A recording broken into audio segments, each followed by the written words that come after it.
Ngưu Bối thôn giờ đây rộng chừng 10 dặm, cộng thêm khu vực biên giới, tính toán kỹ lưỡng cũng không quá 20 dặm. Sao một người sống sờ sờ lại không tìm thấy được chứ? A Tam nhìn Lâm Vân đang đứng trên mô đất cao quan sát, bẩm báo, công tử, hay là công chúa điện hạ đã chạy vào ruộng lúa, lúa bây giờ cao đến mức có thể che khuất cả một người. Nếu công chúa điện hạ đi vào đó, rất có thể sẽ lạc đường. Lâm Vân mắt sáng rực lên, quay phát sang nhìn về phía ruộng lúa xanh mướt trải dài mênh mông. Giờ đang là mùa sinh trưởng mạnh mẽ, lúa lên cao vùn vụt. Hắn lớn tiếng gọi, công chúa điện hạ, nếu người nghe thấy tiếng ta thì đáp lại một câu. Nhưng đáp lại hắn chỉ là tiếng gió rì rào. Ai ngờ đâu, Bích Giao công chúa không phải lạc đường mà vì mệt quá, đã lăn ra ngủ quên ngay giữa ruộng lúa. Lâm Vân quay sang A Tam, ra lệnh, đi điều động vài binh sĩ đến đây, chúng ta vào tìm. Phân tích của A Tam rất có lý, nếu phải tìm một chỗ ẩn nấp lý tưởng ở Ngưu Bối thôn, thì chắc chắn là ruộng lúa này. A Tam lĩnh mệnh rời đi, nhanh chóng dẫn theo mấy chục binh sĩ quay lại. Lâm Vân dặn dò, lát nữa mọi người nắm tay nhau đi vào ruộng lúa tìm kiếm, nhớ kỹ, tuyệt đối không được buông tay, nếu không rất dễ lạc. Nếu phát hiện ra công chúa thì hô lớn. Nhận được lệnh, các binh sĩ nắm tay nhau tiến vào ruộng lúa. Bình thường, ruộng lúa được dân làng coi như báu vật, không cho phép bất kỳ ai đến gần. Nếu bị dẫm đạp, năng suất sẽ giảm. Năm nay, lão thôn trưởng đã giao nhiệm vụ cho họ phải vượt qua kỷ lục sản lượng năm ngoái, đạt 40 vạn cân lương thực. 40 vạn cân lương thực nếu xét trên toàn Đại Đoan thì chẳng đáng là bao, nhưng nếu chỉ là sản lượng của một ngôi làng thì con số đó thật đáng kinh ngạc. Lương thực nhiều như vậy, thậm chí có thể cung cấp cho toàn bộ dân cư trong phạm vi nghìn dặm xung quanh Ngưu Bối thôn, vượt xa cả những vùng được mệnh danh là vựa lúa Tây Bắc. Quả nhiên, dân làng nghe tin liền chạy ra, thấy một đám binh sĩ cứ thế tiến vào ruộng lúa, họ như ong vỡ tổ, ồn ào trách móc. Lâm công tử, bây giờ đang là thời kỳ sinh trưởng quan trọng nhất của lúa, không thể để nhiều người vào dẫm đạp như vậy, nếu ảnh hưởng đến thu hoạch, không hoàn thành nhiệm vụ năm nay thì phải làm sao? Một người dân phàn nàn với Lâm Vân. Lâm Vân cười khổ, thật sự là không còn cách nào khác, công chúa điện hạ có thể đã lạc trong ruộng lúa, nếu không tìm thấy người, hoàng thượng trách tội xuống, cả làng chúng ta sẽ tiêu đời mất. Dân làng nhìn nhau, ban đầu định đến tìm Lâm Vân để đòi công bằng, nào ngờ hắn lại nói vậy, họ cũng không biết phải nói gì, dù sao Lâm Vân đối xử với họ quá tốt, những năm qua đã khiến cuộc sống của cả làng thay đổi hoàn toàn. Nhận thấy sự khó xử của dân làng, Lâm Vân nói, thế này nhé, ta sẽ về nói chuyện với lão thôn trưởng, năm nay tạm hoãn việc hoàn thành nhiệm vụ. Không được, hoàn thành nhiệm vụ sản lượng, cả làng chúng ta sẽ được thưởng. Lâm công tử, không thể chỉ một câu nói mà tước mất phần thưởng của chúng tôi được. Một người dân khác lên tiếng, dù kính trọng Lâm Vân, nhưng đối với nông dân, lương thực chính là nguồn sống, cũng như con cái của họ, không thể để ai trà đạp. A Tam thấy vậy, định bước lên nói lý lẽ thì bị Lâm Vân ngăn lại. Không sao đâu, mọi người yên tâm, nếu việc binh sĩ dẫm đạp lúa làm ảnh hưởng đến sản lượng, thiếu bao nhiêu ta sẽ bù bấy nhiêu. Vậy được chưa? Được Lâm Vân đảm bảo, mọi người mới yên lòng. Đúng lúc này, bỗng có tiếng hô lớn từ trong ruộng lúa, tìm thấy rồi, công chúa ở đây. Tiếng hô lập tức thu hút sự chú ý của tất cả mọi người.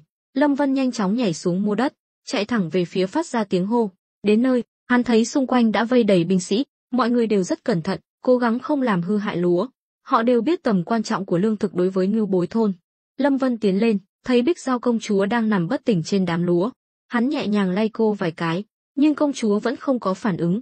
Đột nhiên, Lâm Vân phát hiện chân phải của công chúa có vết máu đen, sắc mặt hắn biến đổi, không nói hai lời, lập tức bế công chúa chạy ra ngoài. Các binh sĩ xung quanh đều sững sờ. Lúc này, Triệu Kỳ cũng chạy đến, thấy công chúa đã được tìm thấy, hắn thở phào nhẹ nhõm, nhưng thấy Lâm Vân bế công chúa, Triệu Kỳ lại tỏ vẻ không vui. Công chúa là thiên kim chi khu, sao có thể để một nam nhân ôm như vậy, truyền ra ngoài còn ra thể thống gì? Triệu Kỳ nhíu mày, Lâm công tử, xin hãy đặt công chúa xuống. Lâm Vân không có tâm trạng nói nhiều với hắn, quát, nếu ngươi không muốn công chúa chết thì bớt nói nhạ, nàng ấy trúng độc rồi. Lời vừa dứt, mọi người xung quanh đều hít vào một ngụm khí lạnh. Hóa ra, từ khi Ngưu Bối thôn bắt đầu trồng lúa, khu vực này xuất hiện chuột, để diệt trừ chuột, dân làng nào là nuôi mèo, nào là thả rắn, nhưng sau đó họ phát hiện, mèo nuôi không hề ăn chuột, hoặc nói đúng hơn là không mặn mà với chuột. Mãi sau này mới biết, từ khi Ngưu Bối thôn cải tạo đất đai, nguồn thức ăn dồi dào, mèo không cần vất vả bắt chuột mà vẫn có thể sống khỏe nhờ các loài vật khác. Bất đắc dĩ, dân làng đành phải thả rắn vào ruộng lúa, vừa để diệt chuột, vừa để ngăn người ngoài vào phá hoại, nhưng lần này lại vô tình khiến công chúa gặp nạn, bị rắn cắn. Lâm Vân nhanh chóng bế công chúa về nhà. Lâm Ngô Nguyệt, Âu Dương Uyển Uyển và Vãn Thanh đang tụ tập trò chuyện, thấy Lâm Vân bế công chúa vào, ba nàng mỗi người một vẻ. Lâm Ngô Nguyệt không có phản ứng gì, lập tức tiến lên hỏi han tình hình. Âu Dương Uyển Uyển chỉ hơi nhíu mày, còn Vãn Thanh thì tức đến thở phì phò, tướng công, chàng còn chối nữa không? Đến mức này rồi mà còn ôm ấp nhau. chẳng kiêng dè gì cả. Lâm Vân liếc nàng một cái, thôi đi, đừng làm loạn nữa. Công chúa vừa bị rắn độc cắn trong ruộng lúa. Ba nàng đều sững sờ, A Tam, Trịnh Hữu Lực và Triệu Kỳ cũng lần lượt chạy đến. Lâm Vân đặt công chúa nằm xuống giường trong phòng ngủ, xé màn cửa thành từng mảnh, dùng vải buộc chặt lấy bắp chân phải bị thương của nàng. Lâm Vân cởi giày và vớ của Bích Giao công chúa, để lộ ra phần bắp chân. Cách xử lý cấp cứu này nếu ở trái đất thời hiện đại thì chắc chắn không có vấn đề gì, thậm chí còn được khen là chuyên nghiệp. Nhưng đây là xã hội phong kiến, chân của phụ nữ tuyệt đối không thể để nam nhân chạm vào, huống chi Lâm Vân còn sắn cả ống quần của công chúa lên.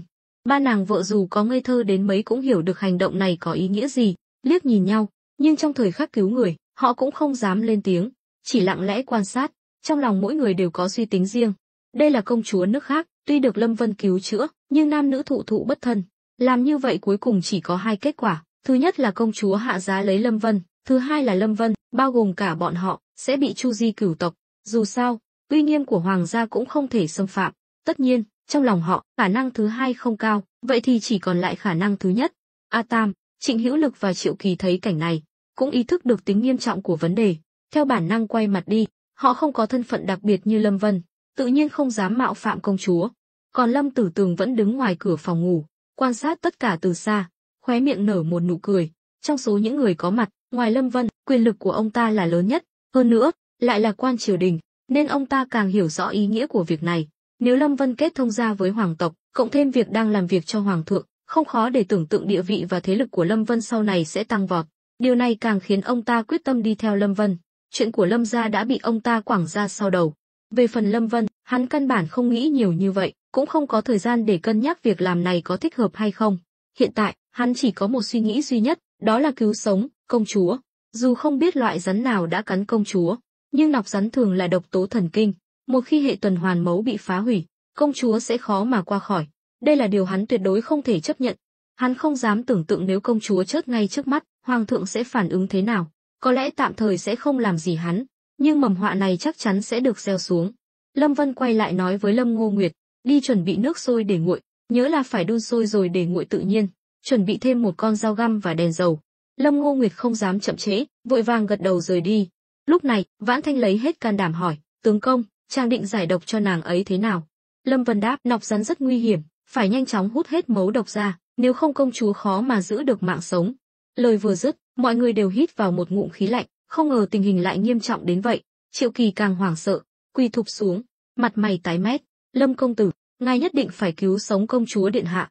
Lâm Vân liếc nhìn hắn, cũng hiểu vì sao hắn lại lo lắng như vậy. Nếu công chúa có mệnh hệ gì, Triệu Kỳ cũng khó mà sống sót. Không chỉ vậy, công chúa gặp nạn, tất cả bọn họ đều sẽ bị liên lụy, thậm chí có thể bị chu di tam tộc. Lâm Vân nghiêm nghị gật đầu. Vãn Thanh cũng chết lặng, trong lòng lần đầu tiên cảm thấy hối hận. Nếu không phải vì muốn trả đũa công chúa, nàng đã không nói những lời kia, mọi chuyện cũng sẽ không đến mức này. Thực ra cũng không thể trách nàng chỉ ghen tị khi thấy công chúa quá gần gũi với chồng mình. Nhưng nếu Lâm Vân và công chúa thật sự đến với nhau, với thân phận thiếp thất, nàng cũng không có tư cách nói một lời nào. Nếu công chúa thật sự chết, nàng sẽ hối hận cả đời. Lỡ như liên lụy đến Lâm Vân, thì tất cả đã quá muộn. Theo Lâm Vân, cách tốt nhất là tiêm huyết thanh kháng nọc rắn cho công chúa. Đây là phương pháp an toàn và hiệu quả nhất. Nhưng dù Lâm Vân biết nhiều thứ, hắn cũng không phải là vạn năng. Việc điều chế huyết thanh kháng nọc rắn đòi hỏi tính chuyên môn cao, cần phải tiêm một lượng nhỏ nọc rắn vào cơ thể động vật, sau đó chiết xuất huyết thanh kháng nọc, cuối cùng là qua xử lý đặc biệt mới có thể hoàn thành. Nói thì dễ, làm mới khó, nhất là trong xã hội phong kiến này, không có thiết bị phù hợp. Cho dù có, Lâm Vân cũng không dám làm loại thí nghiệm liên quan đến mấu này. Dù sao hắn cũng không phải chuyên gia, lỡ xảy ra sơ suất thì sẽ mất mạng. Cuối cùng, bất đắc dĩ, Lâm Vân đành phải sử dụng phương pháp nguyên thủy nhất, cũng là hiệu quả nhất. Trước mắt mọi người, hắn trực tiếp dùng miệng hút mấu độc từ vết thương trên chân phải của công chúa. Cảnh tượng này khiến mọi người sững sờ.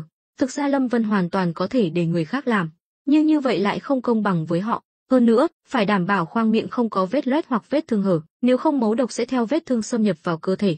Lâm Vân hiểu những kiến thức cơ bản này, nên để hắn làm là thích hợp nhất. Lâm Vân từng ngụm hút mấu đen ra rồi nhổ xuống đất, khiến mọi người xung quanh đều ngơ ngác, nhưng họ cũng bị khí phách của Lâm Vân làm cho chấn động.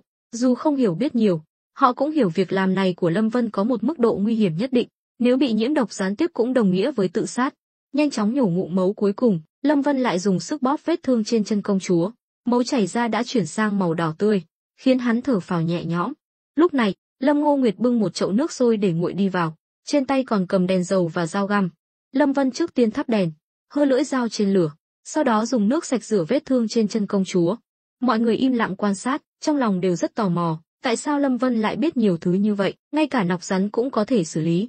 Phải biết rằng ở Đại Đoan, mỗi năm có vô số người chết vì nọc rắn. Về cơ bản, khi được đưa đến y quán thì bệnh tình đã rất nặng, thuốc y quán kê lại có tác dụng chậm, không kịp chữa trị thì đã mất mạng. Vì vậy, việc xử lý cấp cứu là vô cùng quan trọng. Rửa một lúc, nước đã chuyển sang màu đỏ nhạt, Lâm Vân mới cầm dao găm đã được hơ nóng lên. Lúc này, Âu Dương Uyển Uyển che miệng hỏi, tướng công, chàng định làm gì vậy? Lâm Vân đáp, tất nhiên là để giải độc, mọi người đừng lên tiếng. Nói xong, hắn hít sâu một hơi, lẩm bẩm, công chúa điện hạ, xin thứ lỗi cho tại hạ. Ngay sau đó, lưỡi dao nóng đỏ rực rạch một đường ngang dọc trên vết thương ở chân công chúa.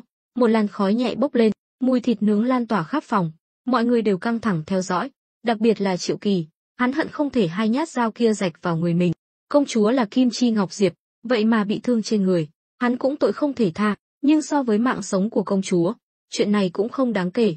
Vết thương hình chữ thập xuất hiện, máu chảy không ngừng, Lâm Vân vẫn tiếp tục bóp mạnh, thỉnh thoảng lại nới lỏng vải buộc trên chân công chúa để máu lưu thông.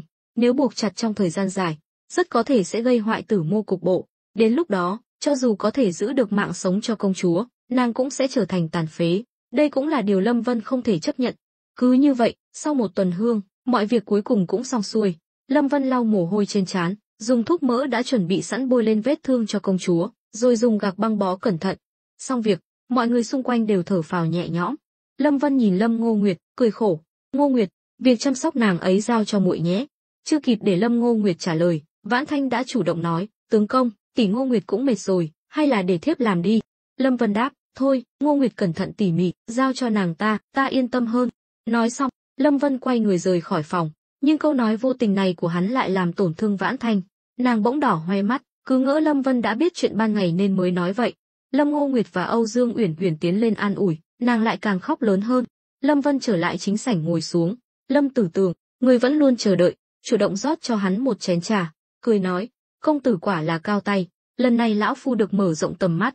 Lâm Vân nhấp một ngụm trà, cười khổ, đây đều là rắc rối do ta gây ra, khiến Lâm đại nhân chê cười rồi. Ây da, công tử nói gì vậy, lão phu nói đều là sự thật, hơn nữa, còn phải chúc mừng công tử trước. Lâm Vân nghe ra ý tứ khác trong lời nói của ông ta, không khỏi nhíu mày. A Tam, Trịnh Hữu Lực và Triệu Kỳ ở bên cạnh lại lập tức hiểu được hàm ý trong câu nói đó. Lâm đại nhân vì sao lại chúc mừng ta? Ha ha, công tử thông minh như vậy, chẳng lẽ còn không hiểu sao? Giao Quang công chúa là Kim Chi Ngọc Diệp, thiên kim chi khu, cho dù công tử là cứu nàng ấy, nhưng với những hành động vừa rồi, cũng coi như là đã mạo phạm rồi. Lâm Vân lúc này mới phản ứng lại, vội vàng giải thích, Lâm đại nhân đừng nói bậy, vừa rồi là tình thế cấp bách, tại hạ mới phải làm vậy, tuyệt đối không có ý mạo phạm công chúa. Lâm Tử Tường cười mờ ám, lão phu thì nguyện ý tin tưởng công tử, nhưng hoàng thượng có tin hay không thì lại là chuyện khác. Lâm Vân cuối cùng cũng hiểu ra, nhíu mày trầm tư, thật lòng mà nói, là đàn ông, ai nhìn thấy người đẹp cũng sẽ liếc mắt vài cái. Người con gái đoan trang xinh đẹp, là người bạn đời tốt của bậc quân tử, đây vốn không phải chuyện gì đáng xấu hổ. Nhưng Lâm Vân không thể thấy ai xinh đẹp là đòi cưới về nhà. Nếu chuyện này truyền ra ngoài, những người không biết còn tưởng hắn tâm địa khó lường, muốn dựa vào hoàng tộc. Lúc này, Lâm Vân nhìn A Tam và những người khác, mọi người lui xuống trước đi. A Tam, Trịnh Hữu Lực và Triệu Kỳ nhìn nhau, rồi quay người rời đi. Không còn người ngoài, Lâm Vân hỏi, những gì Lâm đại nhân vừa nói là thật sao?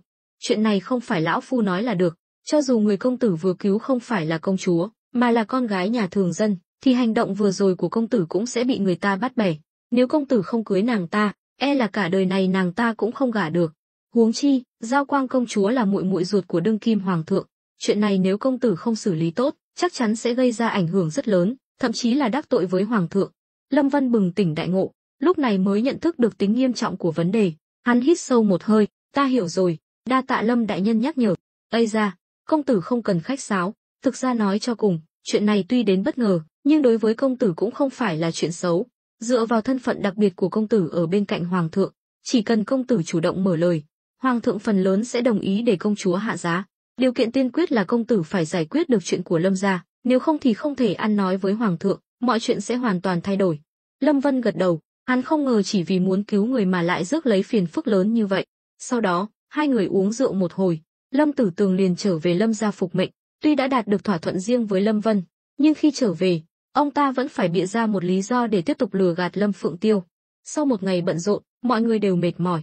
Lâm Vân chuẩn bị một cái chum, đổ nước nóng vào, bịt kín miệng chum, rồi sai người thả xuống giếng mới đào, xem có thể tạo ra đá được không. Đang lúc Lâm Vân ngồi trong thư phòng lật dở sách vở, cửa phòng đột nhiên bị đẩy ra, Âu Dương Uyển Uyển thở hổn hển chạy vào. Lâm Vân nhíu mày, nàng làm gì mà cuống cuồng vậy, có chuyện gì? Tướng công, chuyện lớn không hay rồi, Tỷ Vãn Thanh bỏ đi rồi. Lâm Vân bật dậy, trong lòng bất lực, đúng là sóng gió chưa qua, sóng gió lại nổi lên. Âu Dương Uyển Uyển đặt bức thư lên bàn. Thiếp vừa đến phòng Tỷ Vãn Thanh thì thấy nàng ấy để lại bức thư này cho chàng. Lâm Vân vội vàng xé thư ra, đọc lướt qua, rồi cười khổ. Trong thư viết gì vậy? Âu Dương Uyển Uyển tò mò hỏi. Lâm Vân lắc đầu, đưa thư cho nàng xem đi. Hóa ra Vãn Thanh vì áy náy trong lòng, chính vì nàng đã nói với công chúa chuyện về nước Hoa, mới khiến công chúa gây sự với Lâm Vân. Vốn chỉ là chút mâu thuẫn nhỏ, ai ngờ lại thành ra thế này. Vì lo Lâm Vân bị trách phạt, cô nàng liền chạy về nhà mẹ đẻ. Âu Dương Uyển Uyển xem xong thư, cũng không biết nói gì. Tỷ Vãn Thanh thật là, chỉ chút chuyện nhỏ mà cũng về nhà mẹ đẻ, đi cũng không nói với ta một tiếng, ta còn định đi cùng tỷ ấy. Lâm Vân trừng mắt, nàng cũng muốn đi, còn chưa đủ loạn sao? Chàng nói gì vậy, ta là muốn giúp chàng đưa tỷ ấy về mà, nếu không chàng lại phải tự mình đi một chuyến. Lâm Vân lắc đầu, ta tạm thời không thể vào kinh, thôi thì cứ để nàng ấy ở kinh thành một thời gian, bình tĩnh lại đã. Phải nói rằng, sau khi xem thư, trong lòng Lâm Vân ít nhiều cũng có chút trách Vãn Thanh. Cô nàng này đúng là không kín miệng, chuyện gì cũng nói với công chúa. May mà lần này cấp cứu kịp thời, không xảy ra vấn đề gì lớn. Nếu công chúa có mệnh hệ gì, bọn họ sẽ gặp rắc rối to. Đến lúc đó hoàng thượng trách tội xuống, Lâm Vân là tiếp nhận hay phản kháng? Với tính cách của hắn, tiếp nhận chắc chắn là không thể, phản kháng là điều tất yếu. Nhưng Lâm Vân đã chuẩn bị sẵn sàng chưa? Chuyện đối đầu với Lâm gia đã đủ khiến hắn đau đầu, nếu lại đắc tội với triều đình, tình hình sau này sẽ rất khó khăn. Âu Dương Uyển Uyển bĩu môi, tướng công, thiếp có một câu không biết có nên nói hay không. Nàng muốn nói chuyện công chúa chứ gì, đúng là hôm nay ta giải độc cho nàng ấy mới bất đắc dĩ làm vậy, nhưng nói cho cùng, ta cũng đã chiếm tiện nghi của người ta. Nàng nghĩ sao? Lâm Vân thở dài, không biết nữa, chuyện này tạm thời đừng nói đến, chỉ cần không ai nhắc đến, công chúa cũng không thể nào biết được, biết đâu lại qua chuyện. Âu Dương Uyển Uyển hừ lạnh, chàng nghĩ có khả năng sao? Trước không nói, tên cáo già Lâm Tử Tường kia cũng đã thấy, A Tam và Trịnh Hữu Lực lúc đó cũng có mặt, còn cả tên thị vệ Triệu Kỳ kia nữa, hắn là thị vệ bên cạnh công chúa, một khi công chúa tỉnh lại, hắn chắc chắn sẽ không giấu giếm. Lâm Vân đứng dậy khỏi ghế, vậy ta đi nói với hắn, bảo hắn đừng nói lung tung. Thôi đi, chuyện lớn như vậy, người ta là thị vệ đại nội, lại là người của công chúa, sao có thể giấu giếm, nếu không nói, cũng là tội khi quân. Vậy phải làm sao? Cứ để hắn nói sự thật với công chúa. Chỉ có thể thế thôi, tướng công, dù có thể giấu được một lúc cũng không thể giấu được cả đời. Sớm muộn gì công chúa cũng sẽ biết, đến lúc đó chuyện sẽ càng rắc rối hơn. Hiện tại, việc cấp bách là phải trấn an công chúa, đừng để nàng ấy suy nghĩ lung tung, làm to chuyện. Lâm Vân gật đầu, được rồi, nàng nói cũng có lý, không ngờ nha đầu nhà nàng lại có thể nói ra những lời rõ ràng mạch lạc như vậy, thật khiến ta phải nhìn nàng bằng con mắt khác. Âu Dương Uyển Uyển bĩu môi, tướng công đừng khen thiếp, những lời này đều là tỷ Vãn Thanh dạy thiếp, chàng đừng thấy tỷ ấy hay ghen lại nhỏ nhen, thực ra tỷ ấy rất biết chừng mực, chỉ là lần này công chúa bị rắn cắn trúng độc hoàn toàn nằm ngoài dự liệu của tỷ ấy. Ta biết rồi, vừa rồi đúng là nên để Vãn Thanh ở lại chăm sóc công chúa. Lâm Vân lúc này thật sự có chút hối hận, nhớ lại lúc hắn từ chối Vãn Thanh, rõ ràng có thể cảm nhận được sự thất vọng trong mắt nàng. Lúc này, ngoài cửa vang lên tiếng bước chân dồn dập, Lâm Ngô Nguyệt vui mừng nói, tướng công, công chúa điện hạ tỉnh rồi. Lâm Vân lập tức chạy ra khỏi phòng, đến phòng ngủ, hắn thấy Bích Giao công chúa đang dựa yếu ớt vào đầu giường, sắc mặt trắng bệch, có lẽ là do bị Lâm Vân hút mấu độc, ánh mắt nàng có chút đờ đẫn, thấy Lâm Vân đi vào mới mơ màng nhìn hắn. Lâm Vân cười gượng, nàng tỉnh rồi. Vẻ yếu ớt của công chúa khiến người ta đau lòng. Nàng vốn xinh đẹp tuyệt trần, nhưng giờ lại như đóa hồng sắp tàn.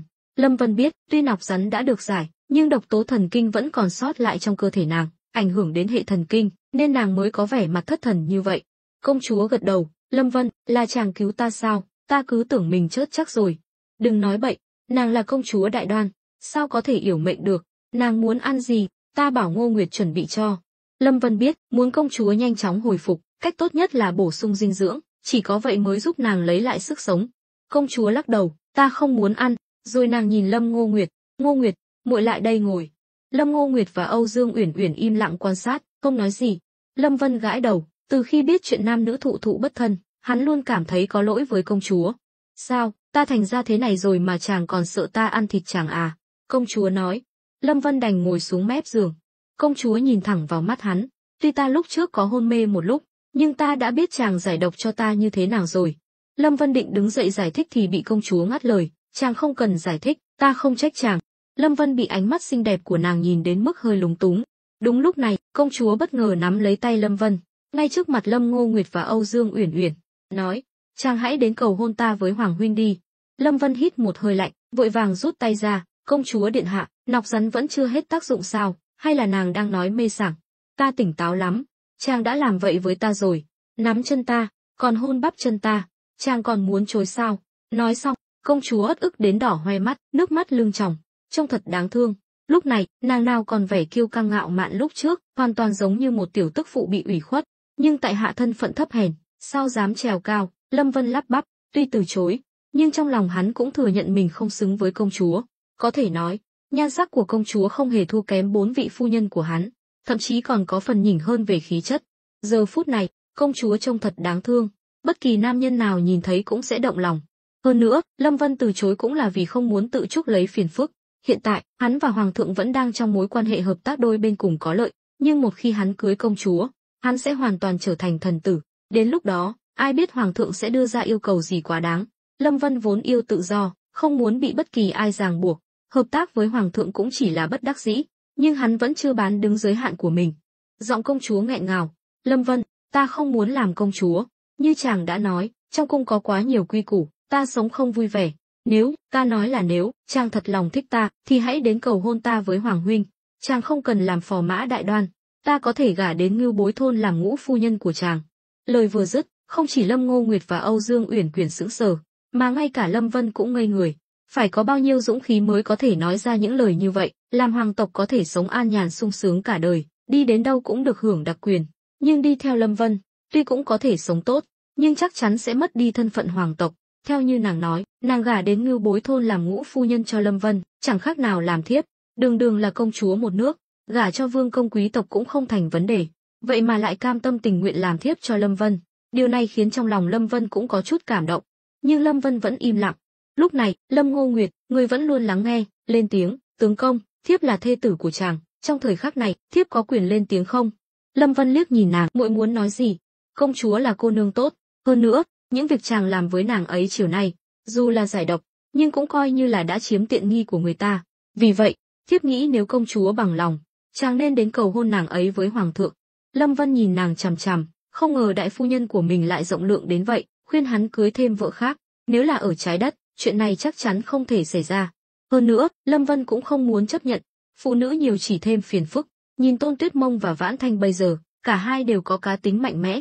Để cân bằng, Lâm Vân đã sắp xếp Tôn Tuyết Mông ở Đào Nguyên Trấn, chính là để xoa dịu Vãn Thanh. Tuy khi Tôn Tuyết Mông hỏi, Lâm Vân không thừa nhận, nhưng thực tế hắn chính là nghĩ như vậy. Giờ thì hay rồi, mâu thuẫn giữa tứ phu nhân và nhị phu nhân còn chưa giải quyết xong, lại thêm một rắc rối lớn hơn. Với nhãn lực của mình, Lâm Vân gần như có thể chắc chắn, cô công chúa này chắc chắn còn mạnh mẽ hơn. Nếu không, hôm nay nàng đã không chạy một mình vào ruộng lúa đến lạc đường. May mà người của Lâm Vân đông, mới có thể nhanh chóng tìm thấy nàng. Nếu chậm nửa canh giờ, cho dù tìm thấy, mạng sống của công chúa cũng khó mà giữ được. Nửa canh giờ, tức là 1 tiếng đồng hồ, đủ để nọc rắn theo mấu lan ra khắp cơ thể. Đến lúc đó, e là Hoa Đà tái thế cũng bó tay. Lâm Vân thở dài: "Công chúa điện hạ, nàng thấy thế này được không? Chúng ta tiếp xúc thêm một thời gian nữa, tìm hiểu kỹ hơn, biết đâu nàng lại phát hiện ra ta có những khuyết điểm không phù hợp với nàng. Như vậy cũng công bằng với nàng." Công chúa cắn môi, ánh mắt long lanh nước. Lâm Vân nhìn nàng, bỗng nhớ đến Lâm Đại Ngọc trong Hồng Lâu Mộng mà hắn từng đọc ở trái đất. Tính cách nhạy cảm, tỉ mỉ, lại vô cùng thông minh, nhưng trong chuyện tình cảm, Lâm Vân lại thấy cô nàng này quá tự ti. Tuy bề ngoài có vẻ mạnh mẽ, nhưng Lâm Vân có thể cảm nhận được tình cảm sâu thẳm trong lòng nàng. Tự ti đến mức không tin tưởng bản thân, cũng không tin tưởng người khác. "Lâm Vân, chàng nói thật cho ta biết, chàng có phải ghét ta không?" Nói xong, khóe mắt nàng rơi xuống 2 giọt lệ trong suốt. Lâm Vân vội vàng giải thích: "Sao có thể, công chúa điện hạ thông minh lại xinh đẹp, nam nhân nào mà chẳng thích, ta đương nhiên cũng không ngoại lệ, chỉ là nàng không thấy mọi chuyện quá đột ngột sao? Hiểu rõ về nhau hơn mới là có trách nhiệm với tình cảm, đúng không?" Lâm Ngô Nguyệt nói. "Tướng công nói đúng." Công chúa nói. "Tỷ Ngô Nguyệt, tỷ đừng nói nữa, cứ làm theo lời Lâm Vân nói đi." Lâm Vân thở phào nhẹ nhõm, định hỏi thăm tình hình sức khỏe của nàng, công chúa đã nằm xuống giường, quay lưng lại: "Ta mệt rồi." Lâm Vân đành quay người rời đi. Trở lại phòng khách, Lâm Vân như người vừa thua trận, ngồi phịch xuống ghế thái sư. Lúc này, Âu Dương Uyển Quyển ngồi xuống ghế bên cạnh, gối cằm lên mu bàn tay, nhìn Lâm Vân chăm chú. Lâm Vân bị nàng nhìn đến mức sởn gai ốc. Nàng nhìn gì vậy, có gì thì nói thẳng. Tướng công, giờ chàng mới giống người. Nói nhảm, ta không phải người chẳng lẽ là ma sao?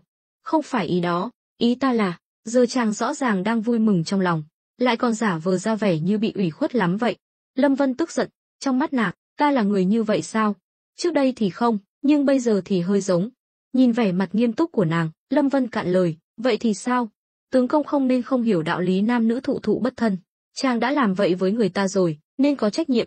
Hơn nữa, chàng cũng thích công chúa, mà công chúa rõ ràng cũng có tình cảm với chàng. Lâm Vân đặt mạnh chén trà xuống bàn, nhíu mày, sao? Hai nha đầu các nàng giờ càng ngày càng rộng lượng rồi, không sợ ta cưới công chúa rồi sẽ lạnh nhạt với các nàng sao? Lâm Ngô Nguyệt cười khổ, thiếp và Uyển Uyển chỉ là nghĩ thông suốt rồi, tướng công ưu tú như vậy, chắc chắn sẽ thu hút rất nhiều cô gái.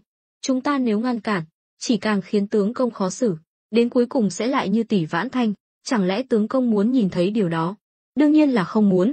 Thôi được rồi, hai người đừng khuyên nữa, ta tự biết phải làm gì, cứ chờ xem sao đã. Lâm Vân không hề ngốc, tuy trong chuyện tình cảm đôi khi hơi trẻ con, nhưng hắn cũng rất tinh tế. Hắn thân mật với công chúa là sự thật, nhưng lúc đó tình thế cấp bách cũng là điều không thể tránh khỏi. Cho dù có làm lại, hắn vẫn sẽ làm như vậy. Nhưng thái độ vừa rồi của công chúa lại khiến Lâm Vân cảm thấy có gì đó không đúng. Trước đây hắn đã từng đoán, Hoàng thượng cố ý phái công chúa đến tiếp cận mình. Nếu tất cả đều là âm mưu của Hoàng thượng, muốn khống chế hắn, thì sẽ rất nguy hiểm. Ít nhất Lâm Vân phải làm rõ tình hình trước đã. Hắn không muốn lợi dụng tình cảm cá nhân để thăng tiến, cũng không muốn vì thánh chỉ mà để công chúa phải hy sinh.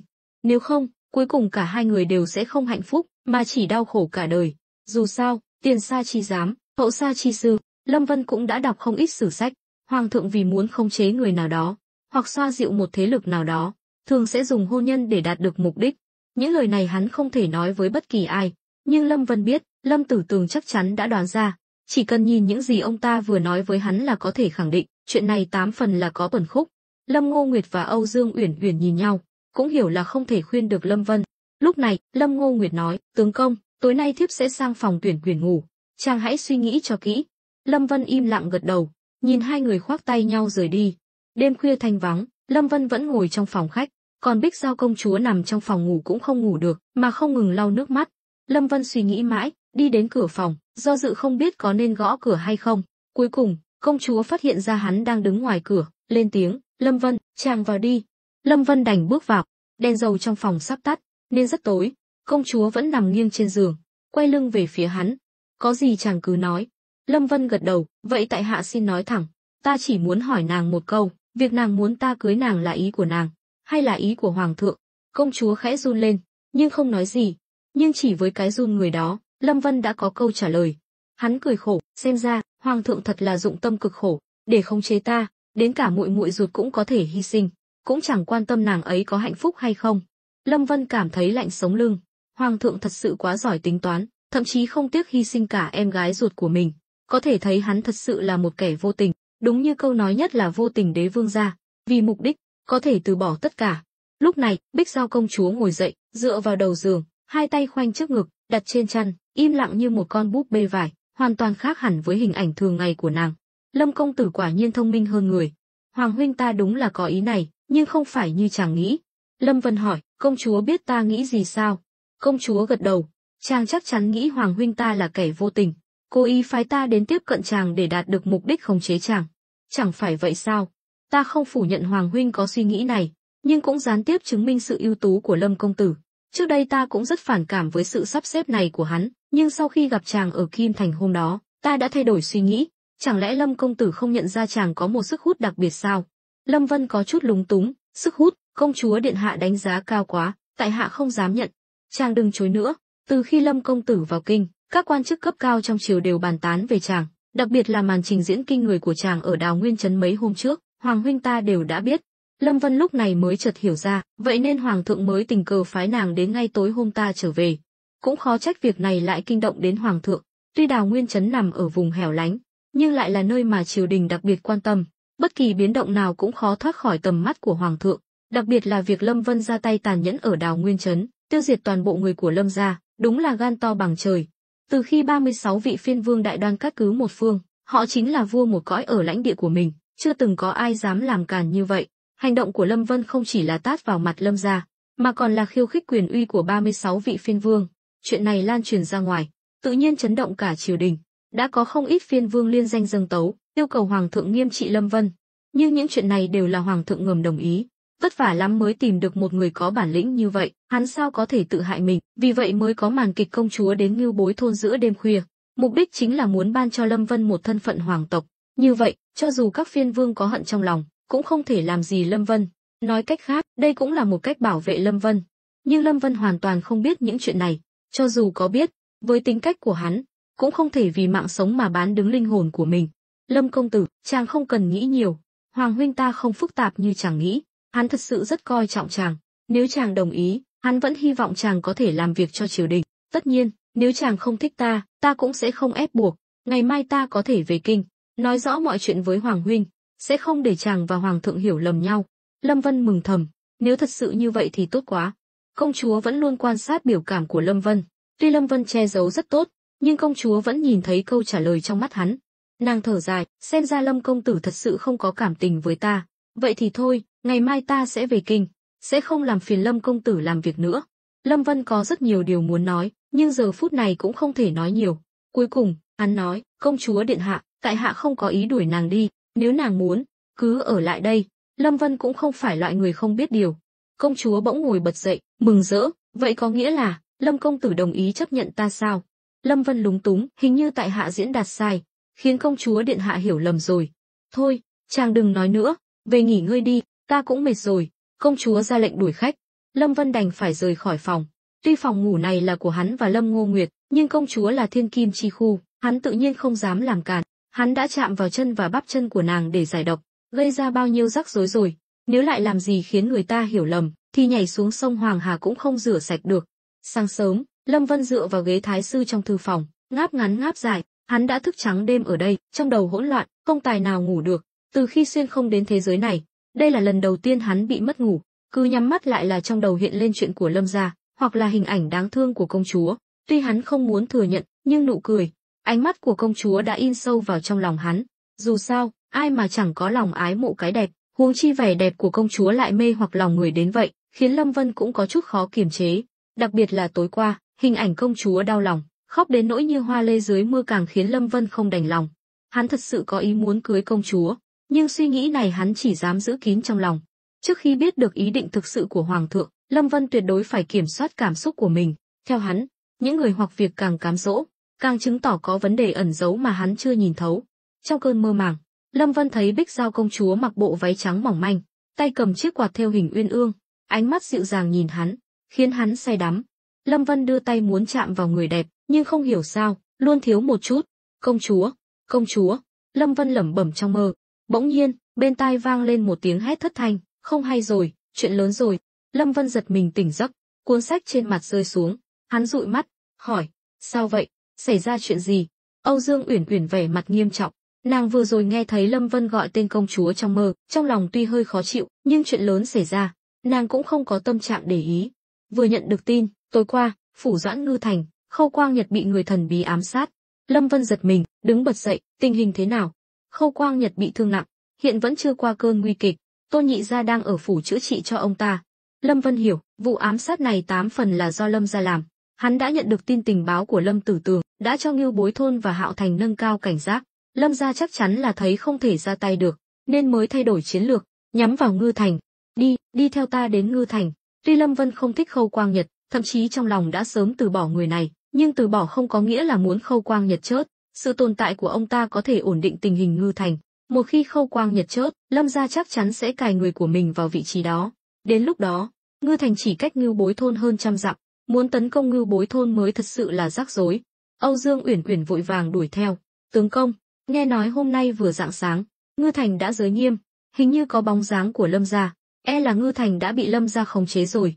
Lâm Vân hừ lạnh, cho dù Lâm gia có nuốt chửng Ngư Thành, ta cũng phải bắt chúng nhả ra. Ngư Thành quá quan trọng đối với hắn, tuyệt đối không thể mất. Một khi mất Ngư Thành, cũng đồng nghĩa với việc Ngưu Bối thôn bị phơi bày trước mặt Lâm gia, quá nguy hiểm. Lâm Vân đi qua phòng khách, đẩy cửa phòng ngủ, vừa bước vào, bên trong liền vang lên một tiếng hét thất thanh. Lâm Vân không kịp chuẩn bị, vội vàng lùi ra ngoài. Tiếng hét kinh hãi khiến Lâm Ngô Nguyệt và Âu Dương Uyển Uyển chạy đến, cứ tưởng đã xảy ra chuyện gì lớn. Hai nàng nhìn vào trong, thấy Bích Giao công chúa chỉ mặc độc một chiếc yếm đỏ nhỏ xíu, không che nổi thân hình nõn nà. Công chúa chưa bao giờ bị mạo phạm như vậy, hoảng sợ, vừa dùng quần áo che thân, vừa tiện tay cầm lấy ấm trà trên bàn ném ra ngoài, trúng ngay đầu Lâm Vân. Lâm Vân bị thương, máu chảy ra. Lâm Ngô Nguyệt và Âu Dương Uyển Uyển hoảng hốt, vội vàng băng bó vết thương cho hắn. Lâm Vân cũng lúng túng, đây là chuyện gì chứ? Lâm Ngô Nguyệt cười khổ, tướng công, chàng vào sao không gõ cửa trước? Lâm Vân ủ rũ, ta quên mất công chúa còn ở trong. Lúc này, Âu Dương Uyển Uyển cười gian xảo, thế nào, vóc dáng công chúa ra sao? Vẻ mặt nàng hệt như một nữ lưu manh. Lâm Vân trợn mắt, nàng nói linh tinh gì vậy, ta cái gì cũng không nhìn thấy. Xì, lừa ai chứ? Âu Dương Uyển Uyển hừ lạnh, rõ ràng là không tin, nếu không nhìn thấy gì, công chúa sao lại phản ứng mạnh như vậy? Ngay cả Lâm Ngô Nguyệt cũng không tin, vừa rồi, Lâm Vân đúng là đã thấy những gì không nên thấy. Làn da trắng nõn nà, thân hình nóng bỏng của công chúa khiến máu trong người Lâm Vân sôi lên, thầm nghĩ công chúa đúng là có hàng, bình thường mặc quần áo kín đáo, ai ngờ lại như vậy. Lâm Ngô Nguyệt và Âu Dương Uyển Uyển vừa băng bó vết thương trên đầu cho Lâm Vân, vừa liếc nhìn nhau, cả hai đều thấy Lâm Vân đang ngẩn người, rõ ràng là đang hồi tưởng lại cảnh tượng vừa rồi. Lúc này, cửa phòng mở ra, công chúa mặt đỏ bừng, quần áo bó sát người, tức giận nói, Lâm Vân, sao chàng không gõ cửa mà xông vào, chàng không biết ta đang thay quần áo sao? Lâm Vân bĩu môi, ta cũng là nhất thời nóng vội, quên mất nàng còn trong phòng. Chàng nóng vội cái gì, hơn nữa, ta cũng đâu có thấy gì. Lâm Vân không giải thích thì thôi, vừa nói xong, công chúa liền nổi giận, xông lên định đánh Lâm Vân, nàng hệt như một con hổ cái nhỏ. Lâm Vân đầu đang băng bó, trông đã đủ thảm hại, lại bị công chúa túm tóc, chỉ còn biết cúi gập người, cảnh tượng nhất thời trở nên hỗn loạn. Lâm Ngô Nguyệt và Âu Dương Uyển Uyển vội vàng can ngăn, khuyên nhủ công chúa, nhưng nàng vẫn mắng không ngừng. Tuy trong lòng nàng có hảo cảm với Lâm Vân, hơn nữa hôm qua lúc giải độc, hai người cũng đã có da thịt tiếp xúc, nhưng lần này lại hoàn toàn khác. Theo công chúa, lần này Lâm Vân rõ ràng là cố ý làm bộ làm tịch, giả vờ lưu manh. Tỷ Ngô Nguyệt, tỷ Uyển Uyển, hai người đừng cản ta, để ta đánh chết tên dê sồm này. Bích Giao, muội nghe lời, đừng làm vậy, có gì từ từ nói. Lâm Ngô Nguyệt vừa khuyên vừa kéo công chúa ra, nhưng công chúa vẫn không chịu buông tay. Lâm Vân bị giật tóc đến đau điếng, nhưng vừa rồi hắn đúng là đã thấy những gì không nên thấy, cũng đáng đời hắn. Vì vậy, lần này Lâm Vân không nói gì, để mặc nàng trút giận. Sau khoảng một tuần trà, công chúa cuối cùng cũng nguôi giận, bị Lâm Ngô Nguyệt kéo đến ngồi xuống ghế. Lâm Vân lúc này mới thở phào nhẹ nhõm, nhìn mái tóc rối bù của mình, cười khổ, công chúa điện hạ, nàng cũng quá mạnh tay rồi. Chàng còn dám nói, công chúa giận dữ nhảy dựng lên, dường như còn muốn xông lên đánh tiếp. Lâm Vân ngoan ngoãn ngậm miệng. Lâm Ngô Nguyệt nói, tướng công, Uyển Uyển, hai người không phải muốn ra ngoài sao, còn không mau đi. Lâm Vân vội vàng gật đầu, không quay đầu lại chạy ra khỏi cửa. Âu Dương Uyển Uyển đi theo phía sau, cười không ra nước mắt, nàng là lần đầu tiên thấy Lâm Vân chật vật như vậy. Ra khỏi nhà, Lâm Vân mới thở phào nhẹ nhõm, nhưng những người dân đi ngang qua thấy Lâm Vân đầu băng bó trắng toát, máu còn thấm ra ngoài, tóc tai rối bù, đều tò mò nhìn hắn. Lâm Vân xấu hổ muốn độn thổ. Lúc này, Âu Dương Uyển Uyển đuổi theo, cười nhạo, đáng đời tướng công, ai bảo chàng vào phòng không gõ cửa. Thôi đi, đừng nói nữa được không, ta đã giải thích rồi, ta không phải cố ý. Vừa nói, Lâm Vân vừa đưa tay sờ lên vết thương, đau đến mức nhe răng nhếch miệng. Tướng công, chàng mau nói cho thiếp biết vóc dáng công chúa thế nào, có đẹp hơn thiếp không? Lâm Vân bực bội, nàng là phụ nữ, hỏi chuyện này làm gì, đây là chuyện nàng nên hỏi sao?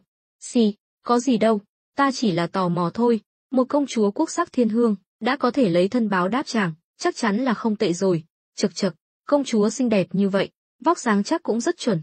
Tướng công, lần này chàng lời to rồi. Âu Dương Uyển Uyển cười tủm tỉm, nhưng Lâm Vân lại cảm thấy lời nói của nàng có ẩn ý, liền cảnh giác liếc nhìn nàng. Ta không muốn thảo luận vấn đề này với nàng, chúng ta đi thôi. Nói xong, Lâm Vân bước nhanh đi, tuy hắn chậm tiêu trong chuyện tình cảm, nhưng cũng coi như là lâu ngày thành lương y, tự nhiên hiểu rõ lúc này mà thảo luận về vóc dáng của người phụ nữ khác với vợ mình là tối kỵ. Dù kết quả thế nào, hắn cũng sẽ gặp xui xẻo, bị công chúa đánh thì thôi. Dù sao cô nàng này cũng tay yếu chân mềm, vừa rồi chỉ là tức giận quá thôi. Nhưng Âu Dương Uyển Uyển thì khác, nàng võ công cao cường, nếu nàng ra tay, Lâm Vân e là phải nằm liệt giường 10 ngày nửa tháng. Cùng lúc đó, trong một căn phòng ở hậu viện quan phủ Ngư Thành, Khâu Quang Nhật đang nằm trên giường, trông như sắp chết. Gần đây, ông ta luôn sống trong lo sợ, nhất là khi quan hệ với Lâm Vân ngày càng xa cách. Ông ta sợ lỡ như lại chọc giận Lâm Vân, mạng nhỏ khó giữ. Nhưng ông ta không ngờ, cẩn thận đề phòng như vậy mà vẫn bị ám toán. Tuy không phải Lâm Vân ra tay, nhưng khi biết Lâm gia muốn lấy mạng mình, ông ta càng sợ hãi hơn. Bất đắc dĩ, ông ta chỉ còn cách cầu cứu Lâm Vân, sai người đưa tin đến Ngưu Bối thôn. Xung quanh phòng ông ta đã được bố trí hàng chục thị vệ, sợ Lâm gia không thành công sẽ phái người đến ám sát lần nữa. Lúc này, Tôn Hưng, gia chủ Tôn gia, nói: "Phủ Doãn đại nhân, tuy vết thương của ngài rất nặng, nhưng hiện tại đã không còn nguy hiểm đến tính mạng, nhưng e là sau này ngài không thể ăn đồ cay nóng được nữa." Hóa ra Khâu Quang Nhật bị đâm thủng ruột, tuy Tôn Hưng y thuật cao minh, nhưng trong trường hợp này cũng chỉ có thể phẫu thuật, cắt bỏ đoạn ruột bị thủng. Như vậy, ruột của ông ta sẽ ngắn đi, một khi ăn đồ quá nhiều dầu mỡ sẽ bị đau bụng, thậm chí là tiêu chảy. Tuy đối với một quan tứ phẩm như Khâu Quang Nhật mà nói, điều này có phần khó chấp nhận, nhưng dù sao cũng giữ được mạng sống, còn hơn là bị giết. Hơn nữa, theo Tôn Hưng, vận may của Khâu Quang Nhật đã coi như là rất tốt rồi, chỉ bị đâm thủng ruột, nếu là nội tạng khác bị tổn thương, cho dù y thuật của ông có cao siêu đến đâu cũng không thể cứu được Khâu Quang Nhật. Khóe mắt Khâu Quang Nhật giật giật, trong lòng tràn đầy căm hận, vốn dĩ ông ta không hề oán hận Lâm gia, thậm chí còn căm ghét Lâm Vân hơn, vì sự xuất hiện của Lâm Vân đã hoàn toàn thay đổi vận mệnh của ông ta. Nhưng lần này, Lâm gia lại ra tay với ông ta, người ngoài cuộc, rõ ràng là muốn dùng ông ta để kích động Lâm Vân. Điều này cũng gián tiếp cho Khâu Quang Nhật hiểu rằng, trong mắt Lâm gia, ông ta đã là người của Lâm Vân. Tôn gia chủ, Lâm công tử khi nào sẽ đến? Tôn Hưng thở dài, không biết, nhưng tin tức của ngài đã được đưa đến Ngưu Bối thôn, tin rằng không lâu nữa Lâm công tử sẽ đến thăm ngài. Phủ Doãn đại nhân, trong lòng ngài đang nghĩ gì vậy? Có thể nói, Tôn Hưng đánh giá Khâu Quang Nhật vừa cao vừa thấp. Khâu Quang Nhật từng là nhân vật số 1 Ngư Thành, tuy tham lam háo sắc, nhưng dù sao cũng có ơn tri ngộ với Tôn gia. Nhưng từ khi bắt đầu giao thiệp với Lâm Vân, Khâu Quang Nhật liên tục làm những chuyện ngu ngốc. Vốn dĩ ông ta có thể trở thành cánh tay đắc lực của Lâm Vân, vừa được lợi về tình riêng, vừa được lợi về quan trường. Nhưng chính vì hành động của Khâu Quang Nhật và con trai ông ta đã tự tay chôn vùi tiền đồ của mình. Đặc biệt là Tôn Hưng đã được cháu gái ở Đào Nguyên Trấn cho biết Lâm Vân đã được Hoàng thượng tin tưởng. Sau khi Lâm Vân ra tay tàn nhẫn với người Lâm gia ở Đào Nguyên Trấn, Tôn Hưng vừa mừng vừa tiếc cho Khâu Quang Nhật. Khâu Quang Nhật vẻ mặt chua xót, Lâm công tử chắc chắn đang hận ta, nên thời gian qua mới không đến Ngư Thành. Chẳng lẽ ta, Khâu Quang Nhật, lại phải chịu uất ức mà chết sao? Chỉ khi nào phải chịu đựng nỗi đau cùng cực, con người mới bắt đầu tự vấn bản thân. Khâu Quang Nhật lúc này chính là tâm trạng đó. Ông ta vẫn luôn nghĩ Lâm Vân không thể thiếu mình, nên mới luôn vênh váo tự đắc. Nhưng sau vụ ám sát này, ông ta bỗng tỉnh ngộ, hóa ra trong mắt Lâm Vân và Lâm gia, ông ta chỉ là một nhân vật nhỏ bé không đáng kể. Tôn Hưng thấy Khâu Quang Nhật mất bình tĩnh, vội vàng an ủi: "Phủ Doãn đại nhân đừng nản chí, Lâm công tử gần đây bận rộn giúp hoàng thượng giải quyết vấn đề diệt phỉ, nên mới không đến Ngư Thành. Ngài đừng suy nghĩ lung tung." Mắt Khâu Quang Nhật sáng lên, nắm chặt lấy cổ tay Tôn Hưng: "Tôn lão, với tình nghĩa bao năm qua, hôm nay ông nói thật cho ta biết, Lâm công tử có phải đã trở thành sủng thần của hoàng thượng rồi không? Có phải sủng thần hay không ta không rõ. Hơn nữa, Lâm công tử cũng không nhận tước phong của hoàng thượng, nhưng ta nghe Tuyết Mông nói, Lâm công tử đã giết hơn chục người của Lâm gia ở Đào Nguyên Trấn. Để thị uy, trưởng lão Lâm gia còn lấy ra cả kim bài do hoàng đế ban tặng. Phủ Doãn đại nhân cũng là quan triều đình, chắc hiểu ý nghĩa của việc này chứ." Nói đến đây, trong lòng Tôn Hưng tràn đầy tự hào. Tuy những năm qua Tôn gia phát triển không tệ, nhưng cũng không có gì nổi bật. Nhưng Tôn gia đã có một quyết định sáng suốt nhất, đó là gả Tôn Tuyết Mông cho Lâm Vân. Giờ đây gần như có thể dự đoán, chỉ cần Lâm Vân tiêu diệt được Lâm gia, tiền đồ của hắn sẽ rực rỡ như mặt trời, mà Tôn gia cũng sẽ nhờ đó mà phất lên, ngày càng lớn mạnh. Mắt Khâu Quang Nhật lóe lên tia hy vọng. "Không được, ta nhất định phải gặp Lâm công tử." Vừa nói, ông ta cố chịu đựng cơn đau ở bụng sau phẫu thuật, định đứng dậy.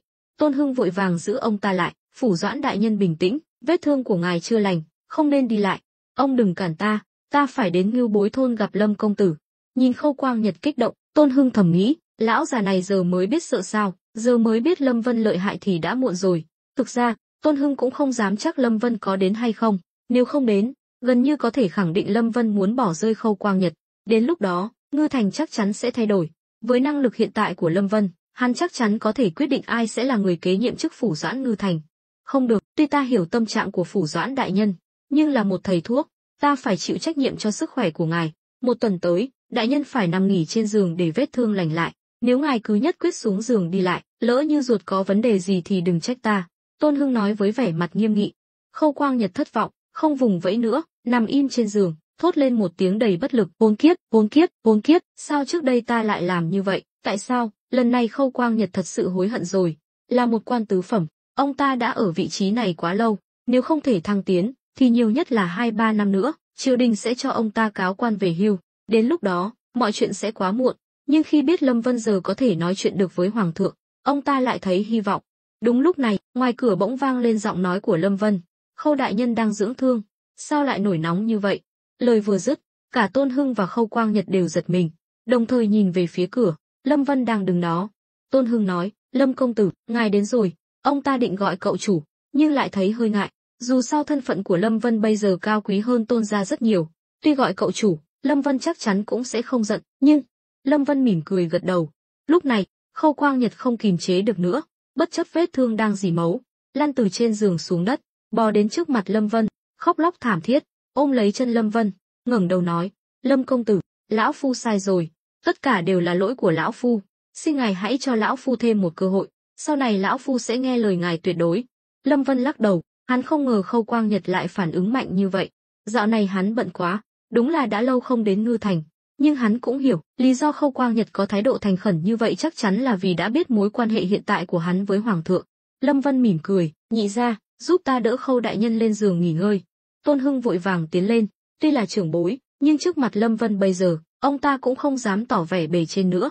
Hai người vất vả đỡ Khâu Quang Nhật lên giường, nhưng vì chưa nhận được câu trả lời của Lâm Vân, trong lòng Khâu Quang Nhật vẫn thấp thỏm bất an. Ông ta hiểu, vị Lâm công tử này rất thâm sâu, nếu không trả lời thẳng thắn, thì phần lớn là có ý kiến với ông ta. Lâm công tử, ngài nói gì đi chứ? Lão phu thật sự biết lỗi rồi, trước đây đều là lão phu không đúng, không nên nhiều lần trái ý ngài. Lâm Vân thở dài, thôi được rồi, Khâu đại nhân không cần tự trách nữa. Thật ra từ sau lần vào kinh trước, ta đã quên mất khoản bù đắp cho Khâu đại nhân. Hơn nữa, không phải ta cố ý lạnh nhạt với Khâu đại nhân, mà là dạo này ta thật sự quá bận. Ngài cứ yên tâm dưỡng thương, chuyện khác đợi ngài khỏi rồi tính sau. Khâu Quang Nhật gật đầu, lại hỏi, Lâm công tử, ngài không định để lão phu cáo lão hồi hương đấy chứ? Ta còn trẻ, vẫn còn có thể làm việc ở vị trí này, nhất định sẽ làm ngài hài lòng. Lâm Vân đáp, được, ta hứa với ngươi, ngươi cứ yên tâm dưỡng thương. À, ta hỏi chút, tên thích khách Lâm gia ám sát ngươi tối qua đã bắt được chưa? Nhắc đến thích khách Lâm gia, sắc mặt Khâu Quang Nhật tối sầm lại, lắc đầu, chưa. Thích khách Lâm gia phái đến võ công cao cường, thị vệ của ta không phải đối thủ của chúng. Trong lúc giao đấu tối qua, quan phủ Ngư Thành còn tổn thất 4-5 người. Lâm Vân lúc này mới hiểu ra, quay đầu nhìn ra cửa, nói, Uyển Uyển. Một bóng hình xinh đẹp bước vào. Tôn Hưng vội vàng đứng dậy, chắp tay, Lâm công tử, vị này là Tam phu nhân sao? Tôn Hưng đã nghe cháu gái mình kể về các vị phu nhân của Lâm Vân. Ông ta không biết nhiều về Lâm Ngô Nguyệt và Âu Dương Uyển Uyển, nhưng lại rất hiểu Vãn Thanh, vì quan hệ giữa cháu gái ông ta và Vãn Thanh không được tốt lắm. Lâm Vân mỉm cười gật đầu, giới thiệu, Uyển Uyển, mau chào Tôn nhị gia. Âu Dương Uyển Uyển cũng rất hiểu lễ nghĩa, chào Tôn Hưng, thiếp thất lễ rồi, chào Tôn nhị gia. Ha ha, nhị phu nhân quả nhiên như cháu gái ta nói, xinh đẹp, lại có khí chất phi phàm, thật là anh tư hiên ngang. Âu Dương Uyển Uyển bị khen đến đỏ mặt. Lâm Vân bĩu môi, Tôn nhị gia, ông đừng khen nàng ấy nữa, nàng ấy mà được khen là lại tự mãn. Ha ha, Tôn Hưng cười lớn, khó trách Lâm công tử lợi hại như vậy, hóa ra bên cạnh có những vị phu nhân tài giỏi phụ tá, muốn không thành công cũng khó, chỉ có đứa cháu gái ngốc nghếch nhà ta là kém cỏi, tính tình lại còn không tốt, mong Lâm công tử bỏ quá cho. Lâm Vân cười khổ, thôi, đừng nhắc đến nữa. Sau đó, Lâm Vân nhìn Âu Dương Uyển Uyển, Uyển Uyển, giờ nàng lập tức dẫn quan binh đi lục soát khắp thành, bắt bằng được thích khách Lâm gia. Ta không quan tâm nàng dùng cách gì, phải lôi hết đám sâu bọ ẩn nấp trong bóng tối này ra. Nếu có cơ hội thì bắt sống, nếu chúng chống cự quyết liệt thì giết không tha. Âu Dương Uyển Uyển gật đầu đồng ý, quay người rời đi. Nàng cũng biết trong trường hợp này không nên nói nhiều. Hơn nữa, tuy Tôn Hưng khách sáo với nàng, nhưng nàng cũng không muốn tiếp xúc nhiều với nhà mẹ đẻ của Tôn Tuyết Mông. Lúc này, Khâu Quang Nhật nói, đa tạ Lâm công tử báo thù cho ta. Lâm Vân đáp, Khâu đại nhân cứ yên tâm dưỡng thương, chuyện khác tạm thời đừng quan tâm. Nói xong, hắn nhìn Tôn Hưng, Tôn nhị gia, chúng ta ra ngoài nói chuyện, đừng làm phiền Khâu đại nhân nghỉ ngơi. Tôn Hưng vội vàng gật đầu, ông ta cũng hiểu ý của Lâm Vân, chắc chắn là muốn nói chuyện riêng với ông ta. Thấy hai người rời đi, tuy trong lòng yên tâm hơn, nhưng Khâu Quang Nhật vẫn cảm thấy không thoải mái. Lâm Vân vừa rồi bảo ông ta dưỡng thương, nhưng lại không cho ông ta quản lý bất cứ việc gì, chẳng khác nào tước đoạt quyền lực trong tay ông ta. Nhưng những lời nghi ngờ, giờ phút này ông ta không dám nói ra. Lâm Vân và Tôn Hưng ra khỏi phòng, đi đến một khu vườn. Phải nói rằng, môi trường bên trong quan phủ Ngư Thành khá tốt. Lâm Vân ngồi xuống ghế đá bên cạnh hồ sen, Tôn nhị gia, vết thương của Khâu Quang Nhật thế nào rồi? 2Z, mạng thì giữ được, nhưng vì cắt bỏ một đoạn ruột, tuy có thể hồi phục, nhưng dù sao cũng tổn hại nguyên khí. Hơn nữa, ông ta cũng gần 60 tuổi rồi, sức khỏe sau này e là sẽ không tốt. Lâm Vân nhìn chăm chú vào khu vườn, im lặng gật đầu. Tôn Hưng tò mò hỏi, Lâm công tử, chàng không định nhân cơ hội này cách chức ông ta chứ? Lâm Vân lắc đầu, đương nhiên là không. Nói đúng ra, Khâu Quang Nhật đã không còn giá trị gì nữa, nhưng trăm chân nuốt không hết, ông ta còn sống mới có thể giữ vững Ngư Thành, đồng thời cục diện chính trị ở Ngưu Bối thôn và Đào Nguyên trấn mới ổn định. Vì vậy, đợi ông ta khỏi hẳn, cứ để ông ta tiếp tục làm việc. Tôn Hưng lúc này mới thở phào nhẹ nhõm. Thực ra ông ta cũng không muốn Khâu Quang Nhật bị cách chức. Những năm trước, vì lợi ích, Tôn gia đã bôi trơn cho Khâu Quang Nhật không ít. Nếu bây giờ để ông ta đi, quan mới nhậm chức chắc chắn sẽ gây khó dễ cho Tôn gia. Là gia chủ, Tôn Hưng tự nhiên không muốn điều đó xảy ra. Đột nhiên, Tôn Hưng nhớ ra điều gì đó, hỏi, đúng rồi, Lâm công tử, chàng định để Tuyết Mông ở Đào Nguyên trấn đến bao giờ? Lâm Vân nhớn mày, sao, nhị gia nhớ con gái rồi à? Tôn Hưng cười khổ, cũng không hẳn. Ta chỉ là lo lắng thôi, dù sao hai người mới thành thân không lâu, mà lại sống xa nhau, e là không tốt lắm. Lâm Vân cười, nhị gia không cần lo lắng, ta tự có tính toán. Hơn nữa, làm vợ ta thì phải gánh vác một số trách nhiệm. Ta sắp xếp Tuyết Mông đến Đào Nguyên trấn cũng là vì nàng ấy có năng lực. Hơn nữa, nhị gia không phải muốn Tôn gia lớn mạnh sao? Đây chính là cơ hội tốt cho Tôn gia, nhị gia không biết sao? Tôn Hưng vội vàng gật đầu cười, đương nhiên là biết. Đào Nguyên trấn là miếng thịt khó nuốt, lần trước ta đến đó cũng không làm gì được Liễu Thanh Dương, vẫn là Lâm công tử lợi hại, mới đến mấy ngày đã giải quyết ổn thỏa. Thôi, chúng ta đừng nói chuyện này nữa, ta không thể ở lại Ngư Thành mãi được. Thời gian tới, nhị gia vất vả một chút, quản lý Ngư Thành cho tốt, đặc biệt là phải đề phòng Lâm gia xâm nhập, việc này là quan trọng nhất. Mắt Tôn Hưng sáng lên, không ngờ Lâm Vân lại giao Ngư Thành cho ông ta quản lý, đây đúng là chuyện tốt trời cho. Lâm công tử, chàng thật sự yên tâm giao Ngư Thành cho ta quản lý sao? Lâm Vân đáp, Tôn nhị gia, giờ chúng ta là người một nhà rồi, không cần khách sáo như vậy, ông cứ gọi ta là Lâm Vân. Tôn Hưng cười, Lâm công tử không phải cũng vẫn gọi ta là Tôn nhị gia sao? Hay là thế này, ta gọi chàng là Lâm Vân, chàng cũng gọi ta là nhị thúc, giống như Tuyết Mông, được không? Cơ hội lấy lòng này, Tôn Hưng tự nhiên không thể bỏ qua. Được, vậy ta gọi ông là nhị thúc. Thấy Lâm Vân dễ gần như vậy, Tôn Hưng mừng thầm, cảm giác như thân phận của mình cũng được nâng cao lên không ít. Lâm Vân hỏi, nhị thúc, ta giao Ngư Thành cho ông quản lý, ông có nhân cơ hội này mưu lợi cho Tôn gia không? Tôn Hưng giật mình, đương nhiên là không, chàng đã tin tưởng ta như vậy, ta sao có thể phụ lòng tin tưởng này được? Lâm Vân liếc xéo, nhị thúc nói vậy là có chút không thành thật rồi. Tôn Hưng mừng rỡ, hình như đã đoán ra điều gì đó. Lâm Vân ho khan một tiếng, nhị thúc có thể nhân cơ hội này nắm giữ toàn bộ lợi ích ở Ngư Thành. Tuy đã cho Khâu Quang Nhật cơ hội, nhưng Lâm Vân cũng không định để ông ta tiếp tục nắm quyền Ngư Thành. Đã cứu mạng ông ta, tự nhiên cũng phải trả giá. Tôn gia ngầm nắm giữ mọi thứ ở Ngư Thành, tuy là làm giàu cho Tôn gia, nhưng cũng gián tiếp làm cho Lâm Vân mạnh lên. Sau lần vào kinh trước, hắn đã bị vô số thế lực dòm ngó, nên không thể tự mình ra mặt, càng không thể cho họ cơ hội bắt bẻ. Một số việc chỉ có thể làm trong bóng tối, phải có người xử lý, coi như là trao đổi lợi ích. Đạo lý này Tôn Hưng cũng hiểu rõ. Được, có câu nói này của chàng, ta yên tâm rồi. Vì chuyện của Khâu Quang Nhật, hôm nay Ngư Thành yên ắng lạ thường. Nhiều gia tộc, thương nhân trong thành đều cảm thấy có gì đó không ổn, liền đóng cửa không buôn bán. Dưới sự chỉ huy của Âu Dương Uyển Uyển, quan binh lật tung Ngư Thành, bắt giữ tất cả những người khả nghi. Cuối cùng, sau khi thẩm vấn, Âu Dương Uyển Uyển đã loại trừ những người bị oan và nhắm vào 3 người. Trên người 3 người này đều có hình xăm của thích khách Lâm gia.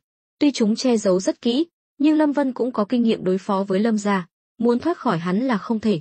Hơn nữa, Âu Dương Uyển Uyển còn tìm thấy rất nhiều vũ khí ám sát trong nhà chúng.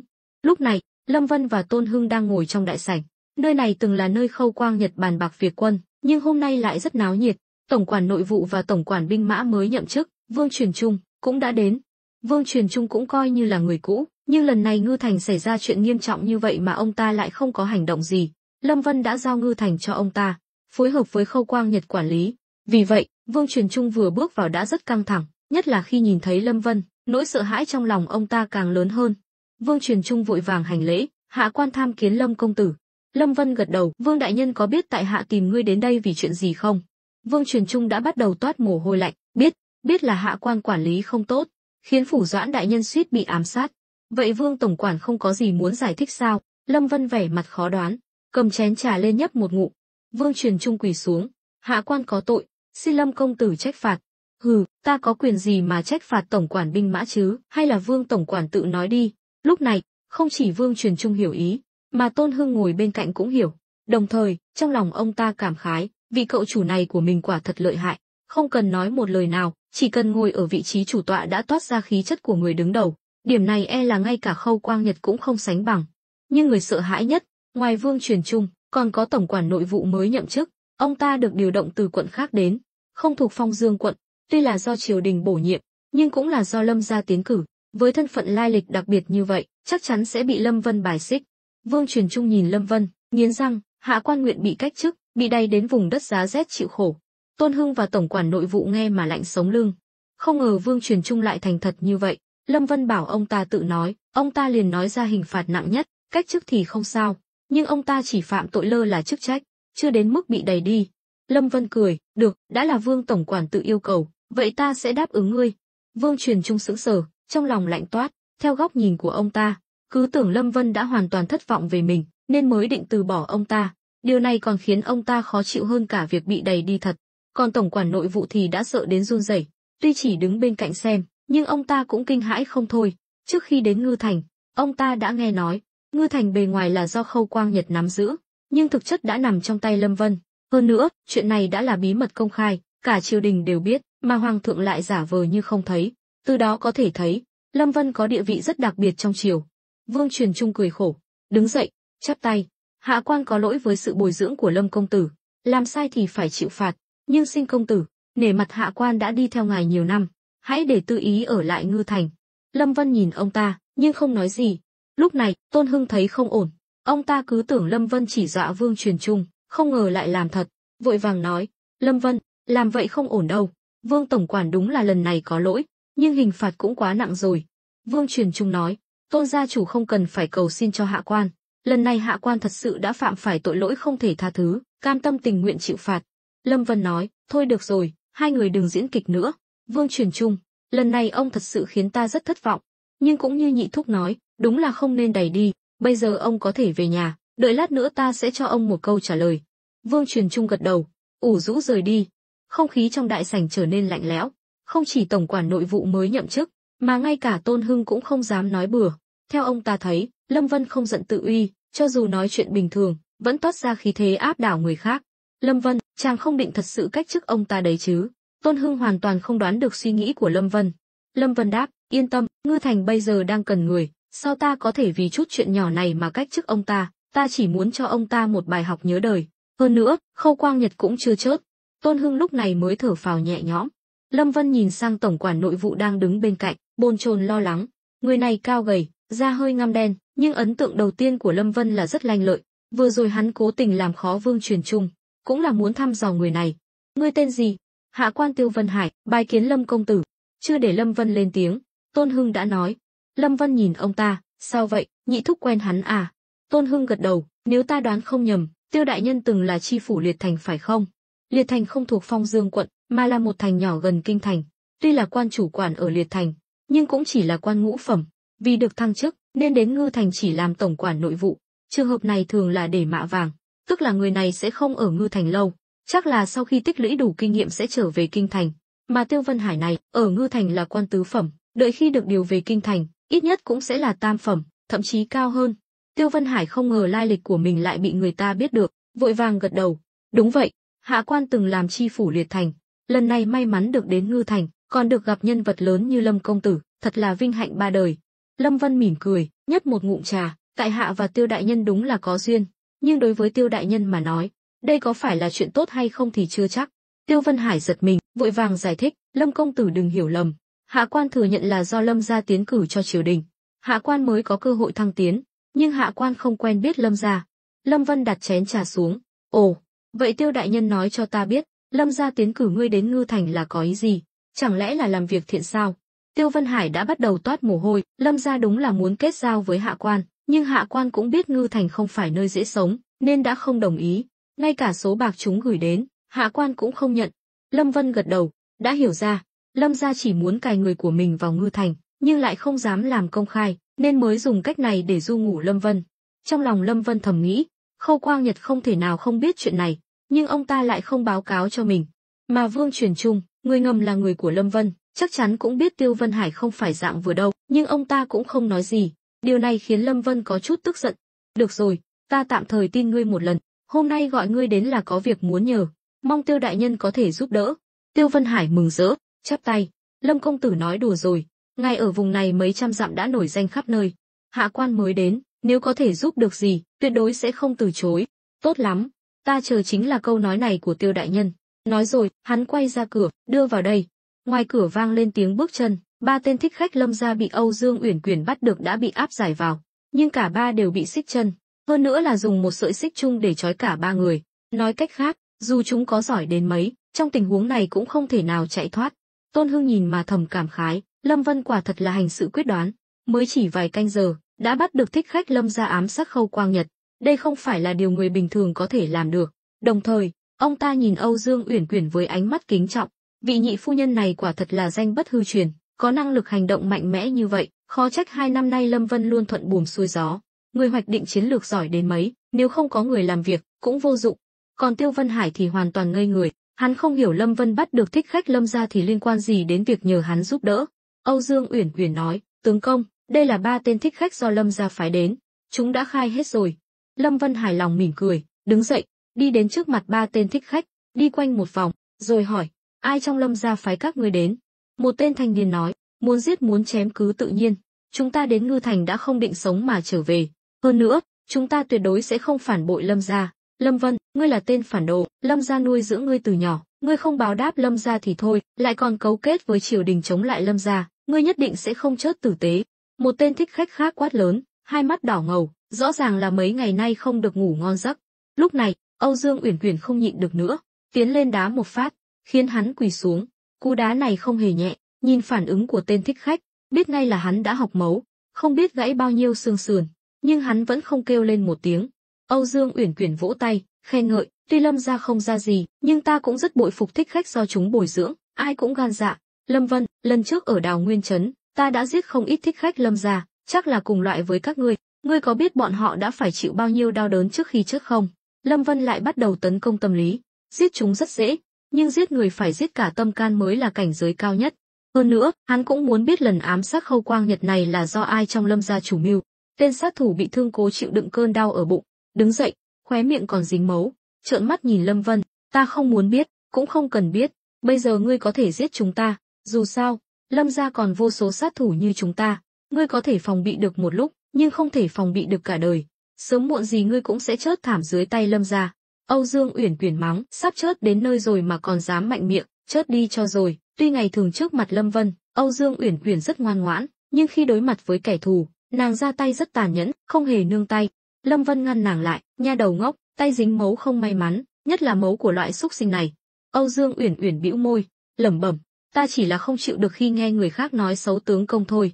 Lâm Vân thấy ấm lòng, dù hắn làm gì, các vị phu nhân của hắn đều ủng hộ vô điều kiện, điều này khiến hắn rất an ủi.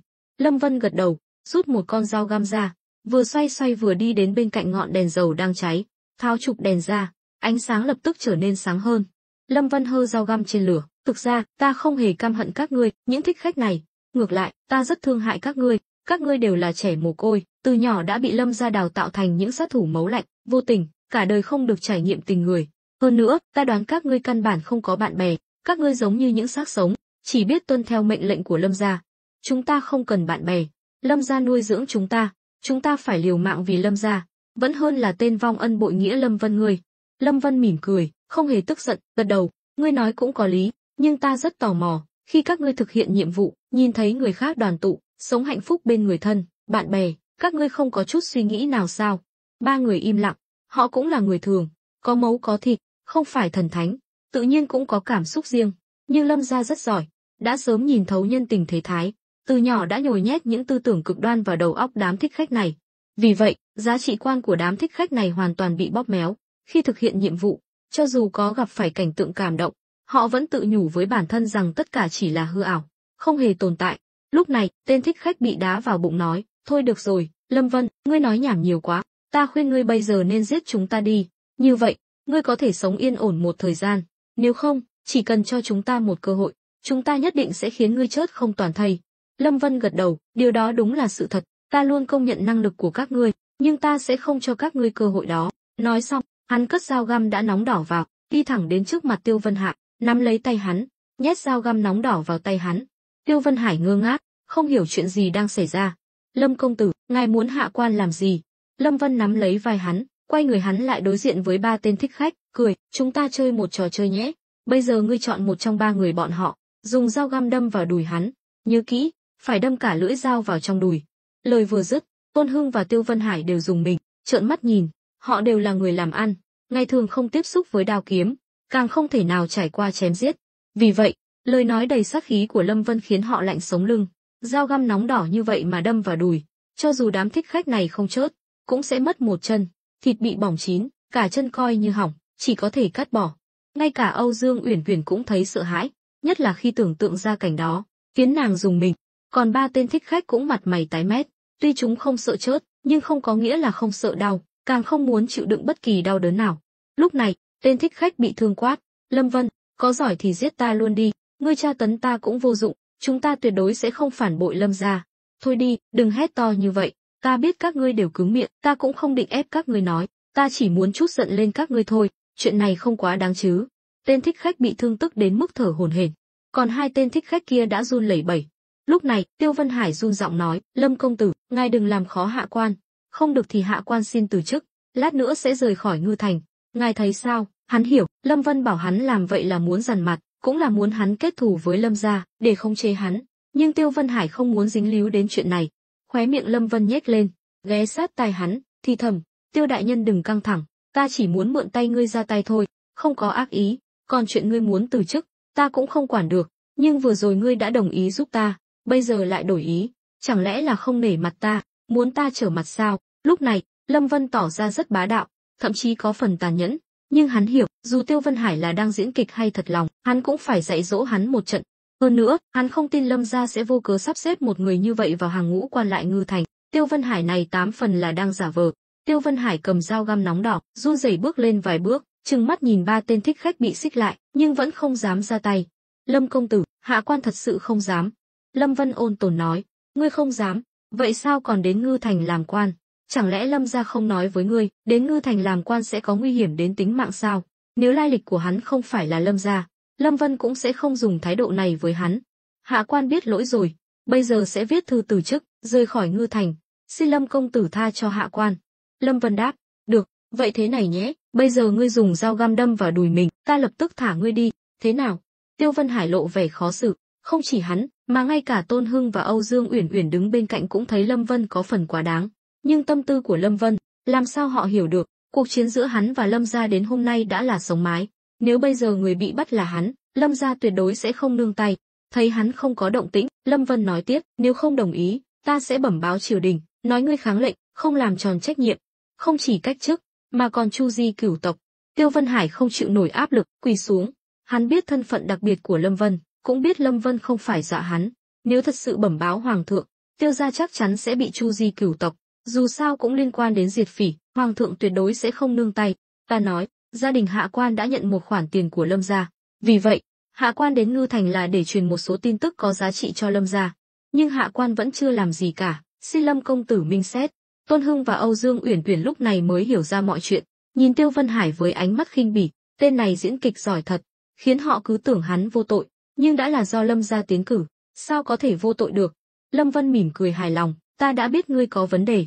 Nói rồi, hắn tiến lên giật lấy dao găm trong tay Tiêu Vân Hải. Tiêu Vân Hải như người mất hồn, ngồi phịch xuống đất. Lâm Vân hỏi, bây giờ nói cho ta biết, ai sắp xếp ngươi vào đây? Là đại trưởng lão Lâm gia, Lâm Phượng Tiêu. Hừ, biết ngay là lão già đó mà. Lúc này, tên thích khách bị thương quát, Tiêu Vân Hải, ngươi là kẻ vong ân bội nghĩa, ngươi có lỗi với Lâm gia. Tiêu Vân Hải không dám nhìn vào mắt tên thích khách, chỉ cúi đầu. Lâm Vân bước tới, đối mặt với tên thích khách, xem ra ngươi rất can đảm, cũng rất trung thành.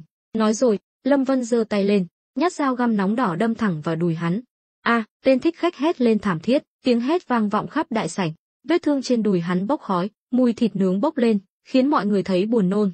Lâm Vân lạnh lùng nói, bây giờ nếu ngươi cầu xin tha thứ, ta có thể cho ngươi chớt thoải mái. Đừng hỏng, ta thà chớt chứ không khuất phục. Vừa nói, Lâm Vân vừa xoay dao găm, lưỡi dao nóng đỏ cứa vào thịt đùi tên thích khách, khiến hắn la hét không ngừng. Dừng tay, ta xin tha, ngươi giết ta đi. Tên thích khách bị thương thật sự không chịu nổi nữa, đành phải cầu xin tha thứ. Hai tên thích khách còn lại chưa từng thấy hình phạt nào tàn nhẫn như vậy, sợ đến mức mặt mày tái mét. Lâm Vân rút dao găm ra, trên đó còn dính cả thịt đùi tên thích khách, nhưng đã chín rồi. Tên thích khách không chịu nổi nữa, quỳ xuống. Lâm Vân nhìn xuống hắn, Lâm gia lần này phái đến bao nhiêu thích khách? Tên thích khách đã hoàn toàn tuyệt vọng, cúi gằm mặt không nói. Lâm Vân giơ chân đá hắn ngã xuống đất, xem ra ngươi vẫn chưa phục à, vậy thì tiếp tục, dù sao hôm nay ta có rất nhiều thời gian, ta sẽ từng nhát cắt thịt trên người ngươi xuống, rồi cho ngươi tận mắt nhìn thấy ta đem thịt của ngươi cho chó ăn. Cuối cùng, phòng tuyến tâm lý của tên thích khách cũng sụp đổ, tổng cộng phái đến 10 người, 5 người đến ám sát Khâu Quang Nhật, tối qua đã chớt 2 người, còn 5 người nữa đã đến Hạo Thành, chuẩn bị ám sát Mã Kế. Lâm Vân thầm kêu không ổn, Mã Kế là người quan trọng của hắn ở Hạo Thành, tuyệt đối không thể xảy ra chuyện. 5 người đó khi nào thì xuất phát? Sáng nay. Lâm Vân ngẩng đầu lên, nhắm mắt lại suy nghĩ. Mọi người trong đại sảnh không ai dám lên tiếng, không khí ngưng trọng đến cực điểm. Lần này, Tôn Hưng mới được chứng kiến mặt tàn nhẫn của Lâm Vân, tâm trạng vô cùng phức tạp. Lâm Vân mở mắt ra, dường như đã suy nghĩ kỹ. Uyển, lôi 3 tên này ra ngoài chém đầu, treo đầu chúng lên cổng thành thị uy. Âu Dương Uyển chắp tay lĩnh mệnh, lôi 3 tên thích khách đi. Khoảnh khắc này, nàng bỗng có cảm giác như mình đã trở lại quân doanh năm xưa. Lâm Vân nhìn theo bóng lưng nàng, nói tiếp, xong việc, nàng lập tức đến Hạo Thành. Nếu 5 tên thích khách kia đã ra tay, nàng nhất định phải bảo vệ Mã Kế. Nếu chúng chưa ra tay, thì lập tức giới nghiêm, bắt người. Được, ta biết rồi. Âu Dương Uyển xoay người rời đi. Lúc này, Tôn Hưng hỏi, Lâm Vân, vậy Tiêu Vân Hải này xử lý thế nào? Lâm Vân cười lạnh, đương nhiên là trả về nơi xuất phát. Câu nói này rất thâm thúy, vừa có thể hiểu là thả hắn về Liệt Thành, cũng có thể hiểu là để hắn về báo cáo với Lâm gia. Tiêu Vân Hải cầu xin, Lâm công tử, xin ngài tha cho ta, bây giờ ta sẽ thu dọn đồ đạc, trở về Liệt Thành, ta đảm bảo cả đời này sẽ không xuất hiện trước mặt ngài nữa. Lâm Vân gật đầu, được, ngươi đi đi. Tiêu Vân Hải mừng rỡ, không ngờ Lâm Vân lại dễ nói chuyện như vậy. Hắn chắp tay với Lâm Vân rồi quay người bỏ đi, sợ Lâm Vân đổi ý. Ngay cả Tôn Hưng cũng không dám tin, không hiểu sao Lâm Vân lại đột nhiên tốt bụng, thả cho tên gián điệp Lâm gia này. Đúng lúc này, Lâm Vân rút súng lục ổ quay trong người ra, mở ổ đạn kiểm tra, sau đó lên đạn, nhắm thẳng vào lưng Tiêu Vân Hải bóp cò. Tiếng súng vang lên chói tai, Tiêu Vân Hải bị lực đẩy ngã xuống đất, chớt ngay tại chỗ. Tôn Hưng giật mình, sát khí Lâm Vân thể hiện hôm nay quá nặng, khiến ông ta cảm thấy xa lạ. Trong ấn tượng của ông ta, Lâm Vân luôn tươi cười, nói chuyện nhẹ nhàng với mọi người, dường như chưa bao giờ nổi giận. Nhưng không ngờ, Lâm Vân nổi giận lại đáng sợ như vậy, giết người không ghê tay. Lâm Vân thổi làn khói súng, lạnh lùng nói, tha thứ cho ngươi là việc của Diêm Vương, nhiệm vụ của ta là đưa ngươi xuống gặp Diêm Vương. Nói xong, Lâm Vân quay người bỏ đi.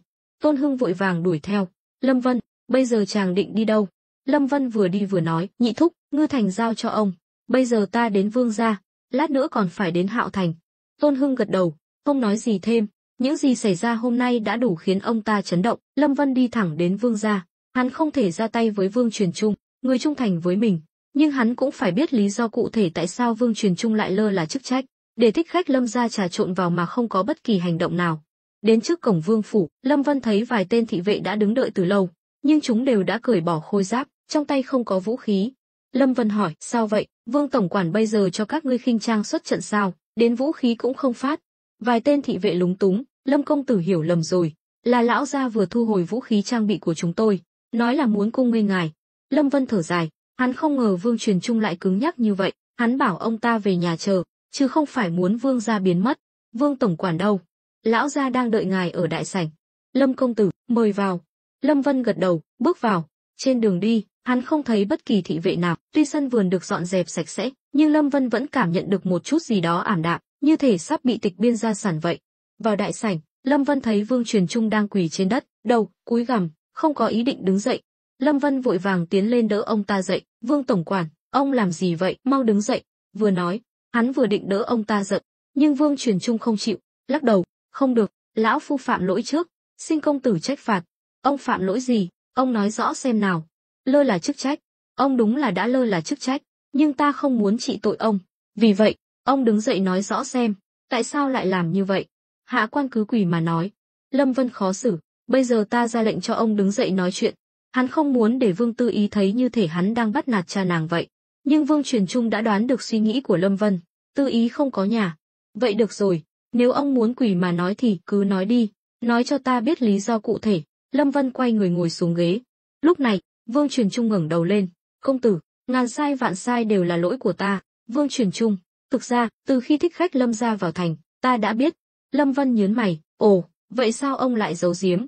Nhắc đến chuyện này, mắt Vương Truyền Trung đỏ hoe, như sắp khóc. Tư Ý bị chúng bắt cóc, ta bị chúng uy hiếp. Lâm Vân giật mình, vội hỏi, chúng là ai? Là Lâm Phượng Tiêu của Lâm gia. Lâm Vân lúc này mới hiểu ra mọi chuyện, khẽ nhắm mắt lại, vậy nên, ông mới ngầm đồng ý với hành động của Lâm gia ở Ngư Thành. Lâm Vân có chút tức giận. Vương Truyền Trung tuy thường ngày có phần chậm chạp, nhưng trong những vấn đề quan trọng luôn đáng tin cậy, nhưng lần này lại dối trí, khiến hắn thất vọng. Vương Truyền Trung áy náy gật đầu, cúi gằm mặt xuống. Ông hổ thẹn vì đã phụ lòng tin của Lâm Vân, cũng biết mình đã khiến Lâm Vân thất vọng, có lẽ sau này sẽ không còn được trọng dụng nữa. Ông cũng hận sự bất lực của mình, nhưng ông không chỉ là tổng quản binh mã Ngư Thành, mà còn là một người cha. Ông không thể trơ mắt nhìn con gái mình chết. Công tử, tất cả đều là lỗi của Hạ Quan. Hạ Quan không cầu xin công tử tha thứ, nhưng xin ngài hãy cứu Tư Ý. Nó còn nhỏ, còn cả một tương lai phía trước. Hơn nữa, Tư Ý vẫn luôn thích Lâm công tử. Lâm Vân thở dài, đứng dậy khỏi ghế, không nói một lời đỡ Vương Truyền Trung đứng lên. Công tử, ngài nói gì đi chứ? Lâm Vân nhìn thẳng vào mắt ông. Vương tổng quản, lần này ta sẽ không so đo với ông, nhưng sự bất quá tam ta hy vọng ông có thể sáng suốt hơn. Sau này nếu gặp phải vấn đề khó khăn như vậy, đừng thỏa hiệp với chúng, mà phải báo cho ta ngay lập tức, hiểu chưa? Mắt Vương Truyền Trung hơi run, dù có ngốc đến mấy cũng nghe ra Lâm Vân đã tha thứ cho mình. Ân tình này ông khắc cốt ghi tâm, nước mắt bỗng tuôn rơi. Đa tạ công tử tha thứ cho lão phu. Sau này dù gặp chuyện gì, lão phu cũng sẽ báo cáo với ngài ngay lập tức, sẽ không tự ý quyết định nữa. Lâm Vân gật đầu hỏi, Tư Ý bị chúng bắt về Lâm gia rồi sao? Không, bây giờ chúng chắc đã đến Hạo Thành. Đúng rồi, công tử, bọn chúng chắc chắn là muốn bất lợi cho Hạo Thành. Mau đi báo cho Mã đại nhân. Lâm Vân cười khổ trong lòng. Vương Truyền Trung đúng là chậm tiêu, nếu cứ với tốc độ phản ứng này của ông, e là Mã kế đã chết từ lâu rồi. Ông yên tâm, ta đã phái người đến hỗ trợ rồi. Vì Tư Ý bị bắt đến Hạo Thành, ta cũng sẽ đến đó. Vương tổng quản thấy sao? Có Lâm công tử ra tay, Hạ Quan yên tâm rồi. Nhưng Hạ Quan muốn đi cùng công tử, tiêu diệt lũ khốn kiếp đó. Vương Truyền Trung dù sao cũng xuất thân võ tướng, võ công cao cường, lần này chịu thiệt lớn như vậy, ông đã sớm nhịn không được, cảm thấy rất nhục nhã. Vương tổng quản không cần đi. Ngư Thành hiện tại phòng thủ yếu kém, rất dễ bị địch nhân thừa cơ tấn công. Lát nữa ông hãy nâng cao cảnh giác, bảo vệ Ngư Thành, không được để xảy ra vấn đề gì nữa, hiểu chưa?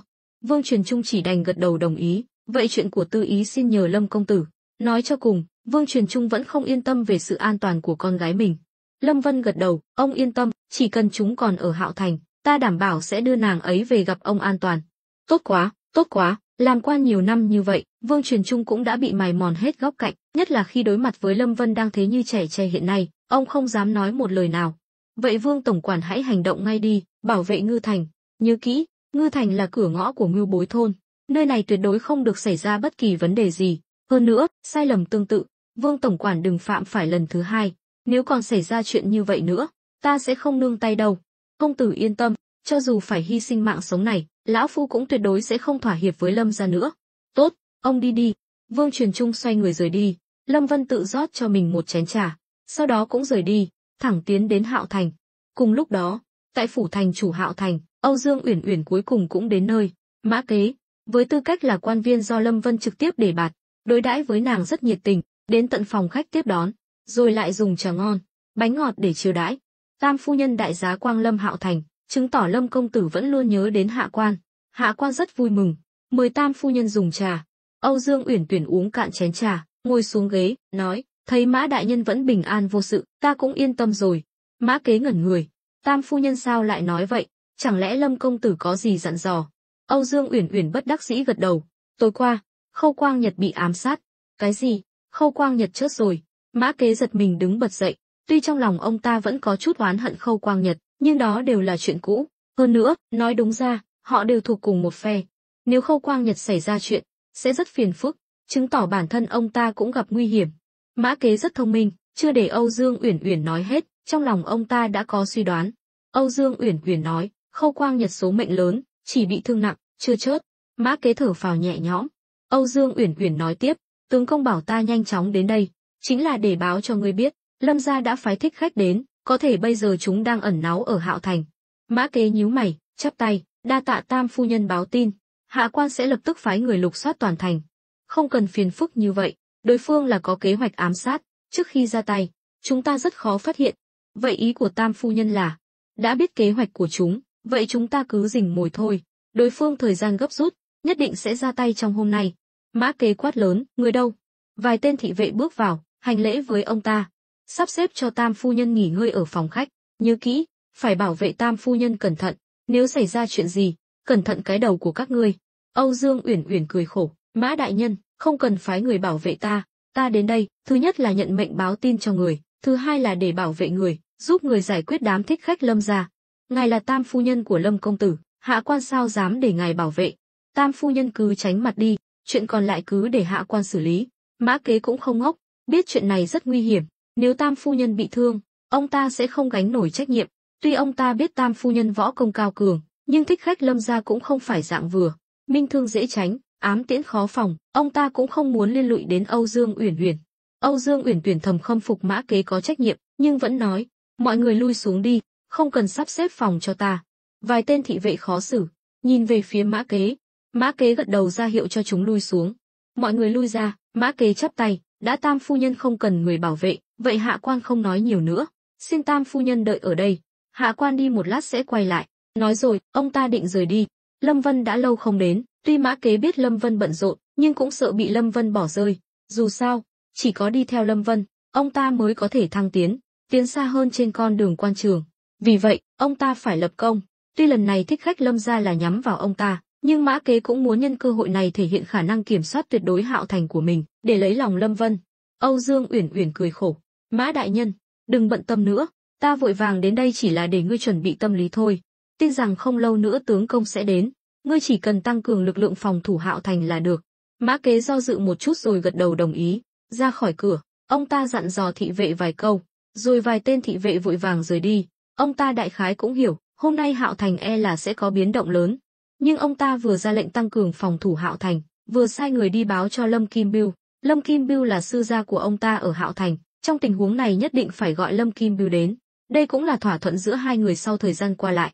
Chỉ trong vài tháng ngắn ngủi, họ vừa là quan hệ cấp trên cấp dưới, vừa là bạn bè. Lâm Kim Bưu cũng nghe phong phanh được tin, sau khi Lâm Vân vào kinh, địa vị đã khác xưa. Vì vậy, để đoạn tuyệt hoàn toàn quan hệ với Lâm gia vào phút cuối, hắn muốn tìm cơ hội thể hiện trước mặt Lâm Vân, bày tỏ lòng trung thành.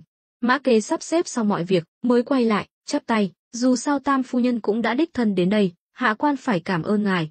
Âu Dương Uyển Uyển xua tay, Mã đại nhân đừng khách sáo, tướng công ở nhà cũng nhiều lần khen ngợi năng lực của Mã đại nhân, nếu không phải tình hình cấp bách, cũng sẽ không phái ta đến báo tin, ta tin tưởng với năng lực của Mã đại nhân, nhất định có thể giải quyết chuyện này ổn thỏa. Ai ngờ đâu, lúc hai người đang trò chuyện, trên mái nhà bên ngoài đã có vài tên thích khách Lâm gia mai phục, chúng đã rút kinh nghiệm từ vụ ám sát thất bại ở Ngư Thành, lần này chúng học khôn hơn, không lộ diện trước khi thành công. Mấy tên thích khách nấp sau chỗ lồi lõm trên mái nhà, tay cầm nỏ, mũi tên nhắm thẳng vào Mã Kế và Âu Dương Uyển Uyển. Chúng cũng biết Âu Dương Uyển Uyển đến báo tin, hơn nữa, sau khi biết thân phận của nàng, chúng quyết định bổ sung Âu Dương Uyển Uyển vào danh sách ám sát, nếu có thể giết chết Âu Dương Uyển Uyển, cũng đồng nghĩa với việc làm suy yếu đáng kể thực lực của Lâm Vân. Những năm qua, vì Âu Dương Uyển Uyển, chúng đã gặp không ít rắc rối, hầu như mỗi lần có hành động lớn, đều có bóng dáng của Âu Dương Uyển Uyển. Đây cũng là sự khẳng định của Lâm Vân về năng lực của tam phu nhân. Nhưng trong mắt Lâm gia, Âu Dương Uyển Uyển đã trở thành cái gai trong mắt, cái đinh trong thịt, không trừ không được. Vì vậy, cho dù không có lệnh của cấp trên Lâm gia, chúng cũng dám tự ý thay đổi kế hoạch. Lúc này, một tên thích khách đã nhắm vào ngực Âu Dương Uyển Uyển, thấp giọng hỏi, đại ca, có nên ra tay bây giờ không? Một tên áo đen nhìn chằm chằm vào hai người bên dưới, nói, chờ đã, chúng ta chỉ có một cơ hội, phải nhất kích tất sát, thước đo năng lực của một sát thủ, ngoài khả năng giết người, quan trọng nhất là phải có đủ kiên nhẫn, tìm kiếm thời cơ tốt nhất mới có thể thành công. Đến lúc đó, chúng mới có thể nhân lúc hỗn loạn mà chạy trốn. Đây là cách tự bảo vệ mình, nếu không, sẽ giống như vụ ám sát Khâu Quang Nhật tối qua, rõ ràng đã thành công, nhưng lại bị đối phương phản kháng quyết liệt, cuối cùng tổn thất 5 người. Âu Dương Uyển Uyển và Mã Kế vẫn chưa biết mình đã bị thích khách nhắm vào. Mã Kế phái quan binh lục soát toàn thành, nhưng lại không ngờ rằng thích khách đã trà trộn vào phủ thành chủ. Lúc này, Mã Kế hỏi, tam phu nhân, nghe nói Lâm công tử vừa rồi ở Đào Nguyên trấn đã giết hết đám người đàm phán của Lâm gia. Là thật. Âu Dương Uyển Uyển mỉm cười. Mã đại nhân tin tức cũng nhanh nhạy đấy. Đúng là như vậy, Lâm gia không biết sống chết, còn dám đưa ra yêu cầu quá đáng trong tình huống này, chết cũng đáng đời. Ha ha, vậy thì tốt quá. Lâm công tử hành sự quyết đoán, giáng cho Lâm gia một đòn nặng nề, cũng làm chúng ta, những quan lại địa phương, thêm tin tưởng. Ta, Mã Kế, bất cứ lúc nào cũng sẽ nghe theo Lâm công tử, tuyệt đối không do dự. Mã đại nhân không cần phải tuyên bố đâu, tướng công biết tâm ý của Mã đại nhân, lần này phái ta vội vàng đến báo tin, cũng là vì tướng công coi trọng ngươi. Hai người ngươi một câu ta một câu, tưởng như nhiệt tình, nhưng thực chất tâm trí của họ đều đang đặt trên thích khách Lâm gia, đặc biệt là Mã Kế. Ông ta đang chờ thuộc hạ báo cáo kết quả, nếu có thể giải quyết mọi rắc rối trước khi Lâm Vân đến, thì mới thật sự là nở mày nở mặt. Nhưng đúng lúc này, hai mũi tên lạnh lẽo bất ngờ bắn ra. Âu Dương Uyển Uyển lập tức nhận ra nguy hiểm, theo bản năng quay đầu nhìn ra cửa, thấy hai mũi tên bắn tới, trong lòng nàng kinh hãi, nhưng dù có nhận ra, cũng không kịp né tránh. Mọi chuyện xảy ra quá đột ngột. Một mũi tên trúng ngay ngực Âu Dương Uyển Uyển, Mã Kế lại may mắn thoát nạn. Mũi tên vốn nhắm vào tim ông ta, nhưng đúng lúc đó, ông ta đưa tay ra lấy ấm trà trên bàn. Chỉ một hành động nhỏ này đã khiến mũi tên lệch khỏi chỗ hiểm, cuối cùng găm vào vai ông ta. Mã Kế hét lên một tiếng đau đớn, vai phải của ông ta bị mũi tên găm chặt vào ghế, đau đến không chịu nổi. Nhưng ông ta lại nhìn về phía Âu Dương Uyển Uyển trước, thấy nàng đã ngã xuống ghế, máu chảy không ngừng, ông ta quát lớn, người đâu, có thích khách. Lập tức, quan binh canh gác xung quanh phòng khách ùa vào, thấy Mã Kế và Âu Dương Uyển Uyển đều bị thương, họ đều kinh ngạc. Vài tên quan binh tiến lên, định rút mũi tên trên vai Mã Kế ra. Mã Kế quát, đừng lo cho ta, mau đi xem Tam phu nhân. Ông ta hận không thể băm vằm đám thích khách Lâm gia. Ông ta sợ nhất là Tam phu nhân xảy ra chuyện, nhưng không ngờ điều mình lo sợ nhất lại xảy ra. Tam phu nhân bị thương nặng ngay trước mặt mình. Âu Dương Uyển Uyển vốn võ công cao cường, nên thể chất cũng rất tốt. Tuy mũi tên chí mạng khiến nàng máu chảy không ngừng, nhưng trong thời gian ngắn cũng không chớt được. Nàng nghiến răng, không hề kêu lên một tiếng nào. Nhìn đám quan binh hốt hoảng chạy đến, nàng nói, hoảng loạn cái gì, để lại vài người bảo vệ ta và Mã đại nhân, những người còn lại mau đi truy đuổi thích khách, nếu không phải bị thương, bị ghim chặt vào ghế, nàng đã tự mình đuổi theo rồi. Đám quan binh lúc này mới hoàn hồn, chạy ra ngoài, thấy vài tên thích khách trên mái nhà, họ lập tức đuổi theo. Lúc này, một tên quan binh ở lại nói, Tam phu nhân, để ta rút mũi tên trên người ngài ra. Âu Dương Uyển Uyển nói, không được, bây giờ rút ra, máu sẽ không cầm được, ngươi mau đi báo cho Bách Thảo Đường trong thành đến cứu chữa. Tên quan binh vội vàng gật đầu chạy đi. Mã Kế hỏi, Tam phu nhân, ngài không sao chứ? Âu Dương Uyển Uyển lắc đầu, cắn chặt môi, trên mặt ngoài vài giọt máu bắn ra thì toàn là mồ hôi lạnh. Nàng từng nhiều lần truyền tin cho Lâm Vân, thậm chí còn tham gia một số trận chiến, nhưng chưa bao giờ bị thương. Lần này đối với nàng mà nói, đúng là một sự sỉ nhục lớn, nhưng nàng cũng hiểu, vết thương lần này rất nghiêm trọng, nếu không xử lý kịp thời, hậu quả sẽ khó lường, thậm chí có thể mất mạng. Nhưng là một nữ tướng từng chinh chiến xa trường nhiều năm, nàng biết rõ với vết thương kiểu này, tuyệt đối phải giữ bình tĩnh, càng cử động, máu sẽ chảy càng nhanh. Hơn nữa, chưa có thầy thuốc đến, càng không thể tự ý xử lý vết thương, nếu không sẽ gây chảy máu ồ ạt. Dù sao, vùng ngực có rất nhiều mạch máu và nội tạng, chỉ cần sơ suất một chút cũng đủ gây chết người. Đúng lúc này, Lâm Kim Bưu cuối cùng cũng đến, đi cùng hắn còn có thầy thuốc của Bách Thảo Đường, vài thầy thuốc đều là người Tôn gia, người dẫn đầu chính là Tôn Hồng Đào, đường đệ của Tôn Tuyết Mông, con trai của Tôn Hưng. Hiện tại, hắn cũng đã trở thành thầy thuốc, quản lý Bách Thảo Đường ở Hạo Thành. Lâm Kim Bưu thấy cảnh tượng trước mắt, giật mình, vội vàng tiến lên. Đây là chuyện gì vậy? Mã Kế nói, Lâm Kim Bưu, ngươi đừng hỏi nhiều, mau đi dẫn quan binh trong thành bắt thích khách Lâm gia. Mắt Lâm Kim Bưu sáng lên, tuy những gì xảy ra trước mắt khiến hắn kinh ngạc, nhưng hắn cũng hiểu cơ hội mình mong chờ đã đến. Hắn chắp tay, Mã đại nhân yên tâm, chuyện này cứ giao cho ta. Nói xong, hắn xoay người rời đi. Mã Kế nén đau nói, Lâm Kim Bưu, ta không quan tâm ngươi dùng cách gì, lần này thích khách Lâm gia dám ám sát ta và Tam phu nhân, nhất định phải bắt sống chúng. Nếu ngươi không làm được, thì cũng đừng làm sư gia của ta nữa. Lâm Kim Bưu dùng mình, không dừng lại, mà bước nhanh hơn. Hắn nghe ra Mã Kế đang cảnh cáo hắn về tính nghiêm trọng của sự việc lần này. Càng nghiêm trọng, cơ hội của hắn càng lớn. Vì vậy, hắn không những không tức giận, mà còn vô cùng phấn khích. Lúc này, một tên thị vệ canh cửa tò mò hỏi, lão gia, sao ngài lại ra ngoài nhanh vậy? Lâm Kim Bưu nói, thông báo cho tất cả mọi người, bất kể giá nào, phải bắt bằng được thích khách Lâm gia, sống phải thấy người, chết phải thấy xác. Nói xong, hắn chui vào kiệu. Qua thời gian tiếp xúc, quan hệ giữa hắn và Mã Kế ngày càng thân thiết, đồng thời hắn cũng càng hiểu rõ thực lực của Lâm Vân đáng sợ đến mức nào. Hơn nữa, đến bây giờ, hắn vẫn là con bài của Lâm gia cài ở Hạo Thành, nhưng xảy ra chuyện lớn như vậy, Lâm gia lại không báo trước cho hắn, rõ ràng là đã không còn tin tưởng hắn nữa. Vì vậy, Lâm Kim Bưu cuối cùng cũng quyết định hoàn toàn theo Lâm Vân. Lần này chính là cơ hội để hắn thể hiện. Đi, Lâm Kim Bưu ra lệnh, 4 người khiêng kiệu vội vàng rời đi. Trong phủ, dưới sự xử lý bình tĩnh của Tôn Hồng Đào, mũi tên trên người Âu Dương Uyển Uyển và Mã Kế đã được rút ra. Tuy chảy không ít máu, nhưng không nguy hiểm đến tính mạng. Âu Dương Uyển Uyển đã được đưa vào phòng nghỉ ngơi. Dù sao vết thương của nàng cũng là nặng nhất, Mã Kế bị thương nhẹ nhất, chỉ bị tên xuyên qua vai phải. Sau khi được băng bó đơn giản, đã không còn vấn đề gì lớn. Tôn Hồng Đào hỏi, Mã đại nhân, rốt cuộc đã xảy ra chuyện gì? Sao ngài và Tam phu nhân lại bị tập kích trong phủ? Mã Kế nói, là thích khách Lâm gia. Từ khi Mã Kế nhậm chức phủ Doãn Hạo Thành, Bách Thảo Đường của Tôn gia cũng lập tức vào đóng quân ở đây, nên quan hệ giữa Tôn Hồng Đào và Mã Kế cũng khá tốt. Tôn Hồng Đào kinh hãi, hắn vẫn luôn nghĩ rằng cuộc chiến giữa Lâm Vân và Lâm gia chỉ diễn ra trong bóng tối, luôn được giải quyết âm thầm, nhưng không ngờ Lâm gia lại trực tiếp ra tay, hơn nữa lần này còn ám sát những nhân vật quan trọng. Mã Kế thì khỏi phải nói, ông ta là quan viên do Lâm Vân đề bạt, lúc trước còn có thánh chỉ của hoàng thượng, có thể nói là danh chính ngôn thuận, vô cùng vẻ vang. Còn tam phu nhân Âu Dương Uyển Uyển là người thân cận nhất bên cạnh Lâm Vân, tuy không có quyền lực gì trong tay, nhưng mỗi lần xuất hiện đều đại diện cho ý chí của Lâm Vân, có thể thấy vụ ám sát lần này nghiêm trọng đến mức nào. Lâm Vân cưỡi ngựa suốt đêm, cuối cùng cũng đến Hạo Thành. Đi trên đường phố, hắn thấy quan binh đang lùng sục khắp nơi, hơn nữa, hắn còn thấy Lâm Kim Bưu cũng đang chỉ huy cuộc tìm kiếm. Điều này khiến Lâm Vân rất hài lòng. Lâm Kim Bưu được thuộc hạ báo tin, cũng phát hiện Lâm Vân đã đến, vội vàng tiến lên hành lễ, sư gia phủ thành chủ Hạo Thành, Lâm Kim Bưu, bái kiến công tử. Hắn cố tình xưng là sư gia phủ thành chủ Hạo Thành, chính là muốn nói cho Lâm Vân biết suy nghĩ thật sự của mình. Lâm Vân nhìn xuống, vừa rồi ta còn tưởng mình nhìn nhầm, không ngờ lại thật sự là ngươi. Lâm Kim Bưu, ngươi tìm kiếm có kết quả gì chưa? Lâm Kim Bưu không dám giấu giếm, vội vàng nói, công tử, thuộc hạ đến muộn, khiến tam phu nhân và Mã đại nhân bị thương. Hiện tại hai người đang nghỉ ngơi trong phủ. Lâm Vân kinh ngạc, cái gì, tam phu nhân cũng bị thương? Lâm Kim Bưu gật đầu, đúng vậy, tam phu nhân bị thương khá nặng, bị tên xuyên qua ngực. Lâm Vân lo lắng, giật dây cương, phi thẳng đến phủ thành chủ. Lâm Kim Bưu nhìn theo bóng lưng Lâm Vân, trong lòng trăm mối cảm xúc ngổn ngang. Lúc này, thấy đám quan binh xung quanh đang nhìn mình, hắn quát, nhìn ta làm gì, còn không mau đi bắt thích khách. Đám quan binh cũng biết, Lâm Vân vừa rồi mới là ông chủ thực sự của Hạo Thành, nên ai nấy đều hăng hái, dốc toàn lực tìm kiếm.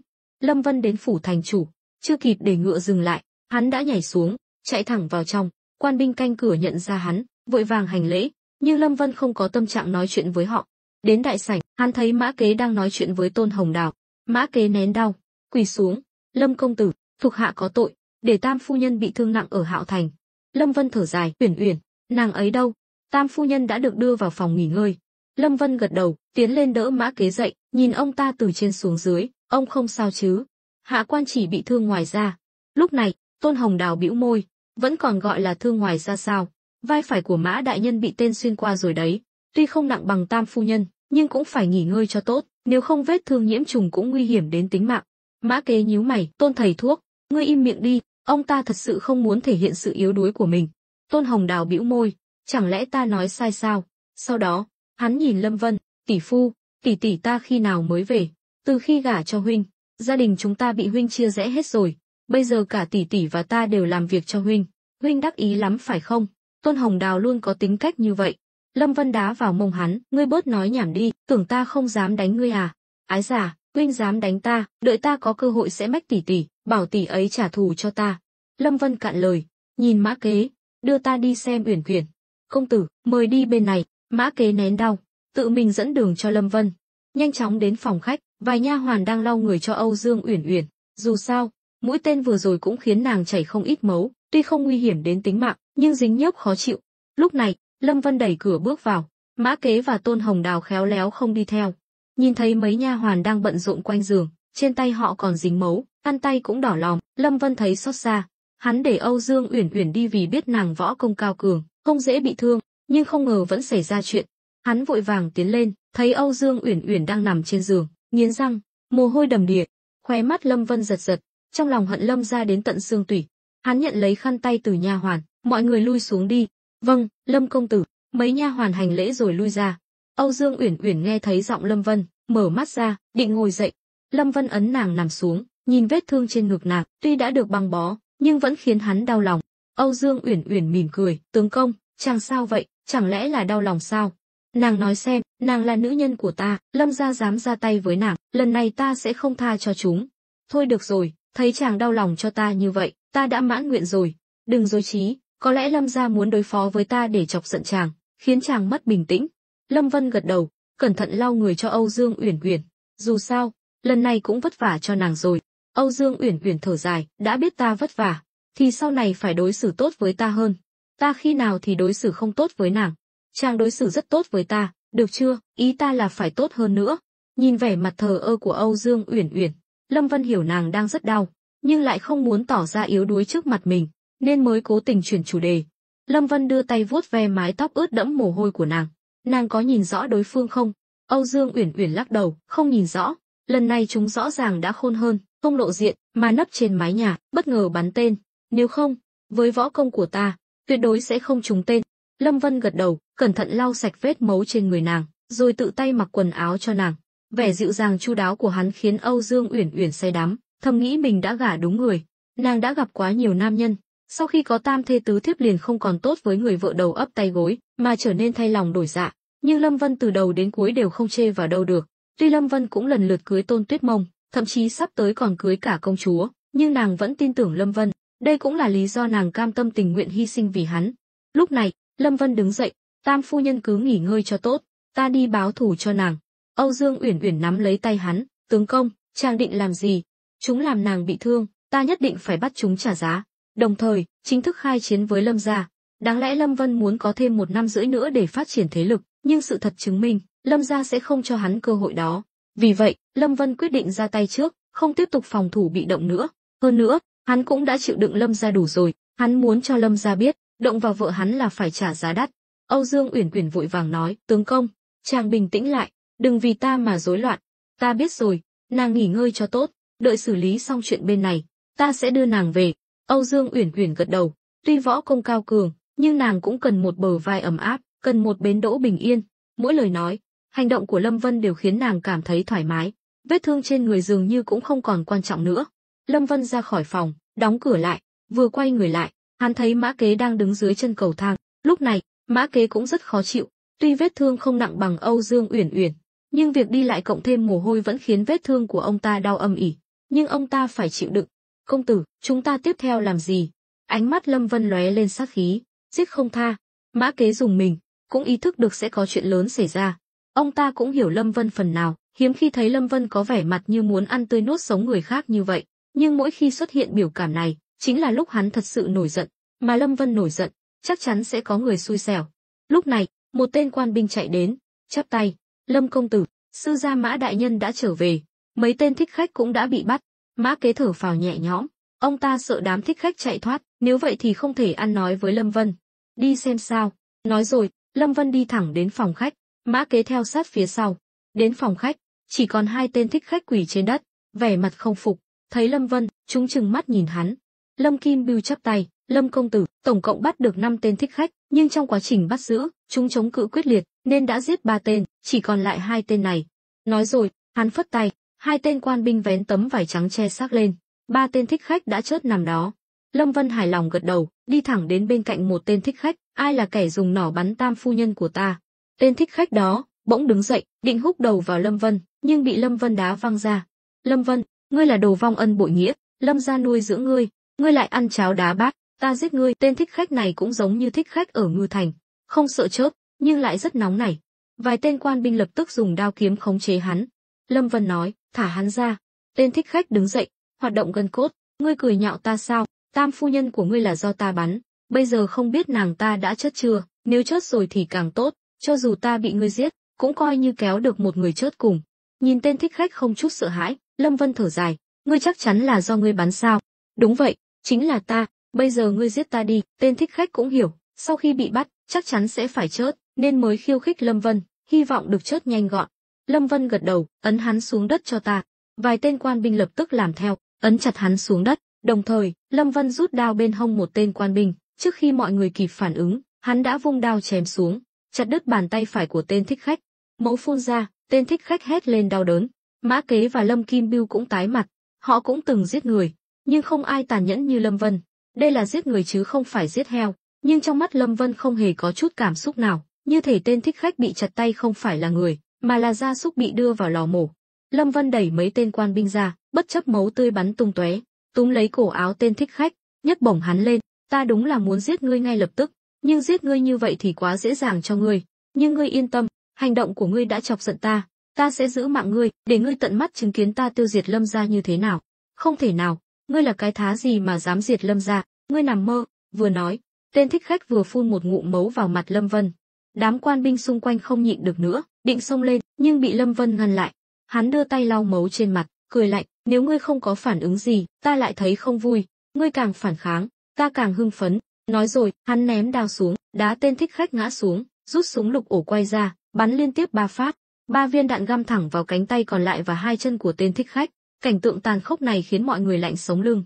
Mã Kế và Lâm Kim Bưu không dám lên tiếng, im lặng quan sát, còn Tôn Hồng Đào nấp phía sau che miệng lại, nhìn tỷ phu mình nổi giận. Hắn không ngờ tỷ phu ngày thường luôn tươi cười, khi tức giận lại đáng sợ như vậy. Lúc này, Lâm Vân nói, Hồng Đào. Tôn Hồng Đào nghe thấy gọi mình, vội vàng chạy đến, tỷ phu, huynh tìm ta, băng bó vết thương cho hắn. Nhưng, trong vết thương của hắn còn có đầu đạn chưa lấy ra. Lâm Vân quay đầu nhìn hắn, không cần lấy đầu đạn, cứ băng bó cầm máu, đừng để hắn chết quá nhanh là được. Tôn Hồng Đào không dám nhìn thẳng vào mắt Lâm Vân, vội vàng ngồi xuống băng bó vết thương cho tên thích khách. Tên thích khách đau đớn kêu la, nhìn Lâm Vân như nhìn thấy ác quỷ. Lâm Vân, ngươi thật tàn nhẫn, có giỏi thì giết ta đi. Tên thích khách muốn được giải thoát, nhưng Lâm Vân sao có thể để hắn thoải mái. Ngươi muốn chết, ta lại không cho ngươi chết. Ta đã nói rồi, ta muốn cho ngươi tận mắt chứng kiến Lâm gia bị diệt vong như thế nào. Tên thích khách tức giận đến mức ngất xỉu. Lúc này, Lâm Vân nhìn sang tên thích khách còn lại, tên này đã sợ đến mức mặt mày tái mét, định mở miệng cầu xin tha thứ, nhưng Lâm Vân đã hết kiên nhẫn, cũng không muốn nghe hắn nói nhảm. Lâm Vân đã biết tất cả những gì mình muốn biết, nên cuối cùng hắn không thèm nhìn tên thích khách kia, giơ tay lên bóp cò. Viên đạn găm thẳng vào giữa trán tên thích khách, đầu hắn nổ tung, máu me bắn tung tóe, khiến mọi người xung quanh kinh hãi. Bây giờ họ mới được chứng kiến sự đáng sợ của vị Lâm công tử này, không ra tay thì thôi, đã ra tay là phải giết người. Lâm Vân cất súng, ngồi xuống ghế, tự rót cho mình một chén trà.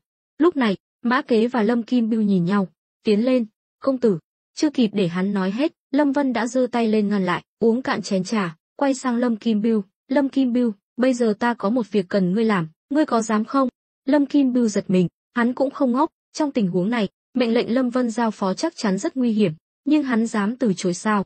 Hắn cười gượng gạo, chắp tay, công tử cứ bảo đi. Ngươi dẫn theo một số người giỏi, lập tức đến thành Ưng Lâm. Mã Kế và Lâm Kim Bưu đều hít vào một ngụm khí lạnh. Mã Kế vội vàng nói, công tử, chàng không định quyết chiến với Lâm gia đấy chứ? Đúng vậy, đấu đá lâu như vậy, cũng đến lúc kết thúc rồi. Hơn nữa, nếu ta không ra tay, tiếp theo Lâm gia còn không biết sẽ ra tay với ai trong số các ngươi. Thay vì ngồi chờ chết, chi bằng chủ động tấn công còn sảng khoái hơn. Lúc này, Lâm Vân cho mọi người cảm giác như đang đánh cược, người khác đánh cược bằng tiền, còn Lâm Vân đánh cược bằng mạng sống. Tuy Lâm gia ngày càng suy yếu, nhưng lạc đà gầy vẫn lớn hơn ngựa béo. Nếu chưa chuẩn bị kỹ càng mà đã ra tay, khả năng thành công chắc chắn sẽ giảm đi rất nhiều. Cuối cùng, cho dù thắng cũng là thảm thắng. Lâm Kim Bưu chắp tay, mệnh lệnh của công tử, thuộc hạ tự nhiên phải hoàn thành. Nhưng bây giờ khai chiến với Lâm gia, nguy hiểm quá lớn. Lâm Vân quát, sao, ngươi muốn dạy ta làm việc à? Lâm Kim Bưu run lên, vội vàng nói, thuộc hạ không dám. Bây giờ thuộc hạ sẽ lập tức đi thực hiện. Mã Kế, lấy số súng chúc thắng trước ta giao cho ngươi, phát cho họ. Mã Kế cũng hiểu giờ nói nhiều cũng vô ích, Lâm Vân thật sự muốn ra tay rồi. Vâng, nói rồi, ông ta nhìn đám quan binh bên cạnh, đến kho vũ khí, mang số vũ khí trang bị đó đến đây. Mấy tên quan binh lĩnh mệnh rời đi. Lâm Vân nói tiếp, Lâm Kim Bưu, sau khi nhận vũ khí, các ngươi đến thành Ưng Lâm, trực tiếp xông vào Lâm gia, giết không tha, bất cứ ai có liên quan đến Lâm gia, giết hết, không chừa một ai. Nhớ kỹ, ta không phải bảo các ngươi đi chịu chết, cuộc tấn công này phải nhanh gọn, không được cho Lâm gia cơ hội phản ứng. Sau đó, rút khỏi thành Ưng Lâm, tìm một nơi an toàn chờ ta mang quân đến. Lâm Kim Bưu thở phào nhẹ nhõm, hắn sợ mình sẽ trở thành vật hy sinh cho cơn thịnh nộ của Lâm Vân. Vâng, công tử yên tâm, thuộc hạ tuy không có tài cán gì khác, nhưng giết người thì tuyệt đối không thành vấn đề. Lâm Vân hài lòng gật đầu, nhớ kỹ, hoàn thành nhiệm vụ lần này, ta sẽ ghi nhớ công lao của ngươi, đến ngày đại nghiệp hoàn thành, sẽ không thiếu phần thưởng cho ngươi. Lâm Kim Bưu chờ đợi chính là câu nói này, vội vàng quỳ xuống tạ ơn. Nhanh chóng, một lượng lớn vũ khí được quan binh mang đến. Mọi người nhìn những thùng gỗ chứa hàng trăm khẩu súng trúc, trong lòng đều kinh ngạc. Hồng nhan họa thủy, chỉ vì thích khách ám sát Âu Dương Uyển Uyển, Lâm Vân liền ra tay tàn sát, trả thù đẫm máu. Dù kết quả cuối cùng ra sao, danh tiếng của Lâm Vân chắc chắn sẽ vang xa khắp Phong Dương quận, thậm chí là toàn bộ Đại Đoan. Lâm Kim Bưu nhìn số vũ khí tinh xảo này, mắt sáng rực. Tuy bọn họ sẽ đến Lâm gia chém giết, nhưng có những vũ khí này, bọn họ cũng sẽ không gặp nguy hiểm gì. Lâm Vân phất tay, mang theo số vũ khí này, các ngươi có thể đi được rồi. Lâm Kim Bưu gật đầu. Lâm Kim Bưu ra lệnh cho thuộc hạ mang số vũ khí này đi. Lâm Vân nhìn theo bóng lưng hắn, nói, Lâm Kim Bưu, lần này ta hoàn toàn tin tưởng ngươi, nhưng nếu ngươi làm chuyện gì có lỗi với ta, dù ngươi có trốn đến tận cùng trời đất, ta cũng sẽ tìm ra ngươi. Lâm Kim Bưu nghiêm nghị gật đầu rồi rời đi. Hắn hiểu, trận chiến hôm nay sẽ là trận chiến thay đổi vận mệnh của hắn, cũng là trận chiến để hắn và Lâm Vân xây dựng lòng tin. Tuy việc quay lại Lâm gia chém giết khiến hắn có chút khó chịu, nhưng nói cho cùng, những người Lâm gia bị phân tán ra ngoài như bọn họ cũng không có quan hệ gì với Lâm gia, đều là họ hàng xa, nói đúng ra thì cũng không còn được coi là người Lâm gia nữa. Vì vậy, cả Lâm Vân và Lâm Kim Bưu, những người đã hoàn toàn đoạn tuyệt quan hệ với Lâm gia, đều không có gì phải kiêng dè. Lâm Vân đứng dậy khỏi ghế, Mã Kế, Hạo Thành hiện tại có bao nhiêu binh sĩ có thể chiến đấu? Mã Kế đáp, qua mấy tháng huấn luyện của thuộc hạ, hiện tại có khoảng 150 người, đều là tinh binh thành thạo sử dụng súng. Tốt, ngươi điều động 100 người, đợi ta về Ngưu Bối thôn điều động thêm người, sẽ đến hội quân với ngươi, chúng ta cùng nhau tấn công Lâm gia. Nói đến nước này, Mã Kế chỉ đành đồng ý. Tuy ông ta thấy có chút đường đột, nhưng cũng biết Lâm Vân chưa bao giờ đánh trận nào mà không nắm chắc phần thắng. Đã sắp xếp như vậy, chắc chắn là đã suy nghĩ kỹ càng. Hơn nữa, nếu có thể thừa thắng xông lên, nhân lúc Lâm gia chưa chuẩn bị kịp mà đánh bại bọn họ, cũng là một cách hay. Dù sao, dùng binh quý ở chỗ thần tốc, tình hình chiến trường luôn thay đổi trong nháy mắt, nếu có thể đánh úp Lâm gia, biết đâu sẽ có kết quả bất ngờ. Thuộc hạ tuân lệnh. Lâm Vân gật đầu, ngươi đi chuẩn bị một chiếc xe ngựa thoải mái, bây giờ ta sẽ khởi hành. Nói xong, hắn xoay người rời đi, nhưng mới đi được vài bước lại dừng lại. Đúng rồi, mang theo tên thích khách kia, đừng để hắn chớp, ta đã nói rồi, phải để hắn tận mắt chứng kiến sự diệt vong của Lâm gia. Mã Kế chắp tay lĩnh mệnh. Lâm Vân đến phòng khách, cẩn thận bế Âu Dương Uyển Uyển ra khỏi phủ thành chủ, đặt nàng vào xe ngựa. Trên đường về, Lâm Vân luôn ở bên cạnh Âu Dương Uyển Uyển, để nàng nằm gối đầu lên đùi mình. Ngoài 4 năm thị vệ Hạo Thành, chỉ có một người đánh xe. Trên đường đi, người đánh xe cũng hết sức cẩn thận, gặp ổ gà hay gò đất đều đi chậm, sợ xe sóc làm Âu Dương Uyển Uyển khó chịu. Dù sao vết thương cũng rất sâu, cần thời gian dài để hồi phục. Về đến Ngưu Bối thôn đã là giữa trưa. Lâm Ngô Nguyệt nghe tin Âu Dương Uyển Uyển bị thương nặng, vội vàng chạy ra đón. Thấy Âu Dương Uyển Uyển mặt mày tái nhợt, không còn chút máu, Lâm Ngô Nguyệt đau lòng rơi nước mắt.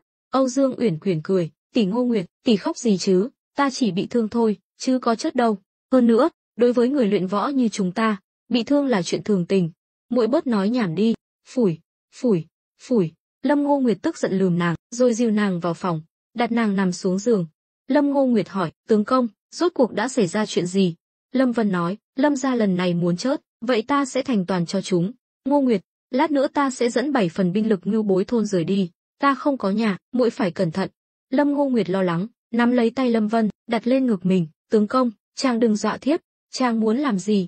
Muội đừng lo, giờ đã đến lúc quyết chiến với Lâm gia. Lâm gia bây giờ rất không an phận, từ vụ ám sát Khâu Quang Nhật đến Mã Kế và Uyển Uyển, từng chuyện một, rõ ràng là Lâm gia muốn trở mặt, vậy ta sẽ thành toàn cho chúng. Tướng công, đáng lẽ có vài lời thiếp không nên nói, nhưng chàng thật sự đã suy nghĩ kỹ chưa?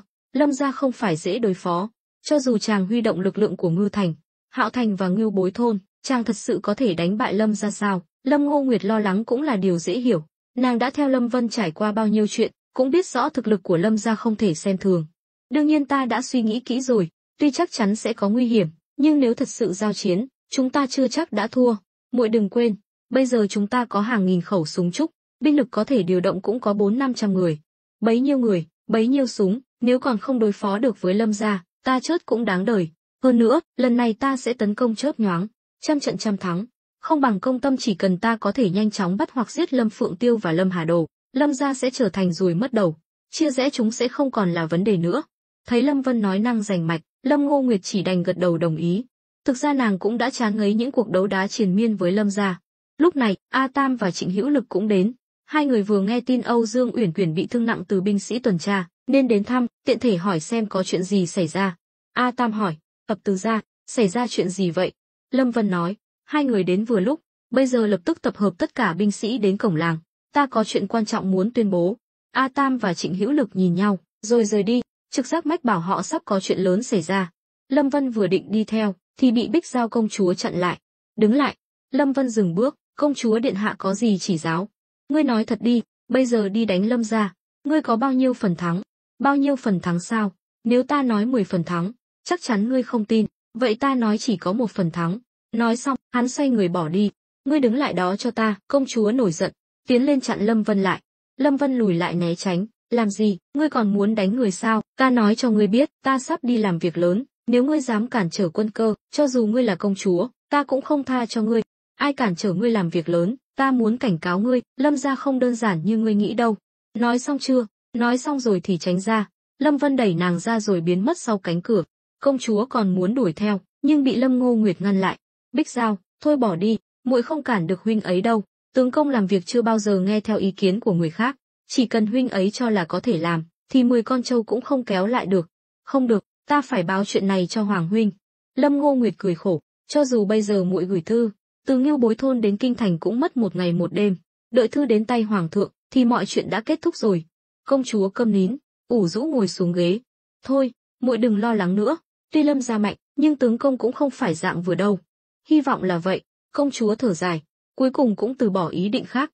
Lâm Vân đến cổng làng, thấy hơn 300 binh sĩ đã tập hợp xong. Họ xếp hàng chỉnh tề, mỗi người đều mặc giáp, sau lưng đeo súng trúc, bên hông quấn đầy đạn dược. Bộ trang bị này nếu ở trái đất thì chắc chắn là lạc hậu hết chỗ nói, nhưng ở Đại Đoan, bộ trang bị này tuyệt đối có thể áp đảo bất kỳ thế lực nào. Gia tộc Lâm có mạnh đến mấy cũng không mạnh bằng súng đạn. Thử tưởng tượng 400-500 tinh binh đồng loạt nổ súng, cảnh tượng đó sẽ hoành tráng đến mức nào. Gia tộc Lâm cho dù có 10 vạn đại quân cũng không thể điều động đến ngay lập tức, đợi đến khi gia tộc Lâm điều động được 10 vạn đại quân, trận chiến đã kết thúc từ lâu rồi. Không có Lâm Phượng Tiêu và Lâm Hà Đồ chỉ huy, 10 vạn đại quân Lâm gia chỉ là một đám ô hợp.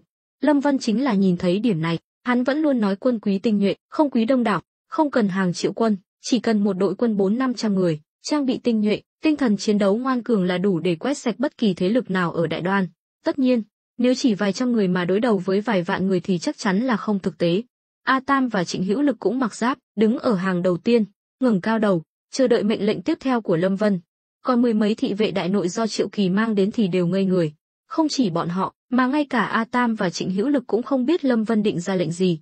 Mọi người đều nhìn Lâm Vân đang bước đến với vẻ mặt nghiêm nghị. Lâm Vân nhảy lên tảng đá lớn ở cổng làng, nói lớn, các binh sĩ, các ngươi theo ta cũng không phải ngày 1 ngày 2, người ngắn nhất cũng đã hơn nửa năm, người lâu nhất cũng gần 2 năm rồi. Ta biết các ngươi ngày nào cũng luyện tập lặp đi lặp lại, đã có chút tê liệt, nhưng ta, Lâm Vân, vẫn muốn nói vài lời. Nuôi binh ngàn ngày, dùng binh một lúc, ta ngày nào cũng cho A Tam và Trịnh Hữu Lực huấn luyện các ngươi là để nâng cao sức chiến đấu cá nhân. Tất nhiên, quan trọng nhất là phải có ý chí chiến đấu mạnh mẽ. Một đội quân thiện chiến phải có tác phong nhanh nhẹn, phải tuân lệnh, nghe theo chỉ huy.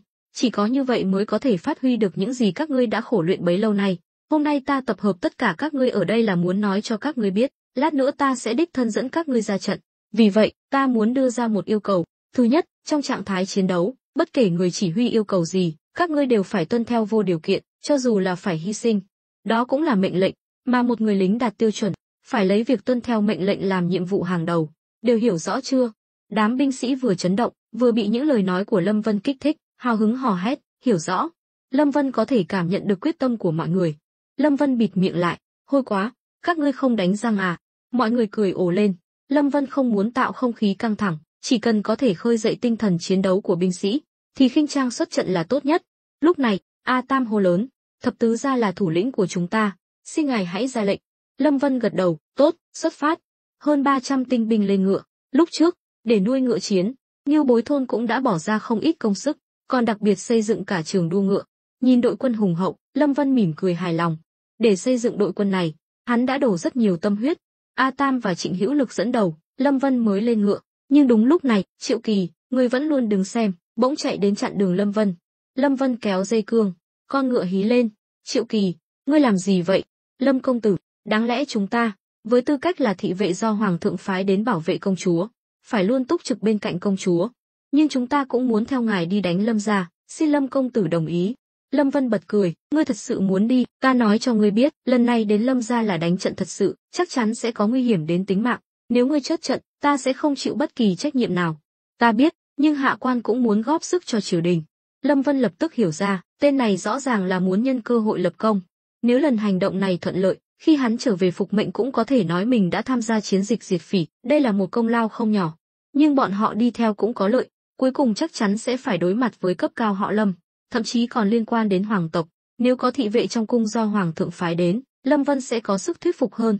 Cộng thêm thẻ bài do hoàng đế ban, hành động lần này của Lâm Vân sẽ là chính đáng, hành động thay trời hành đạo. Được, đã có lòng như vậy, ta sẽ thành toàn cho ngươi, các ngươi tự tìm ngựa mà đi theo. Triệu Kỳ mừng rỡ, vung tay lên, anh em, thời cơ lập công đã đến, đi theo ta. Mười mấy thị vệ đại nội vội vàng đi tìm ngựa. Một đội quân quy mô lớn như vậy xuất hiện, tự nhiên thu hút sự chú ý của các ngôi làng ven đường. Những ngôi làng này đều biết Ngưu Bối thôn hiện nay thế lực hùng mạnh, ngày thường không dám đến gây sự, nhưng lần này thấy nhiều binh lính mặc giáp như vậy, họ đều kinh ngạc. Lúc này, Lâm Vân nói với A Tam bên cạnh, đi, phái vài binh sĩ bắt hết những người này lại. A Tam ngạc nhiên, ập từ ra, ý ngài là sao? Trước khi chúng ta đến thành Ưng Lâm, không được để lộ bất kỳ tin tức gì, lỡ như trong số những người này có gián điệp của Lâm gia, chẳng phải là kế hoạch của chúng ta sẽ bị bại lộ sao? A Tam lúc này mới hiểu ra hiệu cho binh sĩ bên cạnh, vài tên binh sĩ lập tức thúc ngựa chạy đến, bắt tất cả những người dân nhìn thấy họ, trói vào gốc cây. Lâm Vân làm vậy cũng là vì muốn giữ bí mật, trong chiến tranh, tin tức tình báo rất quan trọng, hắn không muốn chưa đánh đã thua, đặc biệt là lần này hắn quyết tâm phải toàn thắng, nếu thất bại, chắc chắn sẽ ảnh hưởng nghiêm trọng đến tinh thần binh sĩ. Trên đường đi không còn chuyện gì xảy ra, họ lần lượt đến Ngư Thành và Hạo Thành, tập hợp binh mã, rồi toàn lực tiến về thành Ưng Lâm. Nơi nào họ đi qua, bụi bay mù mịt, dù sao, một đội quân 400-500 người phi nước đại, khí thế rất hùng tráng. Lâm Vân nhìn về phía thành Ưng Lâm, lẩm bẩm, Lâm Phượng Tiêu, Lâm Hà Đồ, các ngươi cứ đợi đấy, lần này chúng ta sẽ tính sổ. Cùng lúc đó, trong đại sảnh Lâm gia ở thành Ưng Lâm, dưới sự chủ trì của Lâm Phượng Tiêu, một cuộc họp lại được tổ chức. Nội dung thảo luận đương nhiên là vụ ám sát Khâu Quang Nhật và Mã Kế lần này. Các trưởng lão một người như được bơm thuốc kích thích, nịnh bợ Lâm Phượng Tiêu, nói toàn những lời vô nghĩa, ca ngợi ông ta không ngừng. Tuy Lâm Phượng Tiêu không muốn nghe, nhưng cũng không lên tiếng, chỉ lặng lẽ nhìn Lâm Tử Tường đang ngồi im lặng bên cạnh. Lúc này, mọi người đều im lặng. Lâm Phượng Tiêu nói, bố chính sứ đại nhân, lần ám sát này tuy không thành công, nhưng cũng coi như là đã thể hiện được khí thế của Lâm gia. Không biết ông có ý kiến gì về hành động lần này? Hóa ra, hành động bí mật lần này của Lâm gia không hề thông báo cho Lâm Tử Tường. Ông ta hoàn toàn không biết gì, khiến trong lòng ông ta rất tức giận, xem ra mình đã bị nghi ngờ rồi. Nhưng vì Lâm Phượng Tiêu không nói rõ, ông ta cũng giả vờ như không biết gì. Kế hoạch không tệ, nhưng tổ chức chưa đủ chặt chẽ. Hơn nữa, Lâm gia đã quá xem thường Lâm Vân. Nếu lần hành động này do lão phu tổ chức, có lẽ đã không thất bại. Các trưởng lão xung quanh lập tức không vui, trừng mắt nhìn ông ta. Theo họ, Lâm Tử Tường chỉ giỏi nói mà không giỏi làm. Thích khách Lâm gia đừng nói là ở Phong Dương quận, mà ngay cả trên toàn Đại Đoan cũng rất nổi tiếng, vậy mà bị Lâm Tử Tường chê bai không đáng một xu. Hơn nữa, kế hoạch lần này tất cả trưởng lão đều tham gia. Lâm Tử Tường nghi ngờ kế hoạch này, cũng đồng nghĩa với việc nghi ngờ tất cả bọn họ. Lâm Phượng Tiêu mỉm cười, bố chính sứ đại nhân nói có lý. Vậy thế này nhé, chúng ta sẽ tiến hành một hành động lớn nữa, do bố chính sứ đại nhân đích thân chỉ huy, đi ám sát Lâm Vân, thế nào? Lời vừa dứt, tất cả mọi người đều kinh ngạc. Ám sát Lâm Vân, đây không phải là nói đùa sao? Bây giờ cả Đại Đoan, ai mà không biết Lâm Vân lợi hại như thế nào? Ám sát hắn chẳng khác nào nằm mơ giữa ban ngày, đặc biệt là khi biết Lâm Vân hiện tại có vũ khí mới rất lợi hại, gần như có thể trăm phát trăm trúng. Hơn nữa, bên cạnh Lâm Vân luôn có thị vệ mang súng bảo vệ, muốn giết hắn rất khó, gần như là không thể. Đạo lý này Lâm Phượng Tiêu tự nhiên cũng hiểu, nhưng ông ta đã nhận được tin tình báo, biết Lâm Tử Tường có vấn đề, nên mới nói như vậy, chính là muốn nhân cơ hội này loại bỏ Lâm Tử Tường. Lâm Tử Tường cười, được thôi, đã là đại trưởng lão phân phó, lão phu tự mình ra tay cũng không sao. Không biết đại trưởng lão định cho lão phu bao nhiêu thích khách. Lần trước ông ta đã nhận được câu trả lời chắc chắn từ Lâm Vân, nên bất cứ lúc nào cũng có thể đoạn tuyệt quan hệ với Lâm gia. Nếu trước khi rời đi có thể hãm hại Lâm gia một phố, ông ta rất sẵn lòng.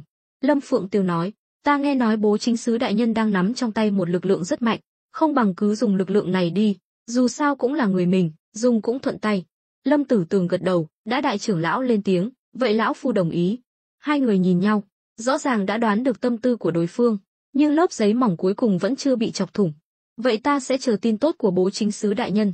Lâm Phượng Tiêu cười tươi rói, nhưng đúng lúc này, ngoài cửa vang lên tiếng bước chân dồn dập, một tên thị vệ hớt hải chạy vào, quỳ xuống, chiếc mũ trên đầu rơi xuống đất, hắn vội vàng nhặt lên đội lại. Lâm Phượng Tiêu nhíu mày, hoảng loạn cái gì, thành ra thể thống gì? Đại trưởng lão, chuyện lớn không hay rồi, gián điệp của chúng ta ở Phong Dương quận vừa báo cáo, một canh giờ trước, Lâm Vân đã tập hợp ít nhất 500 tinh binh, đang nhanh chóng tiến về thành Ưng Lâm. Lời vừa dứt, cả sảnh đường chấn động, tất cả trưởng lão đều bị tin này làm cho sợ hãi, đứng bật dậy, ngay cả Lâm Tử Tường cũng nhíu mày, ông ta không nhận được bất kỳ tin tức nào, càng không biết Lâm Vân có ý gì. Lâm Phượng Tiêu trầm giọng hỏi, đã điều tra rõ trang bị của đối phương chưa? Theo báo cáo của gián điệp, đội quân 400-500 người này đều được trang bị súng trúc, mặc giáp, trông như muốn quyết chiến với Lâm gia. Cả đại sảnh chìm vào im lặng, mọi người đều hoảng loạn. Sức mạnh to lớn của Lâm Vân đã khiến các trưởng lão Lâm gia chịu áp lực rất lớn. Lần này hắn lại đột ngột tập hợp một lượng lớn quân tinh nhuệ, hùng hổ đến đây, ngay cả đứa ngốc cũng nhận ra nguy hiểm. Lúc này, Lâm Phượng Tiêu nói, truyền lệnh xuống, giới nghiêm toàn thành, bất kỳ kẻ khả nghi nào, không cần thẩm vấn, giết ngay tại chỗ. Lâm Phượng Tiêu cũng hiểu tình hình hiện tại nguy cấp đến mức nào. Tên thị vệ lĩnh mệnh rời đi. Các trưởng lão Lâm gia xung quanh đã hỗn loạn thành một đoàn, nói không sợ hãi là không thể. Dù sao, người nổi tiếng thì dễ bị để ý. Lâm Vân trong mắt bọn họ đã bị liệt vào danh sách không thể đụng vào. Tuy biết rõ Lâm gia và Lâm Vân sớm muộn gì cũng sẽ có một trận chiến, nhưng họ không muốn đối mặt với hiện thực này. Tốt nhất là có thể duy trì trạng thái trước đây, tốt nhất là không can thiệp vào nhau, ai sống cuộc sống của người nấy. Nhưng chính họ cũng không biết, 36 vị phiên vương đã trở thành vật cản, trở thành mối nguy hại đối với hoàng thượng, nhất định phải loại bỏ. Mà Lâm Vân chính là nhân vật then chốt thúc đẩy sự tiến triển của lịch sử này. Lúc này, một trưởng lão tiến lên, chắp tay, xin đại trưởng lão hạ lệnh, điều động 10 vạn đại quân đang đóng giữ ở biên giới trở về, bảo vệ Lâm gia. Các trưởng lão xung quanh cũng đồng loạt quỳ xuống, cầu xin Lâm Phượng Tiêu. Họ không muốn giao chiến với Lâm Vân, cứ nghĩ được ngày nào hay ngày nấy. Nhưng nếu Lâm Vân thật sự muốn đuổi cùng giết tận, họ cũng chỉ có thể liều chết phản kháng. Lâm Phượng Tiêu thở dài, các ngươi nghĩ điều động 10 vạn đại quân là chuyện dễ dàng sao? Chúng ta nhận được tin quá muộn, cho dù bây giờ ta hạ lệnh, 10 vạn đại quân muốn trở về thành Ưng Lâm cũng phải mất 3-4 ngày. 3-4 ngày, đến lúc đó thì muộn mất rồi. Lần này Lâm Phượng Tiêu cũng không còn cách nào khác. Hơn nữa, ông ta không ngờ Lâm Vân lại quyết đoán như vậy, bất ngờ tấn công khi ông ta chưa chuẩn bị gì. Giờ đây, ông ta chỉ có thể để Lâm gia liều chết chống cự. Tuy ông ta biết 500 tinh binh Lâm Vân mang đến chắc chắn rất mạnh, cộng thêm súng trúc, Lâm gia 8 phần là không chống đỡ nổi. Nhưng dù sao ông ta cũng là chính thất của Vũ Vương gia. Lâm Phượng Tiêu không tin Lâm Vân dám giết cả ông ta. Lúc này, Lâm Tử Tường nói móc, đại trưởng lão, lời này cũng có lý, nhưng ta muốn hỏi đại trưởng lão, nếu Lâm Vân tàn sát thành Ưng Lâm, đại trưởng lão sẽ ở lại cùng chúng ta chống trả, hay là rời đi? Các trưởng lão đều nhìn Lâm Phượng Tiêu. Đây là bí mật công khai, ai trong Lâm gia mà không biết Lâm Phượng Tiêu là chính thất của Vũ Vương gia? Nói cho cùng, ông ta đã là thành viên hoàng tộc, lý do ông ta vẫn ở Lâm gia, thứ nhất là vì có thể thu được nhiều lợi ích hơn, khiến Lâm gia và hoàng tộc gắn bó chặt chẽ. Nhưng làm như vậy trước đây thì có ý nghĩa rất lớn, có thể bảo vệ Lâm gia bình yên, nhưng bây giờ lại vô nghĩa, vì hoàng thượng đã bắt đầu chuẩn bị ra tay với những gia tộc phiên vương như bọn họ. Thân phận của Lâm Phượng Tiêu lúc này rất khó xử, nếu ông ta có thể ở lại cùng Lâm gia sống chết có nhau thì cũng thôi, nhưng nếu ông ta chọn cách tự bảo vệ mình, thì Lâm gia thật sự không còn hy vọng nữa. Quả nhiên, vừa nghe Lâm Tử Tường nói xong, Lâm Phượng Tiêu liền nổi giận, Lâm Tử Tường, ngươi có ý gì? Ta là nhị đương gia của Lâm gia, chứ không phải phiên vương. Ngươi giỏi như vậy, sao không đi nói chuyện này với Hà Đồ?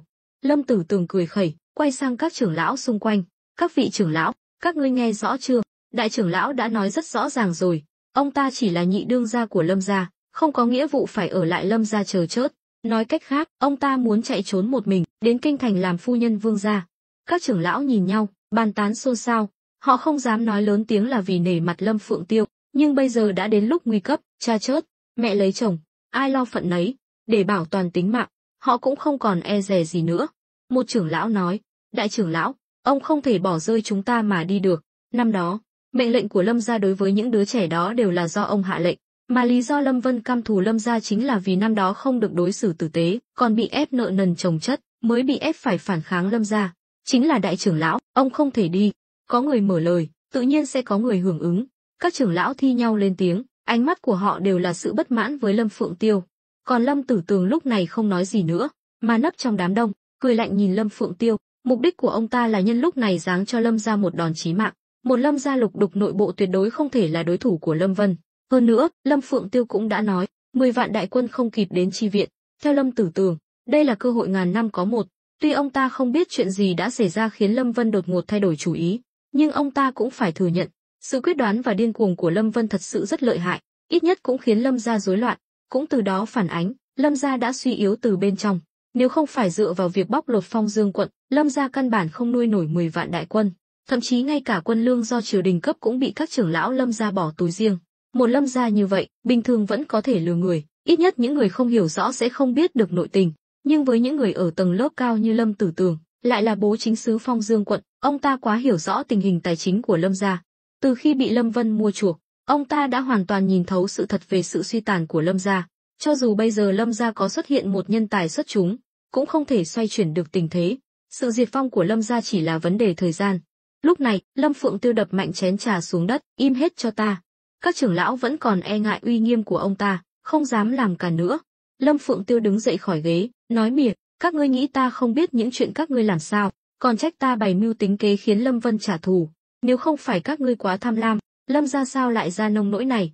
Hôm nay ta nói rõ, Sự suy yếu của Lâm gia có liên quan đến tất cả mọi người ở đây, nhưng ta không muốn phân định đúng sai với các ngươi. Giờ đại địch trước mắt, chúng ta không phải nên đoàn kết lại, cùng nhau chống lại kẻ thù sao? Tại sao lại nghe theo lời gièm pha? Lời phản bác của Lâm Phượng Tiêu cũng rất sắc bén. Hơn nữa, những lời này đã nói rất rõ ràng. Các trưởng lão đều cảm thấy có gì đó không đúng, quay sang nhìn Lâm Tử Tường. Những lời vừa rồi của Lâm Tử Tường đầy mùi chia rẽ. Tuy đã thành công khơi dậy sự bất mãn của mọi người với Lâm Phượng Tiêu, nhưng cũng đã lộ rõ dã tâm của ông ta. Quả nhiên, vị trưởng lão vừa rồi yêu cầu Lâm Phượng Tiêu giải thích, lần này lại hướng mũi dùi vào Lâm Tử Tường. Bố chính sứ đại nhân, rốt cuộc ông đang chiến đấu vì ai? Lâm Tử Tường hừ lạnh, các ngươi nhìn ta làm gì? Ta chỉ phụ trách quản lý tài chính của Phong Dương quận, chuyện khác không liên quan đến ta. Chẳng lẽ Lâm gia gặp phải vấn đề không giải quyết được, lại định đổ hết trách nhiệm lên đầu ta sao? Đương nhiên là không phải, chỉ là muốn bố chính sứ đại nhân giải thích tại sao lại nói những lời chia rẽ vào thời điểm quan trọng này. Lâm Tử Tường không nói nên lời, vừa rồi ông ta đúng là có ý đồ xấu, không có gì để giải thích. Các trưởng lão thấy ông ta không nói được gì, ánh mắt nhìn ông ta đều lộ ra vẻ thù địch.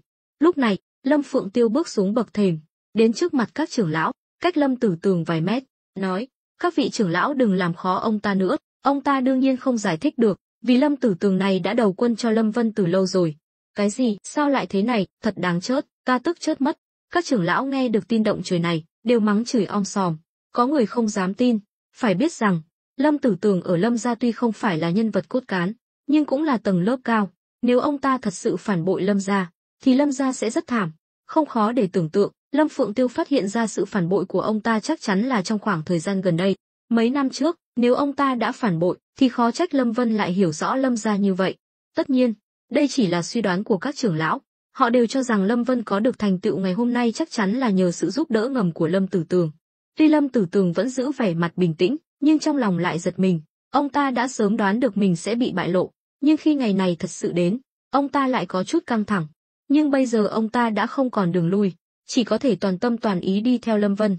Ông ta cười lạnh, Lâm Phượng Tiêu, ngươi quả nhiên thông minh, ngươi nói đúng, ta đã đầu quân cho Lâm Vân, nhưng cũng là vì ta đã hoàn toàn thất vọng về Lâm gia. Tất nhiên, các vị trưởng lão cũng không cần phải giả vờ mắng ta là kẻ tiểu nhân, vô sỉ. Thực ra, trong lòng các ngươi đều đang ghen tị, đúng không? Các trưởng lão đều mặt mày tái mét, thậm chí có người còn xấu hổ cúi đầu, không ai dám nhìn Lâm Phượng Tiêu, họ đều chột dạ. Lâm Phượng Tiêu nhíu mày, hình như đã nhận ra điều gì đó không ổn. Người đâu? Lôi tên phản đồ Lâm gia này ra ngoài chém đầu. Lập tức, vài tên binh sĩ mặc giáp xông vào, định lôi Lâm Tử Tường đi. Lâm Tử Tường vùng vẫy, quát lớn, các ngươi dám?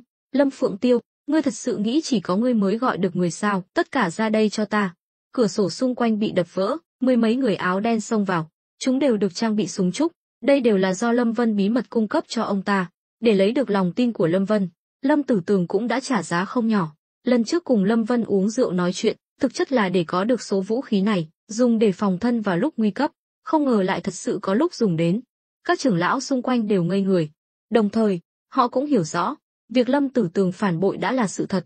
Những người áo đen mà Lâm Tử Tường gọi đến đều được trang bị súng trúc do Ngưu Bối thôn chế tạo. Loại vũ khí này uy lực vô cùng lớn, dùng trên chiến trường tuyệt đối có thể giết chết rất nhiều người. Nhưng nếu dùng trong đại sảnh này, tất cả bọn họ sẽ bị giết ngay lập tức. Lâm Phượng Tiêu nheo mắt, Lâm Tử Tường, xem ra ngươi đã chuẩn bị từ lâu rồi. Ngươi thật sự muốn cấu kết với Lâm Vân, lật đổ Lâm gia sao? Ta còn đường lui sao? Vốn dĩ nếu ngươi không vạch trần ta, chúng ta còn có thể xoay chuyển tình thế. Nhưng bây giờ ta chỉ có thể đi đến cùng. Hơn nữa, các ngươi đừng quên, cho dù Lâm gia có sụp đổ, ta vẫn là bố chính sứ, quan triều đình. Đồng thời, ta còn có công giúp Lâm Vân diệt phỉ, sẽ được thăng chức. Còn các vị trưởng lão ở đây, các ngươi chỉ có một kết cục, đó là chết. À, ta quên mất, đại trưởng lão có Ngũ Vương gia chống lưng, chắc Lâm Vân cũng sẽ nể mặt Ngũ Vương gia mà tha cho ngươi một mạng. Vì vậy, ngươi cũng không cần phải quá sợ hãi. Lâm Phượng Tiêu tức giận, nhưng lại không thể phản bác. Lúc này, Lâm Tử Tường nói, bây giờ ta cho các ngươi một cơ hội, chủ động đầu hàng bố chính sứ, ta có thể thay các ngươi cầu xin Lâm Vân, biết đâu còn có đường sống. Nhưng điều kiện tiên quyết là phải thật lòng đầu hàng. Nếu muốn giở trò, ta đảm bảo các ngươi sẽ chết thảm hơn. Các trưởng lão đều dao động, nhưng không ai dám làm chim đầu đàn. Việc này khác với việc lên tiếng. Ai là người đầu tiên đứng ra, chính là phản bội Lâm gia. Mọi người đều im lặng. Lâm Phượng Tiêu thấy vậy, trong lòng hơi yên tâm. Ông ta sợ nhất là lúc này lại xảy ra tình trạng gió chiều nào theo chiều ấy. Nhưng đúng lúc này, cánh cửa đóng chặt bỗng nhiên mở ra. Một người đàn ông trung niên bước vào với khí thế hùng hồn. Người này khí chất phi phàm, đặc biệt là đôi mắt sắc bén như dao, toát ra vẻ bá đạo. Khi các trưởng lão nhìn thấy hắn, đều kinh hãi, nhất là Lâm Tử Tường, sắc mặt trở nên vô cùng khó coi. Người đàn ông trung niên này chính là phiên vương đời này của Lâm gia, Lâm Hà Đồ. Lâm Hà Đồ không để ý đến đám người áo đen cầm súng trúc xung quanh, đi thẳng đến trước mặt Lâm Tử Tường, nhìn ông ta với ánh mắt lạnh lùng.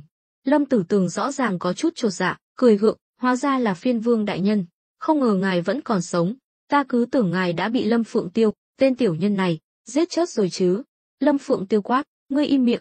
Bị Lâm Tử Tường nói như vậy, ông ta cũng cảm thấy bất an, hình như là sợ bị tiết lộ bí mật gì đó. Các trưởng lão xung quanh lập tức quỳ xuống, tham kiến phiên vương đại nhân. Lâm Hà Đồ không để ý đến các trưởng lão, mà nhìn chằm chằm vào Lâm Tử Tường. Lâm Tử Tường, hóa ra đây mới là bộ mặt thật của ngươi. Ngươi ẩn náu trong Lâm gia sâu như vậy, hôm nay cuối cùng cũng lộ diện. Nhưng ta rất tò mò, ai cho ngươi lá gan dám nói chuyện với ta như vậy? Lâm Tử Tường hừ lạnh, thôi đi, Lâm Hà Đồ, bây giờ nói nhiều cũng vô ích. Lâm gia đã định trước là phải diệt vong, mà ngươi cũng không phải người thông minh gì. Lúc này nếu ngươi trốn đi, biết đâu còn có đường sống. Nhưng ngươi lại dám chủ động xuất hiện, vậy hôm nay ngươi cũng sẽ gặp xui xẻo. Ta là gia chủ Lâm gia, đồng thời cũng là phiên vương do triều đình sắc phong. Ai dám khiến ta gặp xui xẻo? Là ngươi, Lâm Tử Tường sao? Lâm Hà Đồ rất cứng rắn, đối mặt với họng súng xung quanh mà không hề sợ hãi. Thái độ bình tĩnh này khiến các trưởng lão Lâm gia thở phào nhẹ nhõm. Chỉ cần có người chống lưng cho họ, họ có thể tiếp tục kiên trì. Đồng thời, họ thầm may mắn vì vừa rồi không bị Lâm Tử Tường dụ dỗ, nếu không thì hỏng bét. Lâm Tử Tường mặt mày tái mét, lùi lại vài bước, quát lớn, nổ súng, giết hết bọn chúng cho ta. Nếu ông ta có thể dẫn theo thuộc hạ giết chết những người đứng đầu Lâm gia này, thì khi Lâm Vân đến sẽ dễ dàng giải quyết vấn đề của Lâm gia. Đến lúc đó, ông ta cũng sẽ lập được đại công, cho dù là Lâm Vân cũng phải thay ông ta xin thưởng với hoàng thượng. Ông ta nghĩ vậy, nhưng mơ mộng thì đẹp, hiện thực thì phũ phàng. Đám người áo đen cầm súng vừa định nổ súng, Lâm Hà Đồ liền quát, nổ súng đi. Lâm Tử Tường, ngươi đúng là có thể để đám sát thủ này giết sạch Lâm gia, nhưng đừng quên, ngươi cũng đừng hòng sống mà rời khỏi đại sảnh này. Bên ngoài đã có vô số thích khách Lâm gia mai phục, chỉ cần ta ra lệnh một tiếng, hàng trăm thích khách sẽ xông vào. Đến lúc đó, xem súng của các ngươi còn bao nhiêu đạn. Lời vừa dứt, Lâm Tử Tường lập tức im lặng, ngay cả đám người áo đen cầm súng cũng chùn bước. Tuy chúng là sát thủ, không sợ chớp, nhưng nếu có cơ hội sống sót, ai cũng không muốn chết dễ dàng. Lâm Tử Tường nhìn ra ngoài, thấy hàng trăm thích khách Lâm gia đã bao vây đại sảnh. Lâm Tử Tường lúc này thật sự căng thẳng. Lâm gia vẫn luôn do Lâm Phượng Tiêu nắm quyền, khiến ông ta không hiểu rõ về Lâm Hà Đồ. Trước đây cũng chưa từng coi hắn ta ra gì, nhưng không ngờ, ông ta đã vượt qua được mối đe dọa từ Lâm Phượng Tiêu, lại sắp thua dưới tay Lâm Hà Đồ. Lâm Phượng Tiêu cười đắc ý, tiến lên, Lâm Tử Tường, bản lĩnh của ngươi đâu? Ngươi không phải muốn cấu kết với Lâm Vân sao? Ngươi không phải có súng trúc sao? Ngươi nổ súng đi, ngươi dám không? Bị Lâm Phượng Tiêu chất vấn trước mặt mọi người, Lâm Tử Tường càng thêm căng thẳng. Lâm Tử Tường vội vàng giật lấy súng trúc trong tay một tên áo đen, chĩa vào Lâm Hà Đồ và Lâm Phượng Tiêu, các ngươi đừng ép ta. Đối mặt với họng súng đen ngòm, Lâm Phượng Tiêu cũng có chút sợ hãi, dù sao ông ta cũng đã biết súng trúc này uy lực rất lớn, nếu nổ súng, ông ta và Lâm Hà Đồ chắc chắn sẽ chết. Nhưng thấy Lâm Hà Đồ vẫn bình tĩnh như thường, ông ta cũng chỉ có thể cố gắng kìm nén nỗi sợ hãi trong lòng, gượng cười. Lúc này, Lâm Hà Đồ nói, Lâm Tử Tường, tuy ngươi đã phản bội Lâm gia, nhưng Lâm gia vẫn cho ngươi một cơ hội, bây giờ ngoan ngoãn hạ vũ khí xuống. Ta, với tư cách là phiên vương Lâm gia, có thể miễn tội cho ngươi, tất nhiên, bây giờ ngươi cũng có thể nổ súng, ngươi cứ thử xem, khi một người không còn sợ chết, hắn ta sẽ không sợ hãi bất cứ điều gì, càng không sợ bất kỳ lời đe dọa nào. Lâm Hà Đồ là tam vương gia Lâm gia, cả khí phách lẫn phong thái đều vượt xa tưởng tượng, khiến Lâm Tử Tường hoàn toàn rối trí. Nhìn Lâm Hà Đồ từng bước tiến lại gần, Lâm Tử Tường quát, đừng lại gần, nói rồi, ông ta bắn một phát xuống đất, tiếng súng vang lên chói tai, khiến các trưởng lão xung quanh đều run sợ, nhưng Lâm Hà Đồ vẫn không hề nao núng, tiến đến trước mặt Lâm Tử Tường, rồi làm một hành động khiến tất cả mọi người đều kinh ngạc.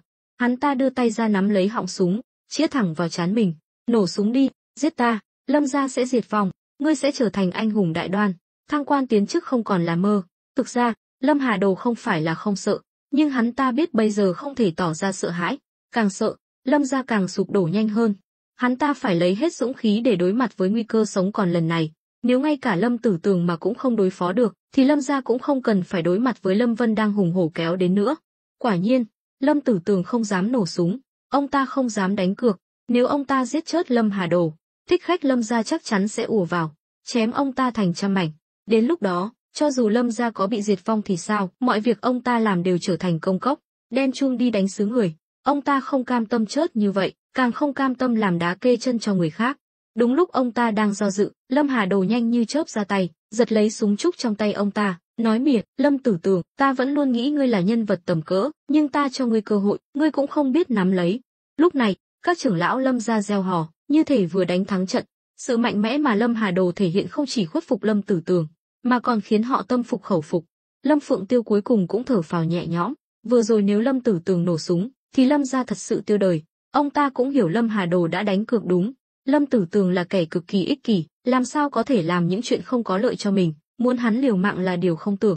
Lúc này, thích khách Lâm gia bên ngoài ùa vào, áp giải Lâm Tử Tường xuống đất, những người áo đen còn lại cũng bị tước vũ khí, ngay cả Lâm Tử Tường cũng bị bắt, bọn họ lập tức trở thành ruồi mất đầu, hoàn toàn mất phương hướng. Hai tên thích khách áp giải Lâm Tử Tường đến trước mặt Lâm Hà Đồ. Lâm Hà Đồ cười khẩy, Lâm Tử Tường, ngươi làm vậy để làm gì, bây giờ ngươi đã thua hoàn toàn, có gì muốn nói không? Lâm Tử Tường thở dài, ta đúng là đã thua, nhưng ngươi, Lâm Hà Đồ, cũng chỉ thắng được ta mà thôi. Tình hình Lâm gia vẫn rất nguy cấp, Lâm Vân là người rất lợi hại, hơn nữa còn được Hoàng thượng hậu thuẫn.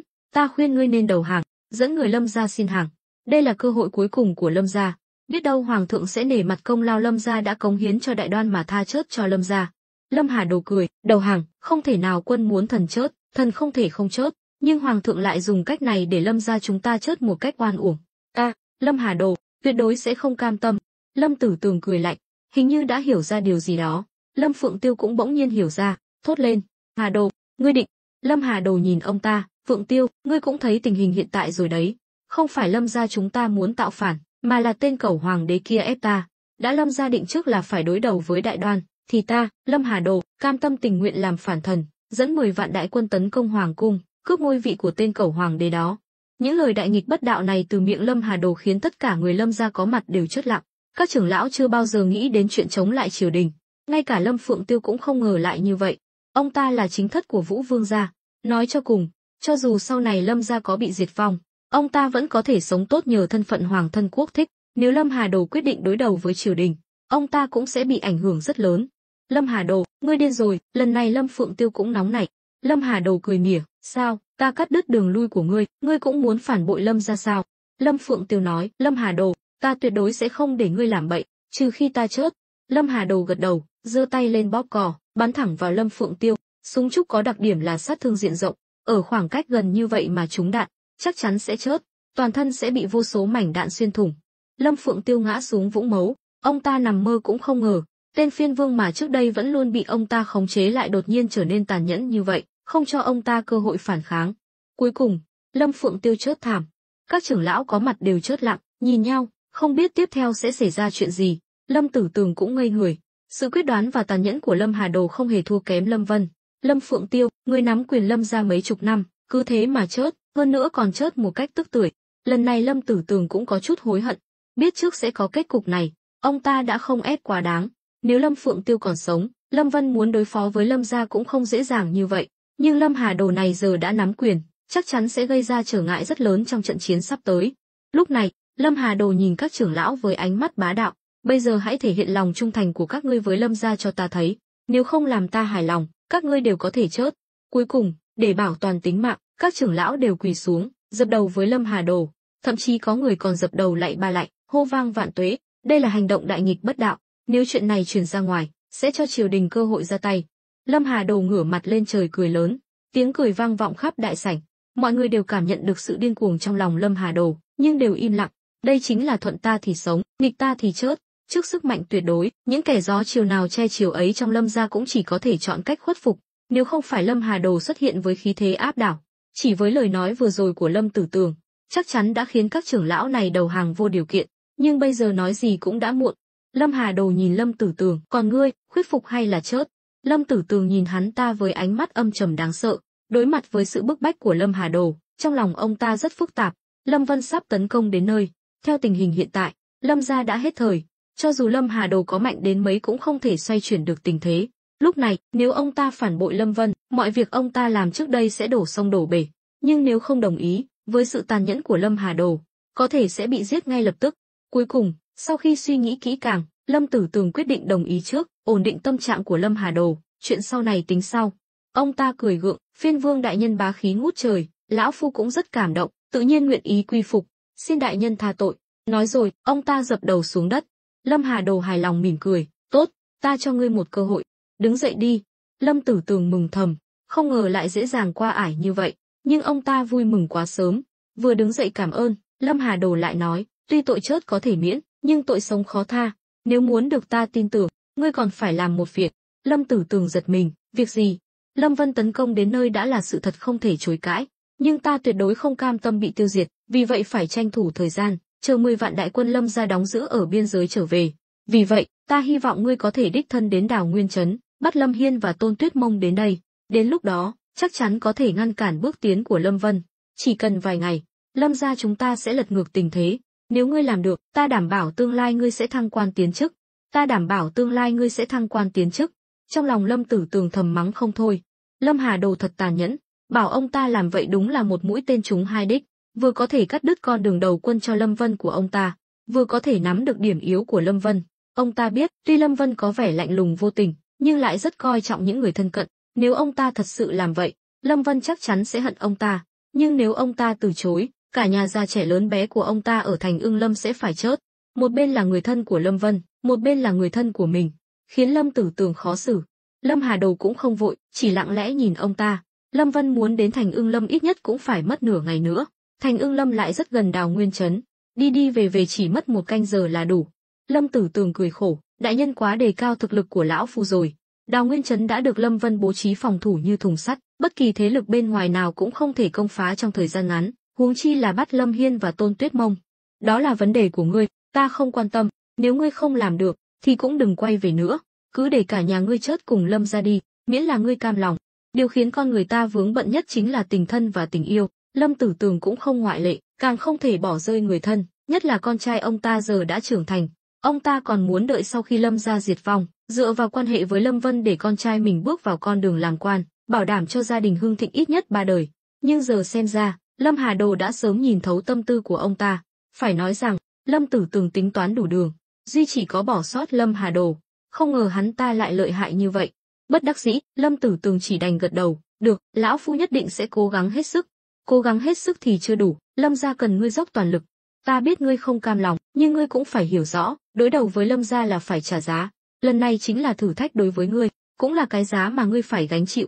Ta hiểu rồi. Nói xong, Lâm Tử Tường xoay người rời đi, đám người áo đen vội vàng đi theo, lấy lại súng trúc của mình. Dù sao lát nữa cũng phải làm việc lớn, không có vũ khí thì không được. Lâm Hà Đồ nhìn theo bóng lưng ông ta, cười khẩy. Lâm Vân, lần này xem ngươi thắng hay ta thắng. Hắn cũng là không còn cách nào khác mới làm vậy. Tiềm năng của con người là vô hạn. Bình thường một người yếu ớt, đến lúc nguy cấp lại có thể bộc phát sức mạnh phi thường. Không phải hắn ta thật sự mạnh, mà là bị ép buộc. Tất cả đều là vì sinh tồn. Lâm gia trên dưới thật sự không có ý định tạo phản, nhưng đều bị triều đình và Lâm Vân ép vào con đường này. Lúc này, Lâm Hà Đồ nói lớn, người đâu? Vài tên thị vệ chạy vào, quỳ xuống, ánh mắt nhìn Lâm Hà Đồ đầy sùng bái. Chúng vẫn luôn canh giữ bên ngoài, tự nhiên cũng biết rõ nguy cơ Lâm gia đang phải đối mặt, mà Lâm Hà Đồ, với tư cách là phiên vương, lại có thể xoay chuyển tình thế, ổn định lại cục diện rối ren của Lâm gia, tuyệt đối là anh hùng trong mắt tất cả mọi người Lâm gia. 800 dặm khẩn cấp, phái người đến doanh trại biên giới, điều động 10 vạn kỵ binh nhà Lâm trở về, phải nhanh nhất có thể, bất kể giá nào, bất kể hậu quả gì, phải trở về trong vòng 1 ngày. Tuần lệnh, 2 tên thị vệ xoay người rời đi. Các trưởng lão im lặng nhìn chúng, trong lòng rất phức tạp, thấp thỏm bất an. Họ không nhìn thấy tương lai, cũng không muốn trở thành vật hy sinh của Lâm gia, nhưng họ không còn đường lui. Lâm Tử Tường dẫn theo thuộc hạ rời khỏi thành Ưng Lâm, đến bãi đất hoang cách thành 30 dặm. Ông ta nhìn về phía Đào Nguyên Trấn, trầm tư suy nghĩ. Lúc này, một thuộc hạ tiến lên, đại nhân, thời gian không còn nhiều nữa. Lâm Tử Tường gật đầu, quay lại hỏi, ngươi thấy lần này Lâm gia có bao nhiêu % khả năng thành công? Mọi người im lặng, không biết nên nói thế nào. Lâm Tử Tường nói, cứ nói đi, ta không trách các ngươi. Vâng, nếu chỉ xét năng lực của Tam Vương gia, thì đúng là có hy vọng không nhỏ. Nhưng Lâm Vân cũng không phải dạng vừa. Hơn nữa, lần này hắn đột ngột tấn công, chắc chắn đã chuẩn bị cho tình huống xấu nhất. Cộng thêm việc Lâm Vân được triều đình hậu thuẫn, nếu Hoàng thượng dốc toàn lực ủng hộ Lâm Vân, thì sự diệt vong của Lâm gia đã được định đoạt.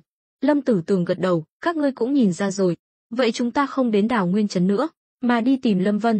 Mọi người kinh ngạc, đại nhân, ngài không quan tâm đến gia đình mình nữa sao? Bọn họ đang bị Lâm gia khống chế đấy.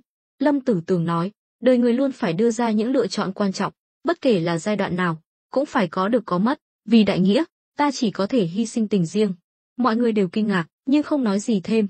Họ đều là tâm phúc của Lâm Tử Tường, tự nhiên là trung thành với ông ta.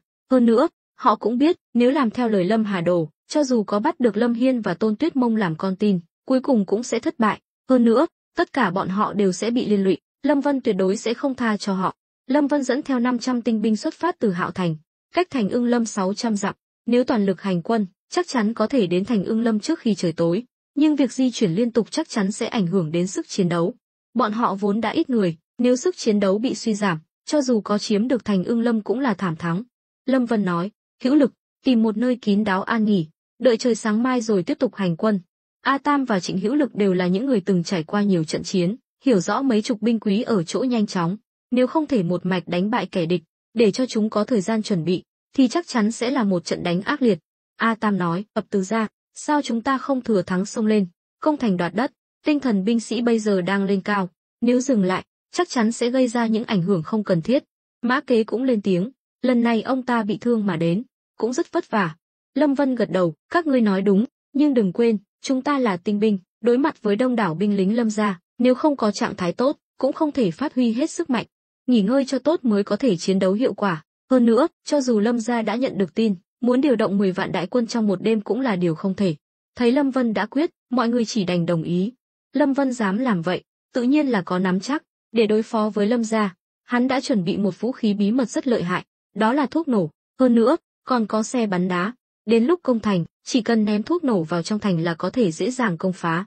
Chỉ cần vào được thành, chiến đấu trong địa hình chật hẹp mới là lúc súng trúc phát huy uy lực lớn nhất. Súng trúc là vũ khí mới do hắn chế tạo, tự nhiên hắn biết rõ nhất cách sử dụng sao cho hiệu quả nhất. Hơn 500 binh sĩ nhanh chóng dựng trại, nghỉ ngơi. Trời dần tối, Lâm Vân, Trịnh Hữu Lực, A Tam và Mã Kế ngồi quanh đống lửa, vừa sưởi ấm vừa bàn bạc kế hoạch công thành ngày mai. A Tam nói, ập từ ra, chúng ta có thể để đại quân nghỉ ngơi, ngày mai công thành, tối nay phái một đội tinh nhuệ đi quấy rối thành Ưng Lâm, gây áp lực cho chúng. Đợi đến mai, chúng ta đã hồi phục sức lực, còn đối phương phải mệt mỏi nghênh chiến. Trịnh Hữu Lực mắt sáng lên, thuộc hạ nguyện xung phong, dẫn đầu đội cảm tử. Mã Kế cũng thầm tán thưởng, Trịnh Hữu Lực và A Tam quả thật là những tướng tài, tuy so với Giang Khôn vẫn còn kém, nhưng cũng là nhân tài hiếm có. Lâm Vân mỉm cười, các ngươi nói đúng, nhưng ta đã sắp xếp rồi. Sáng nay, ta đã phái Lâm Kim Bưu dẫn một đội tinh nhuệ vào thành Ưng Lâm quấy rối. Có bọn họ, chắc chắn thành Ưng Lâm đêm nay sẽ không được yên ổn. Binh bất yếm trá, để giành chiến thắng, có thể sử dụng bất kỳ thủ đoạn nào. Lâm Vân tự nhiên hiểu rõ đạo lý này. Việc duy nhất thay đổi là Lâm Vân đột ngột quyết định dừng quân nghỉ ngơi. Nhưng điều này cũng có thể ảnh hưởng lớn đến việc phòng thủ của Lâm gia. Lâm gia chắc chắn sẽ nghĩ Lâm Vân sẽ tấn công ngay trong hôm nay, nên sẽ ra lệnh cho lực lượng phòng thủ trong thành nâng cao cảnh giác. Nếu canh giữ suốt đêm mà không thấy gì, ngày mai chắc chắn sẽ lơ là. Đó chính là thời cơ để Lâm Vân công thành. A Tam và Trịnh Hữu Lực nghe vậy, mới yên tâm, có một vị thủ lĩnh mưu lược như vậy, họ cũng tràn đầy tự tin. So với Lâm gia, bên phía Lâm Vân ai nấy đều hừng hực khí thế. Nhưng đúng lúc này, từ phía xa, nơi binh sĩ đang canh gác bỗng vang lên tiếng hô lớn. Lâm Vân và mọi người đều đứng bật dậy, tuy bây giờ thực lực của họ đủ mạnh, lại có hơn 500 tinh binh, không sợ gặp phải kẻ nào không biết điều, nhưng hiện tại là thời kỳ đặc biệt, nếu là do Lâm gia phái đến do thám, cũng có nguy cơ bị bại lộ kế hoạch. Lâm Vân và mọi người đi về phía đó. Bây giờ trời vẫn còn sớm, mọi người vẫn chưa nghỉ ngơi, nhưng nếu đêm khuya có người đến gần, sẽ ảnh hưởng đến việc nghỉ ngơi của họ. Dù sao ngày mai còn một trận ác chiến đang chờ đợi. Lâm Tử Tường đích thân dẫn người đến. Bọn họ đã tìm kiếm ở khu vực này rất lâu mới tìm thấy nơi đóng quân của Lâm Vân. Việc bị ngăn cản khiến họ rất bực bội. Lâm Hà Đồ chỉ cho họ 1 canh giờ, nhưng họ đã mất 3 canh giờ để tìm Lâm Vân.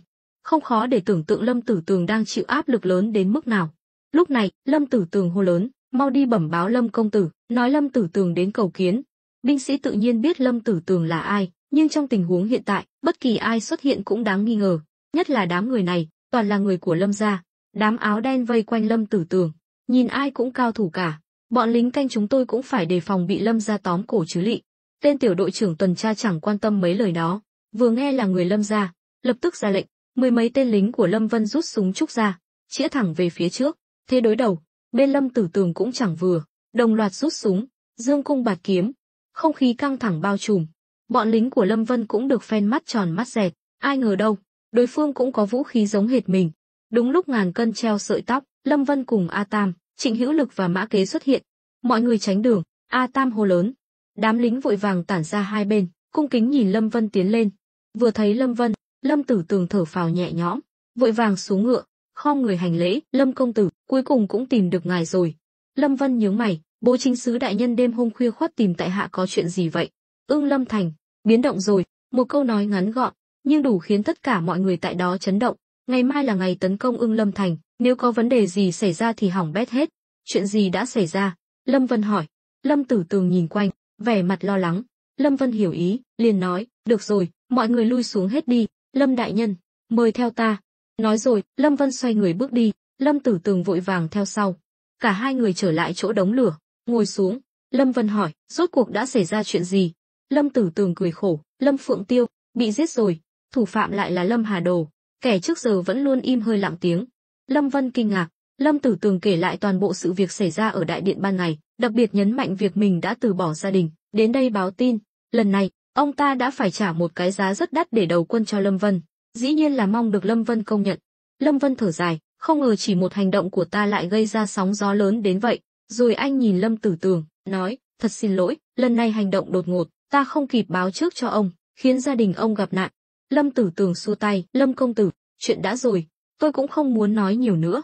Ngài đột ngột tấn công Ưng Lâm Thành thế này, đã chuẩn bị chu đáo chưa? Lâm Vân gật đầu, tuy không nắm chắc phần thắng, nhưng cũng có cơ hội rất lớn tiêu diệt Lâm gia. Vậy, Lâm công tử đã biết tình hình Ưng Lâm Thành rồi, ngài định làm gì? Lâm Tử Tường hỏi. Vô ích thôi, ông không làm theo lệnh của Lâm Hà Đồ, Ưng Lâm Thành chắc chắn sẽ có phản ứng. Giờ nói gì cũng đã muộn, cứ đợi đến mai giải quyết hết một thể. Lâm Vân nói, anh hiểu rõ, Lâm gia phản ứng mạnh như vậy cũng là do bị anh dồn vào đường cùng. Nhưng đúng như anh dự đoán, nội bộ Lâm gia hiện đang trống rỗng, 10 vạn quân ở biên giới không kịp trở về ứng cứu. Lâm Tử Tường gật đầu, không nói gì thêm. Lâm Vân vỗ vai ông ta, ông không làm việc cho Lâm Hà Đồ, ta rất vui, yên tâm, ta sẽ không để ông thất vọng. Đợi sau khi chiếm được Ưng Lâm Thành, ta sẽ lập tức báo cáo lên triều đình, công lao của ông sẽ được ghi nhận. Lâm Tử Tường chắp tay, đa tạ Lâm công tử. Người đâu, chuẩn bị lều trại cho Lâm đại nhân, đưa ông ấy đi nghỉ ngơi. Lâm Vân ra lệnh. Hai tên lính bước đến, cung kính dẫn Lâm Tử Tường đi. Lúc này, A Tam, Trịnh Hữu Lực và Mã Kế tiến lại gần, thấy Lâm Vân đang nhìn chằm chằm vào đống lửa, cả ba người đều có chút lúng túng, không biết nên làm gì. Họ không biết Lâm Vân và Lâm Tử Tường vừa nói chuyện gì. Cuối cùng, Mã Kế lên tiếng hỏi, công tử, có chuyện gì xảy ra sao? Lâm Vân như bừng tỉnh, mỉm cười gật đầu, xem ra hành động hôm nay của chúng ta đã khiến Lâm gia sợ hãi rồi. Sau đó, anh kể lại những gì vừa nói với Lâm Tử Tường. Những chuyện này cũng không có gì phải giấu giếm, hơn nữa ngày mai cần sự phối hợp của ba người, càng hiểu rõ tình hình Lâm gia thì càng tốt. Nghe xong, cả ba đều kinh ngạc. Trịnh Hữu Lực cười nói, công tử, đây là chuyện tốt mà. Lâm Phượng Tiêu gieo gió gặt bão, không cần chúng ta ra tay, hắn ta cũng tự chuốc lấy cái chết. Điều này chứng tỏ Lâm gia đã hết cách rồi. A Tam cũng gật đầu, đúng vậy, Lâm gia nội chiến thế này, chắc chắn sẽ tạo cơ hội cho chúng ta. Xem ra, khả năng thành công lại càng cao hơn. Lâm Vân cười khổ, hai người nghĩ vậy sao? Anh nhặt một khúc củi, ném vào đống lửa. Cả hai người đều gật đầu, chẳng phải rõ ràng là thế sao? Lâm gia càng loạn, càng chứng tỏ bọn chúng sợ hãi, cũng càng suy yếu. Ngày mai chúng ta đánh sẽ dễ dàng hơn nhiều. Lâm Vân nhìn sang Mã Kế, Mã đại nhân, ông nghĩ sao? Mã Kế thở dài, thuộc hạ cho rằng, đây không phải là chuyện tốt. Nói ta nghe. Lâm Vân mỉm cười, anh coi trọng Mã Kế là có lý do, một số suy nghĩ của ông ta rất trùng khớp với anh. Lâm Vân tuy ra tay đột ngột, bề ngoài có vẻ mất bình tĩnh, nhưng thực chất mọi việc đều nằm trong kế hoạch của anh. Đối phó với Lâm gia phải ra đòn mạnh, nhanh gọn, mới có thể đánh úp thành công. Nếu cho Lâm gia thời gian phản ứng, 10 vạn đại quân của chúng kéo về, dù Lâm Vân có tài giỏi đến đâu cũng không thể chống đỡ, trừ phi nhờ triều đình giúp đỡ. Nhưng Lâm Vân làm sao có thể để triều đình nhúng tay vào? Anh muốn nuốt trọn Lâm gia, sau đó mới thương lượng điều kiện với triều đình, chiếm lấy Phong Dương quận, trở thành chủ nhân thực sự của vùng đất này. Anh không thể tự lập làm vua, nhưng cũng phải cho triều đình biết anh không phải người dễ chọc. Sau vụ ồn ào với Bích Giao công chúa, Lâm Vân cũng hiểu được ý của Hoàng thượng. Hoàng thượng không chỉ lo lắng về các phiên vương, mà còn lo lắng về chính anh, tuyệt đối sẽ không cho phép một thế lực vũ trang hùng mạnh tồn tại ngay trước mắt. Mã Kế gật đầu, đúng vậy, nhìn cách hành xử của Lâm Phượng Tiêu trước đây, lão ta đối với chúng ta còn coi như ôn hòa, bởi vì bản thân lão ta cũng có quan hệ mật thiết với triều đình, nên dù có gây chuyện gì, cuối cùng cũng phải tìm cách cân bằng, dàn xếp ổn thỏa, mọi việc vẫn còn có đường lui.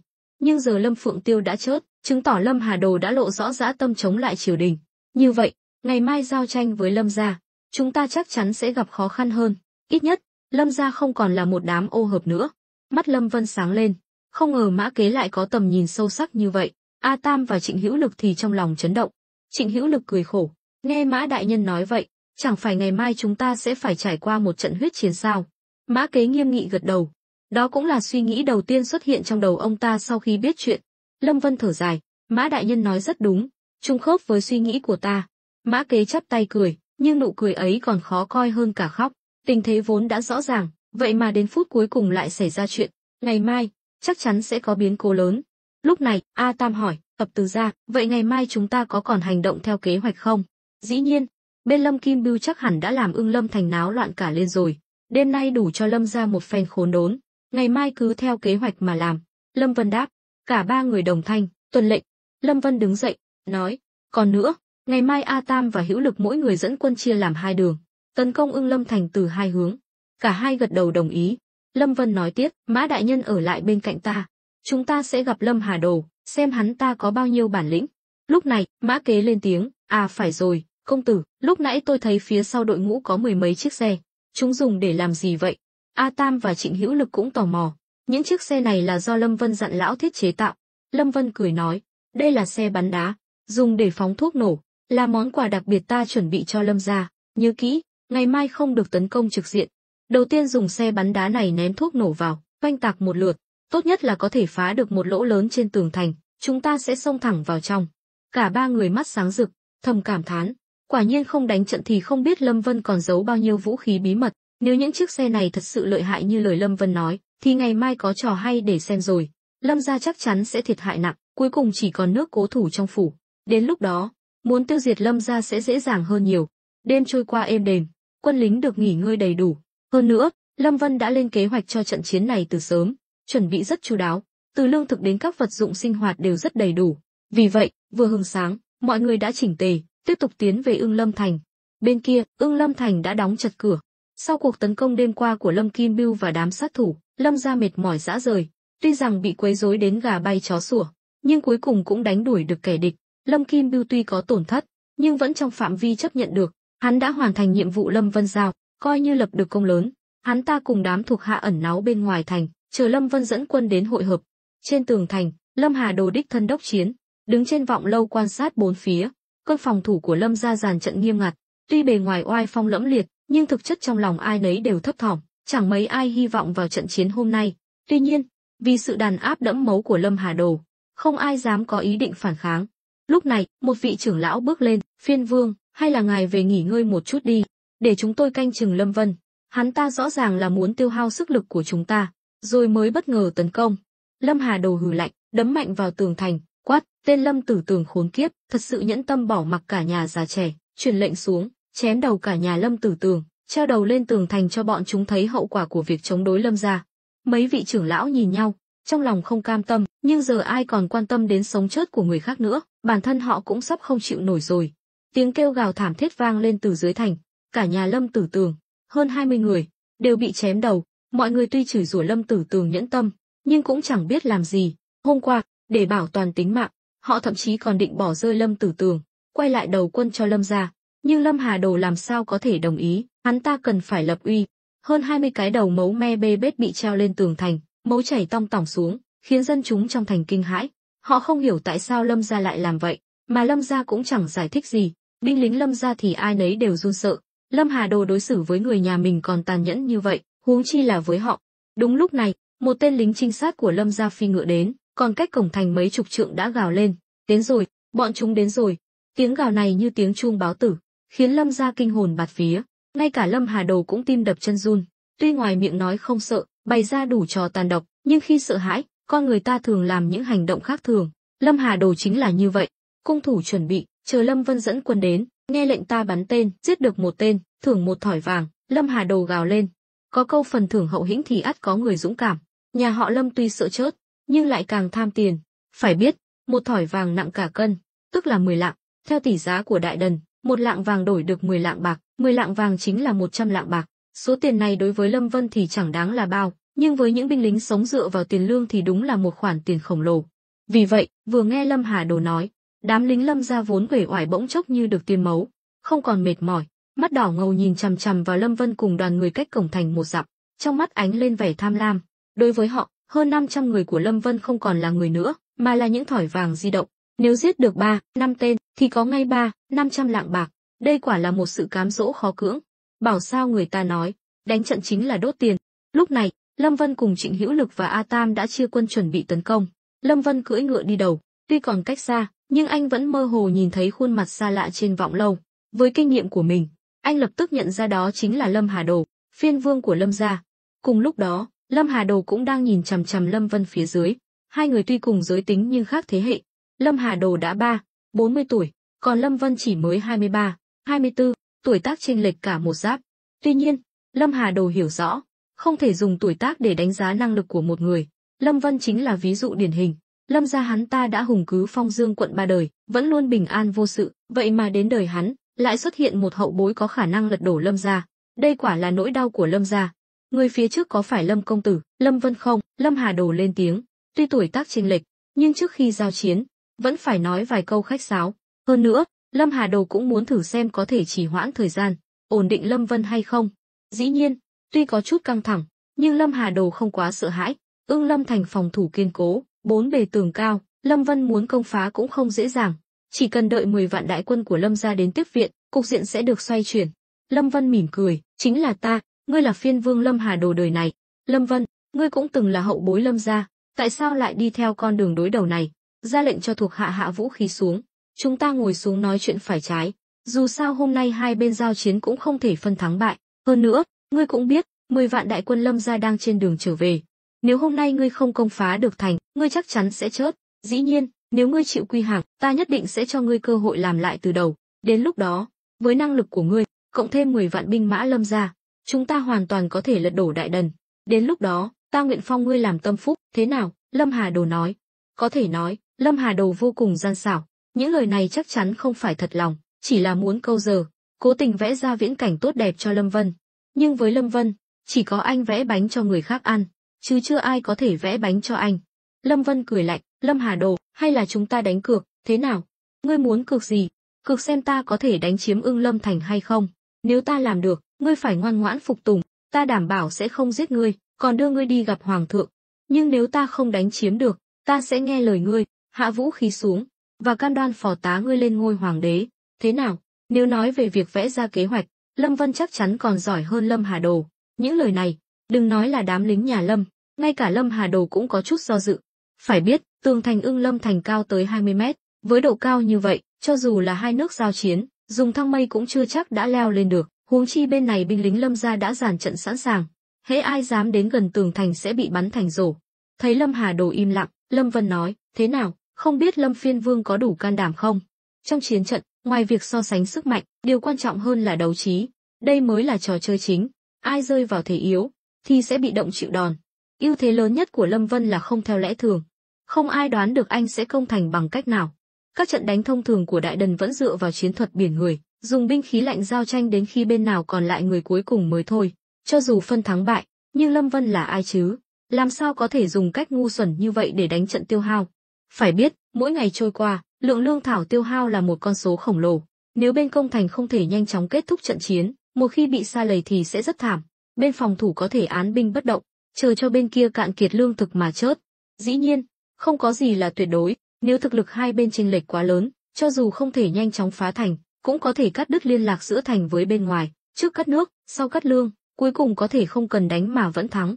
Nhưng Lâm Vân sẽ không dùng cách này. Anh không có kiên nhẫn mất thời gian ở đây. Hôm nay nhất định phải có kết quả. Anh thậm chí còn dự định kết thúc trận chiến trong buổi sáng. Quả nhiên, Lâm Hà Đồ không chịu nổi kích tướng, mắc bẫy. Hắn ta quát, được, ta đồng ý với ngươi thì đã sao? Ta không tin ngươi có thể công phá Ưng Lâm thành trong vòng một ngày. Thứ nhất, hắn ta không tin. Thứ hai, hắn ta cảm thấy mình không có lý do gì để thua.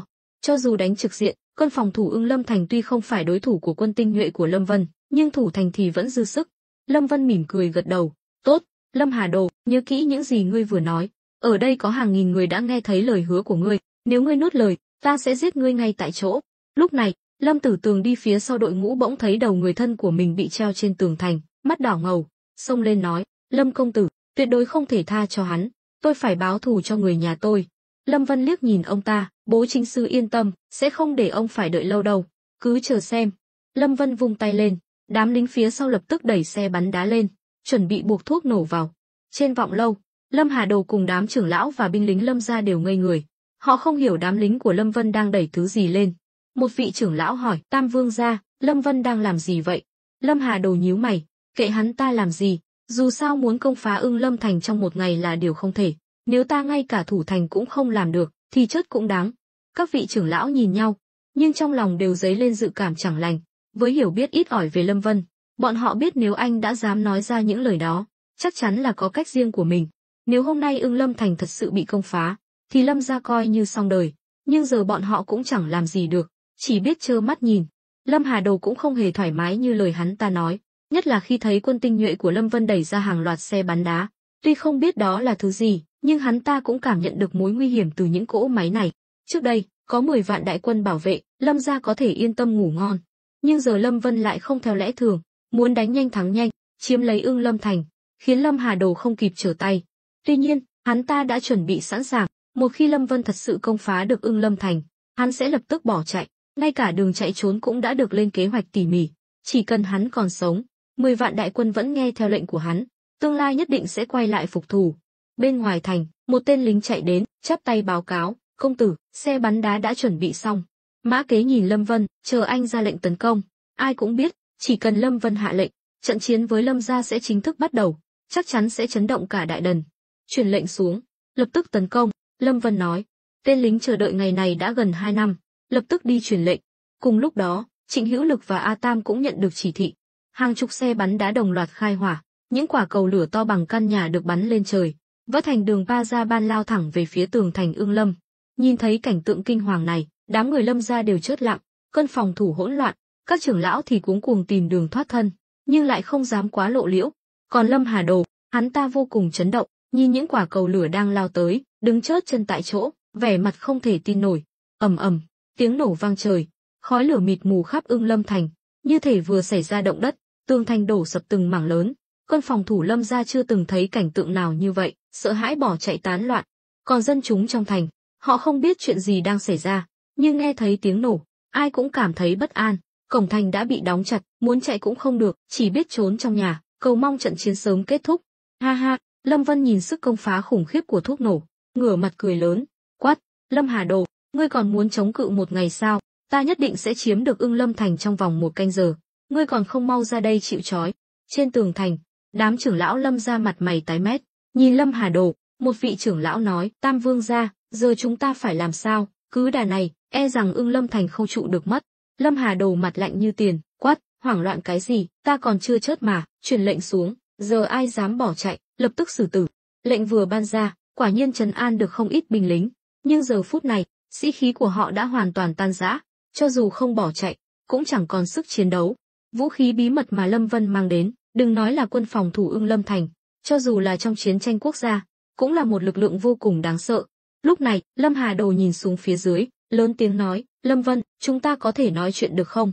Lâm Vân cười nhạt, nói chuyện, còn gì để nói nữa, ta biết ngươi chỉ muốn câu giờ, nhưng lần này ta đã đến đây, thì nhất định phải công phá Ưng Lâm thành. Nếu người Lâm gia còn muốn sống, thì ngay bây giờ hãy đầu hàng, ra khỏi thành chịu trói. Ta niệm tình trời cao đất rộng, sẽ tha cho các ngươi một con đường sống. Người Lâm gia nhìn nhau, nếu không có Lâm Hà Đồ chống đỡ, bọn họ đã ra hàng từ lâu rồi. Lần này, tuy Lâm Vân chỉ mang theo hơn 500 quân tinh nhuệ, nhưng sức chiến đấu lại vượt xa tưởng tượng. Mới chỉ là đợt tấn công đầu tiên đã có quy mô như vậy, nếu đánh giáp lá cả, tổn thất của Lâm gia sẽ càng lớn. Quân phòng thủ Lâm gia vẫn dùng đao kiếm, còn hơn 500 quân tinh nhuệ của Lâm Vân đều được trang bị súng trúc. Có lẽ quân Lâm gia còn chưa kịp chống đỡ đợt tấn công đầu tiên đã bị tiêu diệt hoàn toàn. Đến lúc đó, muốn đầu hàng cũng không kịp nữa. Lâm Hà Đồ nghiến răng, trong mắt tràn đầy sự không cam lòng, nhưng hắn ta hiểu rõ, tình thế giờ đã thay đổi. Dù không phục, nhưng trong tay hắn ta không có lá bài nào để uy hiếp Lâm Vân. Sau một hồi suy nghĩ, hắn ta nói, được rồi, Lâm Vân, ta đồng ý đầu hàng, nhưng ngươi phải hứa sẽ không làm khó người Lâm gia. Ngươi muốn đối phó là ta, yêu cầu này không quá đáng chứ? Nghe vậy, người Lâm gia đều cảm động, không ngờ Lâm Hà Đồ lại có trách nhiệm đến vậy. Giờ phút này, hắn ta không nghĩ đến việc bảo toàn tính mạng cho mình, mà lại lo lắng cho bọn họ. Lâm Vân nhìn chằm chằm Lâm Hà Đồ trên tường thành, trầm tư suy nghĩ, trực tiếp tấn công mạnh mẽ rõ ràng là cách tốt nhất, nhưng làm vậy cũng có rủi ro, đó là làm hại đến người vô tội. Một khi bên anh toàn lực tấn công, Ưng Lâm thành chắc chắn không chống đỡ nổi, nhưng cuối cùng không chỉ giết chết người Lâm gia, mà dân chúng trong thành cũng sẽ bị liên lụy, thương vong. Đây không phải là điều Lâm Vân muốn thấy. Nếu có thể dùng cái giá nhỏ nhất để chiếm lấy Lâm gia, đó mới là thượng sách. Lâm Vân quyết định, được, ta có thể đồng ý với ngươi, giờ ngươi hãy ra khỏi thành. Lâm Hà Đồ thở dài, quay lại nhìn đám trưởng lão Lâm gia phía sau. Các vị, sự việc đến nước này, Lâm gia chúng ta đã đi đến hồi kết, là ta quản lý không tốt, mới dẫn đến kết cục ngày hôm nay. Ta không còn mặt mũi nào nhìn tổ tiên nữa, hy vọng các vị có thể giữ lại chút huyết mạch cho Lâm gia. Cho dù ta có chết, cũng coi như không phụ lòng tổ tiên. Lời nói của Lâm Hà Đồ vô cùng cảm động. Các trưởng lão và binh lính Lâm gia nhìn Lâm Hà Đồ sẵn sàng hy sinh, đều dấy lên ý chí muốn liều chết với Lâm Vân. Một tên lính hô lên, Tam Vương gia, tôi nguyện vì Lâm gia mà hiến dâng giọt máu cuối cùng. Chúng ta liều mạng với hắn ta thôi. Đúng vậy, liều mạng với Lâm Vân. Có người khởi xướng, liền có người hưởng ứng, tiếng hô vang dậy, thậm chí một số trưởng lão cũng nhảy ra, muốn cùng Lâm Hà Đồ chiến đấu. Lâm Hà Đồ cười khổ, muộn rồi, giờ nói gì cũng đã muộn, mọi người đừng hy sinh vô ích nữa. Ta xuống dưới đầu hàng, các ngươi đừng chọc giận Lâm Vân nữa. Chỉ cần có thể giữ lại chút hy vọng cho Lâm gia, chính là báo đáp lớn nhất đối với ta. Mọi người im lặng cúi đầu, trong lòng đều cảm kích Lâm Hà Đồ. Họ không ngờ phiên vương Lâm Hà Đồ, người trước giờ ít xuất hiện, lại có thể hy sinh bản thân vì đại nghĩa như vậy. Sau đó, Lâm Hà Đồ men theo tường thành đi xuống. Đám trưởng lão Lâm gia nhìn nhau, giờ bọn họ hoàn toàn hết cách. Đại trưởng lão đã bị giết, phiên vương cũng sắp đầu hàng, chỉ còn lại bọn họ, cũng chẳng giải quyết được vấn đề gì. Ngược lại, bên phía Lâm Vân, ai nấy đều phấn khích. Sức công phá khủng khiếp của xe bắn đá không chỉ khiến Lâm gia khiếp sợ, mà còn khiến quân lính của Lâm Vân hân hoan. Theo một vị thủ lĩnh như Lâm Vân, đừng nói là đánh Lâm gia, cho dù là lật đổ đại đần, bọn họ cũng không ngại, chỉ cần Lâm Vân ra lệnh. Lúc này, Mã Kế cười khổ, công tử, tôi cứ tưởng sẽ là một trận ác chiến, không ngờ lại dễ dàng giải quyết như vậy. Lâm Vân nói, đừng vội mừng, Lâm Hà Đồ là kẻ gian xảo, tàn nhẫn, phải cẩn thận hắn ta giở trò. Giờ hắn ta còn có thể làm gì được nữa? 10 vạn đại quân của Lâm gia vẫn đang trấn giữ biên giới, đợi bọn chúng quay về, chúng ta đã chiếm được Ưng Lâm thành, bắt đầu dọn dẹp chiến trường rồi. Mã Kế lúc này rất lạc quan, dường như đã nhìn thấy ánh sáng chiến thắng. Quả thực, không chỉ riêng ông ta, mà cả đám lính phía sau cũng nghĩ như vậy. Trịnh Hữu Lực và A Tam ở bên kia cũng đang điên cuồng tấn công Ưng Lâm thành. Tường thành đã bị bắn thủng lỗ chỗ, nhưng phải thừa nhận, hệ thống phòng thủ của Ưng Lâm thành quả thực rất kiên cố, tuy bị phá hủy nghiêm trọng, nhưng vẫn chưa đổ sập, chỉ xuất hiện vài lỗ hổng lớn, gạch đá vỡ vụn, nhưng tường thành vẫn đứng vững. Thời gian trôi qua từng phút từng giây, Lâm Hà Đồ từ khi xuống khỏi tường thành, vẫn chưa ra khỏi thành, ngay cả cổng thành cũng không mở. Điều này không chỉ khiến bên Lâm Vân nghi ngờ, mà cả đám trưởng lão Lâm gia đang chờ tin trên tường thành cũng thấy lạ. Kỳ lạ thật, phiên vương cũng nên ra khỏi thành rồi chứ, sao lại không có động tĩnh gì vậy, chẳng lẽ phiên vương còn kế hoạch khác? Một vị trưởng lão lẩm bẩm. Nhưng đúng lúc này, một tên lính Lâm gia chạy lên, hô lớn, không xong rồi, phiên vương đã chạy trốn theo cổng đông. Cái gì? Tên khốn đó, tên phiên vương đê tiện. Đám trưởng lão tức giận mắng chửi. Đến lúc này, bọn họ nào còn giữ ý tứ gì nữa, phiên vương đã bỏ rơi bọn họ rồi. Lâm gia, từ giờ phút này coi như sụp đổ hoàn toàn. Thật là một trò hề, ngay cả tường thành còn chưa sập, Lâm gia đã tự tan rã. Có thể thấy, Lâm Hà Đồ chỉ là con hổ giấy, ngày thường địa vị cao quý, hưởng mọi đặc quyền, thậm chí còn đàn áp những kẻ chống đối, khiến Lâm gia trông có vẻ hùng mạnh. Nhưng thực chất, Lâm gia từ đời thứ hai đã bắt đầu suy tàn. Giờ đây, đối mặt với kẻ thù mạnh như Lâm Vân, bọn chúng thậm chí còn không có sức phản kháng. Việc Lâm Hà Đồ bỏ chạy trở thành giọt nước tràn ly, khiến sĩ khí Lâm gia hoàn toàn sụp đổ. Quân phòng thủ không còn quan tâm gì nữa, bỏ chạy tán loạn, kẻ thì nhân lúc hỗn loạn chạy ra khỏi thành, kẻ thì cởi bỏ áo giáp, trà trộn vào dân chúng. Nhưng dù lựa chọn thế nào, bọn chúng cũng đã hoàn toàn từ bỏ kháng cự. Các trưởng lão Lâm gia cũng chạy trốn như chim vỡ tổ. Lúc này, một tên lính trinh sát đến trước mặt Lâm Vân, chắp tay báo cáo, công tử, vừa nhận được tin mới nhất, phiên vương Lâm Hà Đồ đã chạy trốn theo cổng đông. Các trưởng lão và lực lượng kháng cự của Lâm gia cũng đã tan rã. Chúng ta có nên truy kích, giết bọn chúng không? Lâm Vân cười khổ, dĩ nhiên là phải truy kích, nhưng trước tiên đừng giết, bắt sống hết về cho ta. Ngoài ra, phái quân tinh nhuệ truy lùng Lâm Hà Đồ, bất kể giá nào cũng phải bắt hắn ta lại. Rõ, tên lính lĩnh mệnh rời đi. Đến nước này, đại cục đã định, đám lính phía dưới cũng đã nhìn rõ tình thế, biết Lâm gia coi như xong đời. Lâm gia, gia tộc đã thống trị Phong Dương quận 3 đời, đến hôm nay chính thức trở thành lịch sử. Lâm Vân quay lại nhìn đám lính phía sau, quát lớn, toàn quân nghe lệnh, tấn công toàn lực, nhanh chóng chiếm lấy Ưng Lâm thành. Quân lính cuối cùng cũng nhận được lệnh, ai nấy đều hừng hực khí thế, vung roi thúc ngựa, bắt đầu cuộc tấn công cuối cùng. Tuy biết lần tấn công này sẽ không gặp nguy hiểm gì, nhưng ai cũng muốn nhân cơ hội này lập công, bởi vì tiếp theo, theo như lời Lâm Vân đã nói, ngày Lâm gia diệt vong, chính là ngày bọn họ được thăng quan tiến chức. Lâm Vân và Mã Kế ở lại phía sau. Mã Kế nói, công tử, cứ thế này là xong rồi sao? Lâm Vân gật đầu, xem ra chúng ta đã đánh giá quá cao Lâm gia rồi. Lũ sâu mọt này đã mất hết linh hồn quân nhân, chỉ là đám người nhát gan, sợ chết, ngay cả phiên vương cũng bỏ chạy, đám người phía dưới làm sao còn sức chiến đấu. Lúc này, Lâm Tử Tường nói, công tử, biết Lâm gia đã suy yếu đến mức này, lúc trước tôi đã không nên bỏ chạy, mà nên dẫn quân giết hết lũ vô dụng này, cả nhà tôi cũng có thể giữ được mạng, nhưng giờ, thôi, số phận đã an bài. Nhìn Lâm Tử Tường buồn bã, Lâm Vân trầm giọng nói, tin tức ông mang đến cũng rất có giá trị, tuy Lâm Hà Đồ đã chạy thoát, nhưng nếu không có vũ khí bí mật ta mang đến lần này, việc công thành sẽ rất khó khăn, dù sao lần này cũng tính cho ông một công. Ông đã giữ vững lập trường, không làm điều gì sai trái.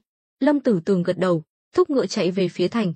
Ông ta cũng không phải kẻ ngốc, nhìn rõ tình thế, biết Lâm gia đã mục ruỗng, đến ngày diệt vong. Ngược lại, Lâm Vân thực lực hùng mạnh, nắm trong tay nhiều vũ khí bí mật, lại còn được triều đình âm thầm ủng hộ. Trong tình huống này, Lâm gia không có chút cơ hội nào. Cho dù Lâm Phượng Tiêu còn sống, kết cục cũng vẫn là thất bại, không thể xoay chuyển được. Vì vậy, Lâm Tử Tường làm sao có thể làm chuyện ngu ngốc, gây tổn hại đến tiền đồ của mình vào thời khắc quan trọng này. Điều duy nhất khiến ông ta tiếc nuối là cả nhà già trẻ đã trở thành vật hy sinh. Chính vì vậy, giờ phút này ông ta chỉ muốn nhanh chóng bắt được Lâm Hà Đồ, báo thù cho gia đình. Mất đi sự kháng cự của Lâm gia, quân Lâm Vân tiến vào rất thuận lợi, ngoại trừ cổng đông, 3 cổng thành còn lại đều bị công phá. Quân Lâm Vân tràn vào Ưng Lâm thành, tiến thẳng vào phủ Lâm gia. Gia tộc đã xưng bá Phong Dương quận hơn trăm năm chính thức diệt vong. Lâm Vân ngồi trên ghế chủ tọa trong đại điện Lâm gia, phía dưới là A Tam, Trịnh Hữu Lực, Mã Kế và Lâm Tử Tường. Nhận được tin, Lâm Hiên cùng Dương Lâm cũng vội vàng chạy đến. Khi Lâm Hiên bước vào đại điện, nhìn thấy Lâm Vân ngồi trên ghế chủ tọa, anh ta có chút sững sờ, mọi chuyện xảy ra quá nhanh. Lúc anh ta nhận được tin, Lâm Vân đã bắt đầu dọn dẹp chiến trường, nhìn thấy tường thành đổ nát trước khi vào thành, anh ta càng thêm chấn động. Thực ra, Lâm Hiên cũng từng tưởng tượng đến cảnh Lâm Vân công phá Ưng Lâm thành, nhưng tuyệt đối không ngờ Lâm Vân lại đánh nhanh gọn lẹ như vậy, khiến Lâm gia tan tác, ngay cả phiên vương Lâm Hà Đồ cũng phải bỏ thành chạy trốn. Ảnh hưởng của sự kiện này vẫn đang lan rộng, tin tức như mọc cánh, nhanh chóng truyền khắp Đại Đần. Các phiên vương khác đều lo lắng, vừa kinh ngạc vừa cảm thán trước sự lợi hại của Lâm Vân. Tuy ai cũng biết nhà họ Lâm đã suy yếu, nhưng con trùng trăm chân, chất không cứng, muốn đánh bại nhà họ Lâm không phải chuyện dễ. Nếu dễ dàng như vậy, triều đình đã ra tay từ lâu rồi, chứ không đợi đến hôm nay để Lâm Vân làm. Điều này khiến các phiên vương khác của Đại Đần phải cảnh giác, đồng thời cũng nhận thức rõ quyết tâm diệt trừ phiên vương của triều đình. Trong hoàng cung, điện Kim Loan, khi tin Lâm Vân chiếm được Ưng Lâm thành truyền đến, hoàng thượng đã phá lệ thiết triều vào buổi trưa. Văn võ bá quan tề tựu đông đủ, các quan viên đứng dưới đều phấn chấn.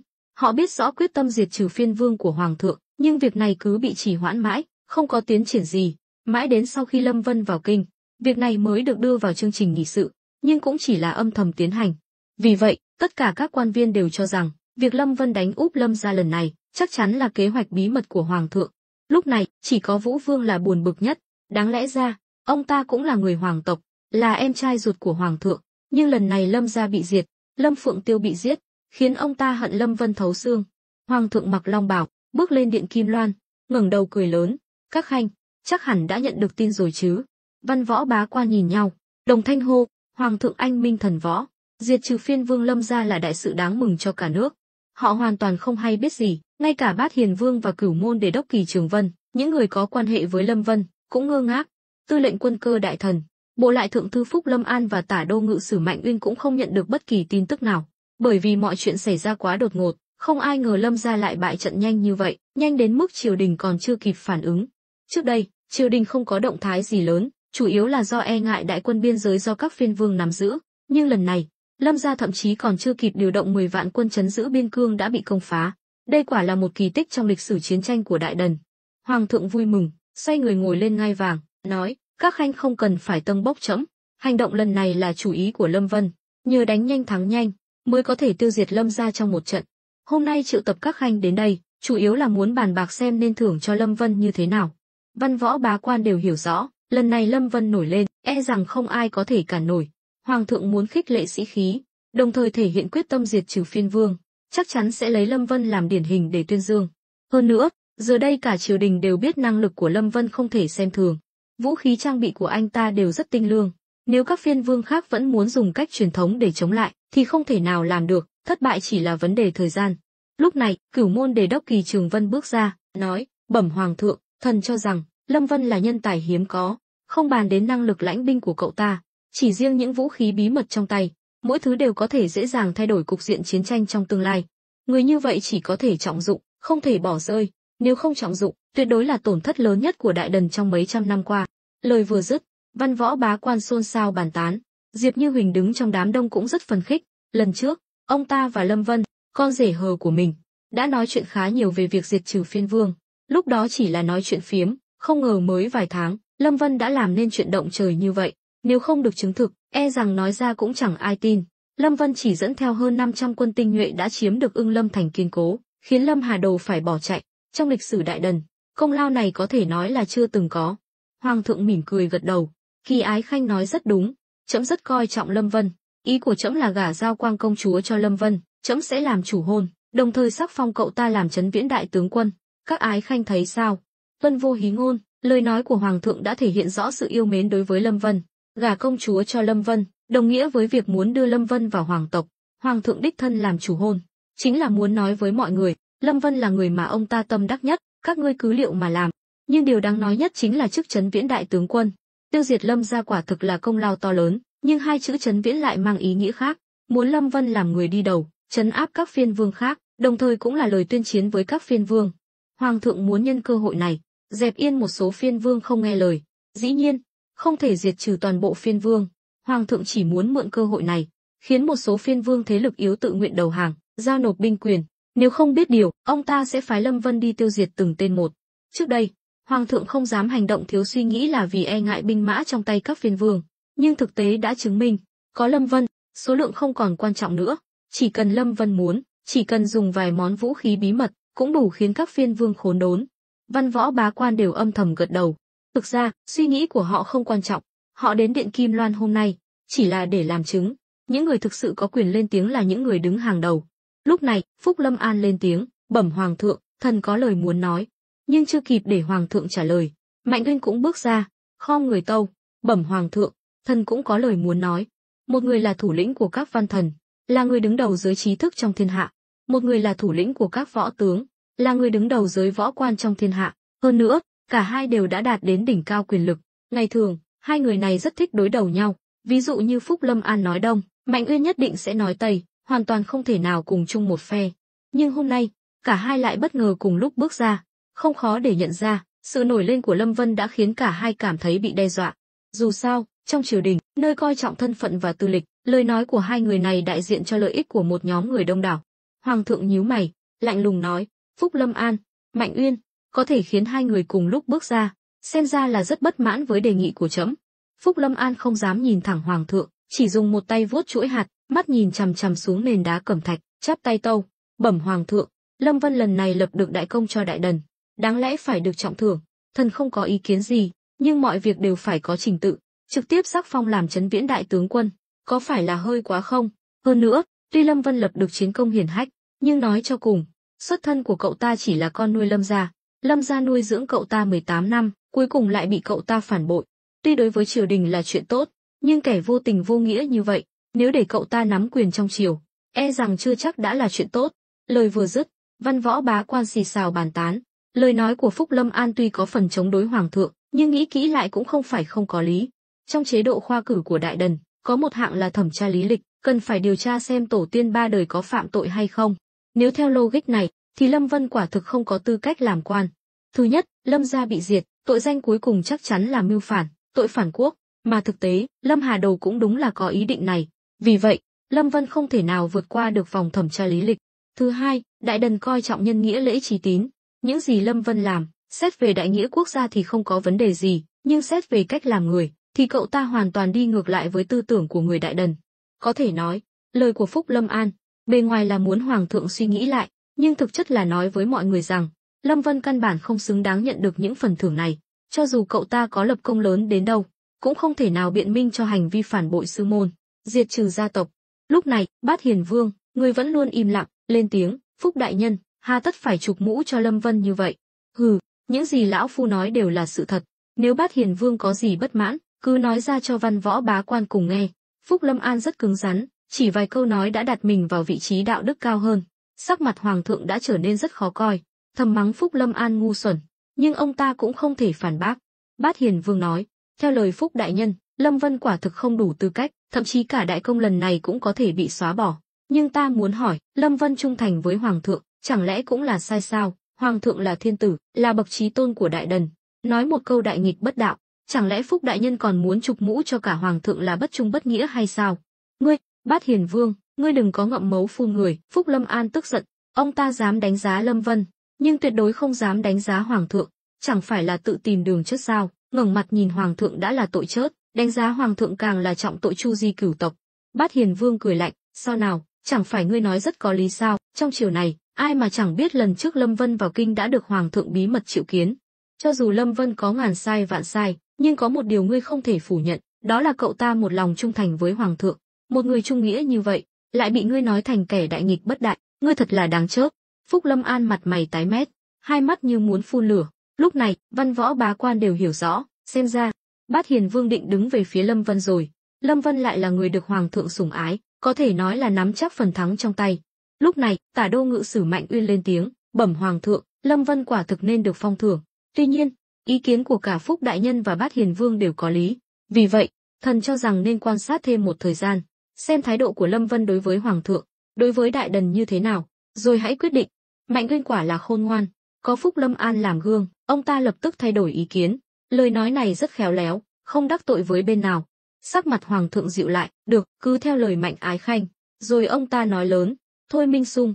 Thôi Minh Sung đứng trên triều, chứng kiến cảnh các đại thần quyền lực nhất của đại đần tranh cãi đến mặt đỏ tía tai chỉ vì chuyện của Lâm Vân. Ông ta nào dám xen vào. Tuy nhiên, trong lòng ông ta cũng rất khâm phục Lâm Vân. Tuy rằng sau lần gặp mặt không mấy vui vẻ hôm trước, hai người không còn liên lạc, nhưng Thôi Minh Sung biết, muốn có chỗ đứng trên triều đình, muốn chen chân vào hàng ngũ các đại thần này, chắc chắn phải trải qua muôn vàn khó khăn, nhưng chỉ cần Hoàng thượng coi trọng Lâm Vân, thì cuối cùng mọi chuyện đều không thành vấn đề. Vì vậy, tuy là người của Phúc Lâm An, nhưng lúc này ông ta cũng rất tỉnh táo. Thần có mặt, trẫm phong khanh làm khâm sai đại thần, lập tức khởi hành đến Ưng Lâm thành, sắc phong Lâm Vân làm trấn viễn đại tướng quân, rồi cùng cậu ta hồi kinh phục mệnh. Thôi Minh Sung lập tức quỳ xuống, dập đầu ba lạy, thần tuân chỉ. Lúc này, văn võ bá quan đều xôn xao. Hóa ra, những gì Phúc Lâm An nói nãy giờ, Hoàng thượng hoàn toàn không nghe lọt tai. Điều này cũng khiến bọn họ nhận ra, Lâm Vân sắp nổi lên, không ai có thể cản nổi. Nhìn Phúc Lâm An, ánh mắt bọn họ đều lộ ra vẻ kiêng dè, muốn tránh xa ông ta. Làm quan ở kinh thành, được hay không là một chuyện, nhưng phải biết nhìn sắc mặt người khác. Ngày thường, dĩ nhiên không thể đắc tội với Phúc Lâm An, nhưng bây giờ thì khác, họ càng không dám đắc tội với Hoàng thượng. Quả nhiên, Phúc Lâm An lớn tiếng nói, Hoàng thượng, chẳng lẽ ngài muốn độc đoán chuyên quyền sao? Những gì thần nói đều là xuất phát từ đáy lòng, không hề có ý xấu. Hoàng thượng nói, được rồi, Phúc Lâm An, trẫm đã biết tâm ý của Khanh, nhưng trẫm hiểu Lâm Vân hơn Khanh.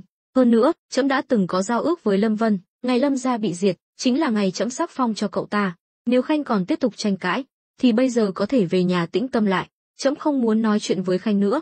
Phúc Lâm An thở dài, cũng biết hôm nay mình đã quá lố, vội vàng quỳ xuống dập đầu, thần tuân chỉ, thần xin cáo lui. Nói xong, Phúc Lâm An xoay người bỏ đi. Khi đi ngang qua Bát Hiền Vương, ông ta nhìn ông ta một cái thật sâu. Bát Hiền Vương vẫn bình thản như không, khoanh tay đứng đó, hoàn toàn không để Phúc Lâm An vào mắt. Tuy Bát Hiền Vương là hoàng thân, là người em được Hoàng thượng tin tưởng nhất, nhưng Phúc Lâm An cũng không phải dạng vừa. Con trai ông ta đã cưới công chúa, nói cho cùng, ông ta và Hoàng thượng là thông gia. Vì vậy, cho dù ở trên triều, những lời người khác không dám nói, ông ta cũng dám nói. Hoàng thượng nói, còn ai có chuyện gì muốn tâu nữa không, nếu không thì bãi triều. Văn võ bá quan vội vàng quỳ xuống dập đầu hô vạn tuế, rồi mới đứng dậy rời đi. Vũ Vương không nói một lời, quay đầu bỏ đi. Ông ta không còn mặt mũi nào để tham gia vào cuộc thảo luận hôm nay. Dù sao, ông ta và Lâm gia có quan hệ mật thiết, giờ Lâm gia bị thanh trừng đầu tiên, ông ta cũng bị ảnh hưởng. Nếu lúc này nói bậy, Hoàng thượng rất có thể sẽ lập tức thanh toán ông ta. Ông ta không nghĩ rằng mình là em trai Hoàng thượng thì sẽ được miễn tội. Một khi Hoàng thượng đã muốn giết, đừng nói là anh em, ngay cả cha mẹ cũng có thể giết. Nhất là Hoàng thượng, vốn là người đã phát động chính biến, cướp ngôi mới lên ngôi hoàng đế. Lúc này, trên điện chỉ còn lại Cửu Môn Đề đốc Kỳ Trường Vân, Bát Hiền Vương và Ngự sử đại phu Mạnh Uyên. Cả ba người đều có quan hệ rất thân thiết với Hoàng thượng, đồng thời cũng là những người đã ủng hộ Hoàng thượng lên ngôi. Vì vậy, Hoàng thượng rất tin tưởng ba người bọn họ. Hoàng thượng thở dài, cười khổ, sao nào, vừa rồi ba người các khanh đều có ý kiến riêng, giờ sao lại không nói gì nữa? Kỳ Trường Vân nói, bẩm Hoàng thượng, thần cũng đã từng nói chuyện riêng với Lâm Vân. Cậu ta rất có chủ kiến, làm việc cẩn thận, chắc chắn là nhân tài hiếm có. Nếu bệ hạ có được cậu ta phò tá, Đại Đần chắc chắn sẽ phát triển lên một tầm cao mới. Hoàng thượng gật đầu, nhìn sang Mạnh Uyên, Mạnh Ái Khanh thì sao, giờ không còn người ngoài, Khanh cứ nói thẳng suy nghĩ của mình. Mạnh Uyên chắp tay tâu, bẩm Hoàng thượng, thần cho rằng Lâm Vân quả thực rất lợi hại, cũng rất hấp dẫn, bởi vì năng lực của cậu ta quá mạnh. Người như vậy, nếu dùng tốt, sẽ giúp bệ hạ giải quyết những mối lo do tiên đế để lại, giúp việc diệt trừ Phiên Vương thành công. Nhưng nếu dùng không tốt, ngược lại sẽ gây tổn hại đến Giang Sơn. Ồ, Mạnh Ái Khanh tại sao lại nói vậy? Hoàng thượng là người biết suy nghĩ độc lập, sẽ không vì lời tâng bốc của người khác mà thay đổi ý kiến của mình. Vì vậy, những lời nói chân thành của Mạnh Uyên, ông ta vẫn nghe lọt tai, không giống như Phúc Lâm An. Ai cũng nhìn ra ông ta chỉ muốn ngăn cản Lâm Vân vào triều mà không có lý do chính đáng. Mạnh Uyên nói tiếp, sau khi bệ hạ nhắc đến Lâm Vân, thần đã âm thầm điều tra cậu ta. Cảm giác của thần là cậu ta làm việc rất cẩn thận, hơn nữa dường như còn nắm giữ rất nhiều bí mật. Ví dụ như ở Ngưu Bối thôn, một nơi vốn nghèo khó, cậu ta đã khai hoang trồng trọt, giờ lại trở thành nơi sản xuất lương thực lớn. Còn những vũ khí bí mật do cậu ta chế tạo, cũng có sức mạnh kinh người. Nhưng có một điều, bệ hạ vĩnh viễn không được xem nhẹ, đó là lòng trung thành của cậu ta đối với bệ hạ. Theo thần được biết, cậu ta tính tình lười nhác, không thích hợp làm quan, lại càng không thích bị quản thúc. Tuy năng lực rất mạnh, nhưng cũng dễ dàng hành động theo cảm tính. Lần này, tuy rằng đánh úp Lâm gia bất ngờ, chiếm được Ưng Lâm thành, nhưng nếu nhìn từ góc độ khác, cậu ta làm việc không theo lẽ thường. Nói cách khác, trong lòng cậu ta không có ai cả, chỉ cần cậu ta muốn, cậu ta có thể làm bất cứ điều gì. Hoàng thượng gật đầu, đúng vậy, Mạnh Ái Khanh nói rất đúng, những điều này trẫm cũng đã nghĩ đến, nhưng giờ việc diệt trừ Phiên Vương đang cấp bách, Đại Đần không có ai có thể giúp trẫm chia sẻ gánh nặng, chỉ có Lâm Vân là người trẫm tin tưởng. Thực ra, Hoàng thượng cũng rất mâu thuẫn, nếu không, ông ta đã không phái Giao Quang công chúa, người mà ông ta yêu quý nhất, đến Ngưu Bối thôn, đây vừa là để giám sát Lâm Vân, vừa là để tạo cơ hội cho hai người tiếp xúc, làm nền tảng cho những việc sau này. Lúc này, Bát Hiền Vương nói, Hoàng thượng, lời của Mạnh đại nhân cũng có lý, thần không phản đối, nhưng từ xưa đến nay, người có bản lĩnh lớn, ai mà chẳng có chút cá tính, nếu Lâm Vân cũng giống như những quan viên khác trong triều, cổ hủ, bảo thủ, thì làm sao có thể giúp bệ hạ diệt trừ Phiên Vương. Thần cho rằng, chúng ta không cần phải suy nghĩ quá nhiều. Theo thần hiểu biết, Lâm Vân là người rất dễ thỏa mãn, chỉ cần bệ hạ đối xử chân thành với cậu ta tuyệt đối sẽ không làm điều gì bất lợi cho triều đình. Mạnh Nguyên cười lạnh, Bát Hiền Vương chắc chắn như vậy sao? Ngài có biết người biết mặt khó biết lòng không? Ta đương nhiên biết, nhưng nếu cứ sợ sói trước sợ hổ sau, làm việc gì cũng do dự, thì làm sao có thể làm nên chuyện lớn? Hoàng thượng là hoàng thượng của muôn dân, đương nhiên phải có lòng bao dung, chứ không phải là người mà chúng ta có thể tùy tiện phán xét. Khẩu tài của Bát Hiền Vương rất tốt, vừa rồi phản bác Phúc Lâm An, lần này lại khiến Mạnh Uyên cứng họng. Hoàng thượng cười khổ, thôi, các khanh đừng cãi nhau nữa, mọi chuyện cứ đợi Lâm Vân hồi kinh rồi hãy nói. Sau đó, cả ba người cũng rời đi, đi trong hoàng cung. Mạnh Uyên bước nhanh vượt qua Bát Hiền Vương và Kỳ Trường Vân, không thèm nhìn hai người họ. Kỳ Trường Vân nói, Bát Hiền Vương, tính khí của ngài cũng nên thay đổi đi, lần này đắc tội với hai vị đại thần, e là không ổn. Đắc tội thì đắc tội, hai lão già này luôn nắm giữ triều chính, bài xích người khác, không cho bất kỳ ai có năng lực đến gần hoàng thượng. Ta nhìn bọn họ rất ngứa mắt, nếu để bọn họ được như ý, thì Giang Sơn Đại Đần chẳng phải sẽ rơi vào tay bọn họ sao? Bát Hiền Vương bình tĩnh nói, dường như không coi Mạnh Uyên và Phúc Lâm An ra gì. Kỳ Trường Vân thầm nghĩ, Bát Hiền Vương quả thực có tư cách để ngông cuồng. Ông ta là em trai thân thiết nhất của hoàng thượng. Năm đó, khi hoàng thượng chưa lên ngôi, bọn họ đã ở cùng một chiến tuyến, nhất là Bát Hiền Vương, lúc còn ở giang hồ cũng là nhân vật có tiếng, được gọi là Dã Vương, thích kết giao với giang hồ hào kiệt, chỉ cần có năng lực, đều có thể trở thành bạn của ông ta. Chính vì tính cách hào hiệp, nghĩa khí, ông ta mới được hoàng thượng tin tưởng. Có thể nói, ông ta và hoàng thượng vừa là chiến hữu, vừa là anh em. Tuy nói vậy, nhưng Bát Hiền Vương vẫn nên cẩn thận một chút, nhất là Phúc Lâm An. Nếu ông ta đã có thành kiến với Lâm Vân, chắc chắn sẽ có hành động tiếp theo. Không sao, ta đã từng gặp Lâm Vân, nhận lệnh hoàng đế ban cho hắn tấm thẻ miễn tử. Hắn có hoài bão, có năng lực, nếu Phúc Lâm An không biết điều, cuối cùng sẽ tự chuốc lấy họa vào thân. Cứ chờ xem. Kỳ Trường Vân giật mình, ông ta không biết hoàng thượng đã âm thầm ban cho Lâm Vân tấm thẻ miễn tử. E rằng chuyện này, ngoài Bát Hiền Vương ra, không ai biết, chẳng trách Bát Hiền Vương lại coi trọng Lâm Vân như vậy. Hoàng thượng tin tưởng hắn đến mức này, thật là khó tin. Bát Hiền Vương mỉm cười, hoàng thượng là người làm nên đại sự, vừa có dũng khí vừa có mưu lược, không phải loại tiểu nhân như Phúc Lâm An và Mạnh Uyên có thể hiểu được. Kỳ Trường Vân gật đầu, không nói gì thêm. Sau khi chia tay Bát Hiền Vương, ông ta lập tức trở về nhà, thấy con trai Kỳ Du đang đợi mình. Kỳ Du vội vàng tiến lên hỏi, cha, Hoàng thượng thiết triều buổi trưa là để tuyên bố chuyện gì vậy? Kỳ Trường Vân thở dài, vừa rồi Phong Dương quận có biến, Lâm Vân đánh úp Ưng Lâm thành, Lâm gia bại trận, Tam Vương Lâm Hà Đồ bỏ trốn, Lâm Phượng Tiêu bị giết tại chỗ. Kỳ Du hít sâu một hơi, cái gì? Lâm Vân lợi hại đến vậy sao? Không chỉ lợi hại, cậu ta chỉ dẫn theo 500 quân tinh nhuệ đã chiếm được Ưng Lâm thành. Hơn nữa, nghe nói còn dùng một loại vũ khí bí mật chưa từng xuất hiện, đánh cho Lâm gia không kịp trở tay. Hay quá, cha, xem ra lần này chúng ta đặt cược đúng người rồi. Kỳ Du vui mừng. Kỳ Trường Vân mỉm cười gật đầu, đúng vậy, Lâm Vân quả nhiên không làm chúng ta thất vọng. Chúng ta, còn có ai tham gia vào chuyện này nữa? Kỳ Trường Vân nghiêm nghị nói, ngoài Hoàng thượng, còn có Bát Hiền Vương. Hơn nữa, trước khi Lâm Vân rời kinh, Bát Hiền Vương đã bí mật gặp cậu ta, còn ban cho cậu ta kim bài miễn tử của Hoàng thượng. Kỳ Du hít sâu một hơi, sững sờ.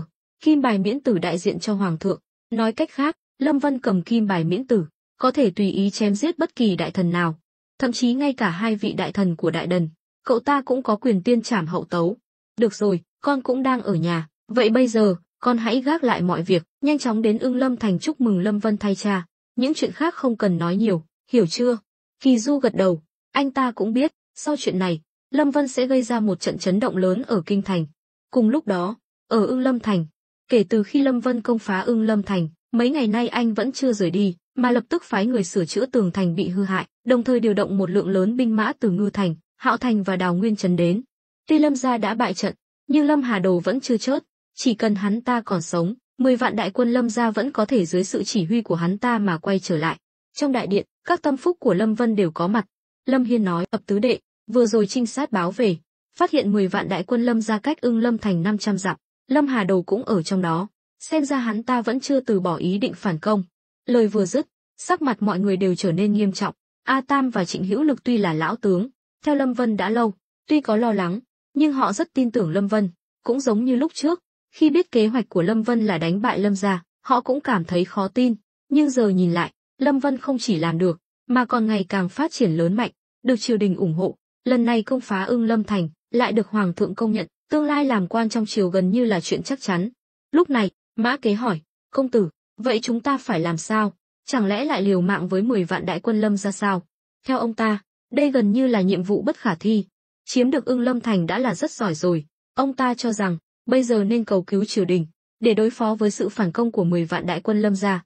Lâm Vân mỉm cười, Mã đại nhân, từ khi nào ta lại đánh trận mệt mỏi như vậy chứ? Lâm Hà Đồ đã không chịu từ bỏ ý định, vậy ta sẽ cho hắn ta tâm phục khẩu phục. Rồi anh nhìn Trịnh Hữu Lực, hỏi, Dương Thiết Tâm đã đến chưa? Bẩm công tử, lão Dương đã đến từ sớm, hiện đang dẫn dân làng Ngưu Bối thôn gấp rút làm việc. Mọi người đều ngơ ngác, không hiểu Lâm Vân đang bày trò gì. Mã Kế tò mò hỏi, Lâm công tử, ngài lại nghĩ ra cách gì rồi? 10 vạn đại quân nghe thì có vẻ đáng sợ, nhưng ta lại không sợ chút nào. Đợi lão Dương hoàn thành, ta sẽ cho Lâm Hà Đồ một bất ngờ.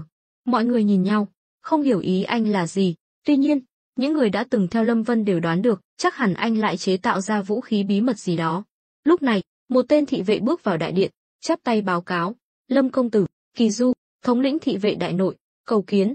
Lâm Vân đứng dậy, mời anh ta vào, rồi anh nhìn mọi người đi nghỉ ngơi đi. Trịnh Hữu Lực, A Tam, hai người vất vả một chút, đợi lát nữa lão Dương xong việc, hai người dẫn quân tinh nhuệ đi chôn những thứ ta đã chuẩn bị sẵn xung quanh Ưng Lâm thành. Rõ. A Tam và Trịnh Hữu Lực lĩnh mệnh. Lâm Vân xoay người rời đi. Lúc này, Mã Kế tò mò hỏi Trịnh Hữu Lực, Trịnh thống lĩnh, rốt cuộc công tử đã chuẩn bị thứ gì mà thần bí như vậy? Trịnh Hữu Lực cười nói, công tử đã chế tạo ra một loại địa lôi, cũng giống như thuốc nổ phá tường thành hôm trước, uy lực rất lớn. Nếu Lâm Hà Đồ không biết điều, dám dẫn 10 vạn đại quân đến phản công, đảm bảo sẽ khiến 10 vạn đại quân của hắn ta chôn thân ngoài thành. Trịnh Hữu Lực nói rất thoải mái, thậm chí còn cười, nhưng Lâm Hiên và Mã Kế lại hít sâu một hơi. Lâm Tử Tường và Lâm Kim Bưu, những người đã hoàn toàn quy phục Lâm Vân, cũng âm thầm kinh hãi. Đây quả là một kế hoạch lớn, muốn tiêu diệt 10 vạn đại quân Lâm gia, thật là khí phách, người bình thường e rằng nghĩ cũng không dám nghĩ. Nếu đổi lại là người khác trấn thủ, e rằng nghe tin 10 vạn đại quân Lâm gia sắp đến phản công, sẽ sợ đến mức hồn bay phách lạc. Nhưng Lâm Vân chính là Lâm Vân, luôn có những suy nghĩ khó lường. Không ai biết kế hoạch tiếp theo của anh là gì, cũng không ai biết anh sẽ còn tạo ra vũ khí bí mật nào nữa. Bên kia, Kỳ Du mang theo lệnh của Kỳ Trường Vân đến Ưng Lâm thành, nhìn thấy đội quân tinh nhuệ đang luyện tập nghiêm ngặt bên trong cổng thành, anh ta vừa cảm khái vừa chấn động. Trong ấn tượng của anh ta, quân đội Đại Đần đều sử dụng đao thương kiếm kích, những tướng lĩnh lợi hại hơn thì dùng đao lớn hoặc phương thiên họa kích để chém giết kẻ địch, nhưng đội quân tinh nhuệ trước mắt này, ai cũng cầm súng trúc, trên người mặc trọng giáp. Loại trang bị này tuy có khả năng phòng ngự cao, có thể nâng cao khả năng sống sót của binh lính trên chiến trường, nhưng vì quá nặng, sẽ ảnh hưởng đến khả năng chiến đấu của binh lính, lại còn rất tốn sức, không thích hợp đánh lâu dài. Tuy nhiên, anh ta cũng hiểu, Lâm Vân lựa chọn như vậy là vì anh đã thay đổi cách thức chiến đấu của Đại Đần. Trước đây, hai quân giao chiến là đánh giáp lá cà, phân thắng bại, nhưng Lâm Vân lại không cần phải tốn sức như vậy, đánh từ xa bằng súng trúc, cũng gần như tiêu diệt được hết kẻ địch, những kẻ sống sót cũng đã bị dọa cho vỡ mật, mất hết ý chí chiến đấu, hoặc bị thương nặng, mất khả năng chiến đấu. Trong tình huống này, chỉ cần tiêu diệt là có thể dễ dàng giết chết kẻ địch. Mục đích mặc trọng giáp chính là để bảo vệ binh lính khỏi bị ám sát. Quá đáng sợ, một đội quân tinh nhuệ như vậy, nếu tham gia vào chiến tranh quy mô lớn, e rằng trong Đại Đần cũng khó tìm được đối thủ. Kỳ Du lẩm bẩm. Lúc này, Lâm Vân đi tới, thấy Kỳ Du đang quay lưng về phía mình tự nói chuyện, anh cười nói, Kỳ thống lĩnh, đang lẩm bẩm gì vậy? Kỳ Du giật mình, vội vàng quay lại, thấy Lâm Vân đang đi tới, liền chắp tay nói, chúc mừng Lâm công tử lần này lập được đại công cho Đại Đần. Thuộc hạ đến đây là thay cha chúc mừng công tử. Lâm Vân mỉm cười gật đầu, thôi nào, Kỳ thống lĩnh đừng khách sáo với ta nữa, nói xem, lần này hoàng thượng biết tin bên này, phản ứng thế nào? Kỳ Du ngượng ngùng, thuộc hạ cấp bậc thấp kém, không được tham gia buổi thiết chiều trưa hôm qua, nên không biết rõ, nhưng nghe cha tôi nói, hoàng thượng đã phái Khâm Sai đại thần Thôi đại nhân đến, chắc chắn sẽ trọng thưởng Lâm công tử. Thôi Minh Sung, hoàng thượng phái ông ta đến làm gì? Sau lần gặp mặt không vui ở kinh thành, Lâm Vân không còn liên lạc với Thôi Minh Sung nữa, đồng thời, anh cũng rất đề phòng Thôi Minh Sung. Kỳ Du lắc đầu, tôi cũng không biết, Lâm công tử đừng lo lắng, tuy tôi không biết rõ tình hình cụ thể, nhưng nghe cha tôi nói, lần này Lâm công tử sẽ thăng tiến nhanh chóng. Lâm Vân cười khẩy, thăng tiến nhanh chóng, ta không có hứng thú, anh hiểu, việc hoàng thượng phái Thôi Minh Sung đến mang ý nghĩa đặc biệt, mà theo anh được biết, Thôi Minh Sung là người của Phúc đại nhân, mà Phúc đại nhân lại có quan hệ mờ ám với Vũ Vương. Vì vậy, Lâm Vân không còn hy vọng gì nữa, anh cho rằng hoàng thượng có lẽ không có ác ý, nhưng cũng là muốn thử anh. Kỳ Du nhớn mày, không có hứng thú, lần này hoàng thượng chắc chắn sẽ trọng thưởng công tử, còn có thể thăng quan tiến chức, công tử đừng bỏ lỡ cơ hội ngàn năm có một này. Lâm Vân cười nhạt, ngươi nghĩ ta muốn làm quan sao? Nói thật cho ngươi biết, nếu ta muốn, lần trước vào kinh, hoàng thượng đã muốn ban quan cho ta, nhưng ta đã từ chối. Kỳ Du thầm kinh ngạc, những chuyện này anh ta không biết, định hỏi kỹ hơn, nhưng Lâm Vân đã khoác vai anh ta, cười nói, thôi, đừng nói đến những chuyện không vui nữa, đi nào, đã đến đây rồi, ta sẽ cho Kỳ thống lĩnh mở mang tầm mắt, xem một bảo bối. Bảo bối? Kỳ Du lập tức tò mò, theo anh ta biết, nếu đã khiến Lâm Vân hào hứng như vậy, thì chắc chắn là thứ rất lợi hại. Hai người đến một xưởng rèn lớn do Lâm Vân cho xây dựng trong thành, rộng tới 3 mẫu, bên trong toàn là dân làng Ngưu Bối thôn đang đổ thuốc nổ do lão thiết chế tạo vào những chiếc túi màu đen đặc biệt. Kỳ Du thấy dân làng làm việc rất cẩn thận, như thể sợ dùng lực quá mạnh sẽ gây ra sai sót, liền tò mò hỏi, Lâm công tử, đây là bảo bối ngài muốn cho tôi xem sao? Đây là thứ gì vậy? Lâm Vân giải thích, đây là địa lôi do ta mới nghiên cứu ra, bên trong ngoài thuốc nổ, còn có một bộ phận kích nổ nhỏ, chỉ cần va chạm hoặc ma sát, đều có thể gây ra vụ nổ lớn. Bộ phận kích nổ nhỏ đó cũng là thành quả nghiên cứu của Lâm Vân. Nó được anh mô phỏng theo thành phần của đầu que diêm. Que diêm cần ma sát mới cháy được, mà thành phần chính là phốt pho đỏ và antimony trisulfide. Phốt pho đỏ vốn là chất tương đối ổn định, nhưng khi kết hợp với antimony trisulfide, hiệu quả sẽ khác, ma sát sẽ tạo ra lửa, mà lửa sẽ trực tiếp đốt cháy thuốc nổ trong túi. Thuốc nổ trong túi sẽ nhanh chóng tạo ra năng lượng lớn, nhưng vì chiếc túi đặc biệt này, năng lượng không thể thoát ra ngoài, cuối cùng sẽ gây ra vụ nổ lớn. Theo lượng thuốc nổ mà Lâm Vân đã tính toán, đừng nói là binh lính cưỡi ngựa, trong phạm vi 10 mét, có bao nhiêu người sẽ chết bấy nhiêu người. Lâm Vân cho lão thiết dẫn dân làng gấp rút làm việc, chính là muốn chôn những quả địa lôi uy lực lớn này khắp Ưng Lâm thành, trong phạm vi 10 dặm, ngoại trừ anh biết vị trí của địa lôi, hoặc bị kích nổ, nếu không sẽ không ai biết chúng ở đâu, bởi vì diện tích quá lớn, không ai nhớ được vị trí cụ thể. Kỳ Du nhíu mày, một túi vải nhỏ như vậy, cho dù nổ thì có uy lực gì chứ? Anh ta vẫn còn nghi ngờ, tuy rất muốn tin tưởng Lâm Vân, nhưng những túi vải này trông không có vẻ gì là lợi hại. Lúc này, lão thiết đi tới, nói, Kỳ thống lĩnh, đừng coi thường những quả địa lôi này. Nếu tất cả số địa lôi ở đây cùng lúc phát nổ, e rằng nửa Ưng Lâm thành sẽ bị san phẳng. Cái gì? Thật sao? Sao ta không tin nhỉ? Lâm Vân liếc xéo Kỳ Du, Kỳ thống lĩnh là không tin, hay là có ý đồ gì khác? Lâm Vân là người từng trải, đương nhiên nhìn ra Kỳ Du có ý đồ khác. Kỳ Du cười nói, Lâm công tử, ngài có nhiều thứ hay ho như vậy, hay là cho tôi một ít? Ngươi muốn những thứ này làm gì? Chẳng lẽ muốn cho nổ tung kinh thành sao? Gan ngươi cũng lớn đấy. Lâm Vân trêu chọc. Đừng nói bậy. Ai cho nổ kinh thành chứ? Theo lời Lâm công tử, thứ này lợi hại như vậy. Cha tôi là thống lĩnh bộ binh, đương nhiên có đất dụng võ, chuyên đối phó với đám phản quân không nghe lời. Phản quân? Giờ quốc thái dân an, còn có phản quân sao? Đúng vậy, những chuyện này đều xảy ra âm thầm, triều đình không cho phép tiết lộ ra ngoài. Lâm Vân gật đầu, ta thấy thôi bỏ đi. Những thứ này các ngươi không sử dụng được đâu. Lỡ như thao tác sai, gây ra nổ, nhất là ở kinh thành, thì kỳ ra các ngươi coi như xong đời. Vậy, Lâm công tử có thể cho mượn vài nhân tài được không? Đừng có mơ tưởng nữa, những thứ này ta sẽ không cho ai hết, không phải ta keo kiệt, mà là các ngươi thật sự không dùng được. Nếu không tin, cứ đợi 10 vạn đại quân Lâm ra đến, ta sẽ cho ngươi thấy uy lực của những thứ mà ngươi coi thường này. Kỳ Du gật đầu, vậy, được rồi. Lâm Vân vung tay, nói với thị vệ phía sau, đưa Kỳ thống lĩnh đi nghỉ ngơi. Vâng, Kỳ đại nhân, mời đi theo tôi. Một tên thị vệ nói, rất cung kính với Kỳ Du.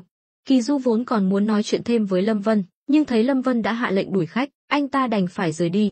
Lúc này, A Tam và Trịnh Hữu Lực đến, họ vừa nhận lệnh của Lâm Vân, sẽ phải thức cả đêm để chôn địa lôi ngoài Ưng Lâm thành, trong phạm vi 10 dặm. Hai người bước vào, khom người hành lễ với Lâm Vân. Lâm Vân quay lưng về phía họ, hỏi, đã sắp xếp xong chưa? Bẩm công tử, đã huy động toàn bộ quân tinh nhuệ, hiện tại có 1000 người. Theo tốc độ hành quân của 10 vạn đại quân Lâm gia, chúng ta có thể hoàn thành việc bố trí địa lôi trước canh 3. Đợi đến sáng mai, 10 vạn đại quân Lâm gia đến, sẽ khiến bọn chúng chớt không có chỗ chôn. Tốt lắm. Lâm Vân khen ngợi, rồi nhìn Lão Thiết, Lão Dương, chất lượng của số địa lôi này, ông đã kiểm tra hết chưa? Công tử yên tâm, tuy những quả địa lôi này không phải do lão phu tự tay chế tạo, nhưng lão phu đã giám sát từ hôm qua, đảm bảo chất lượng của từng quả. Lâm Vân gật đầu, chỉ vào một quả địa lôi đặt bên cạnh, mang quả địa lôi này theo, chúng ta ra ngoài thử nghiệm. Lão Thiết lập tức bảo dân làng mang địa lôi đi. Lâm Vân cho Kỳ Du tránh mặt là vì không muốn anh ta nhìn thấy. Đợi đến ngày mai, khi 10 vạn đại quân Lâm ra đến, sẽ cho anh ta và Khâm Sai đại thần Thôi Minh Sung thấy uy lực của địa lôi.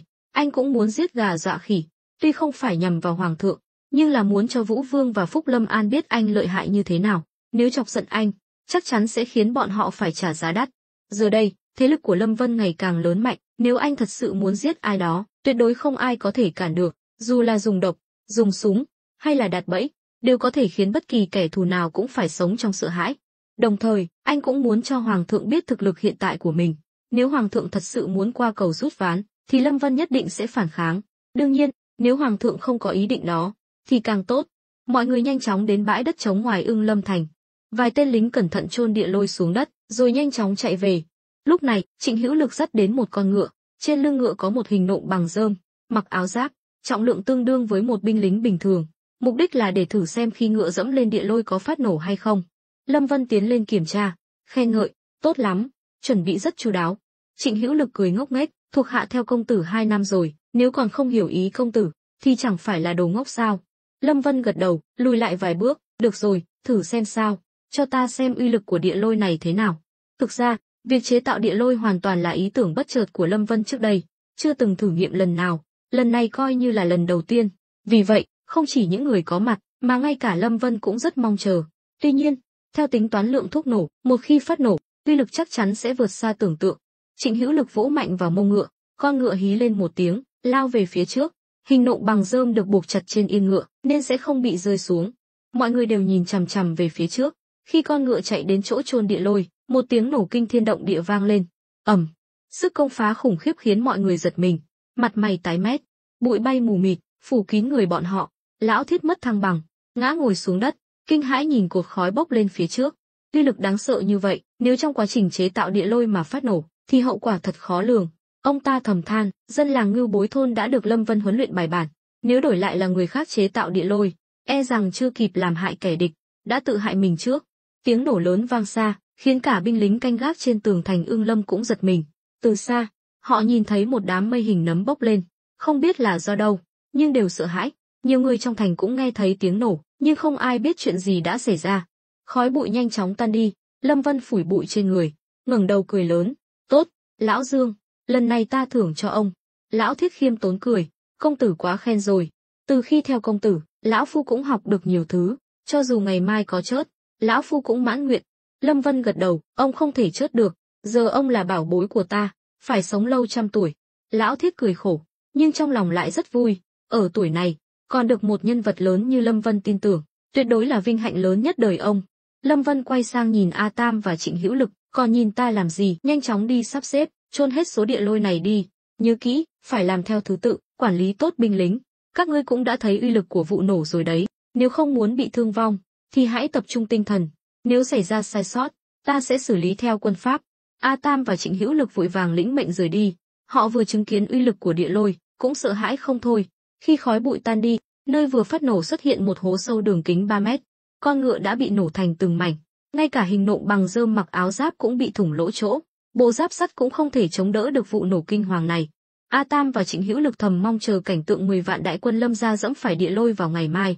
Không lâu sau khi Lâm Vân trở về phủ Ưng Lâm, Thôi Minh Sung, với tư cách là Khâm Sai đại thần, cuối cùng cũng đến.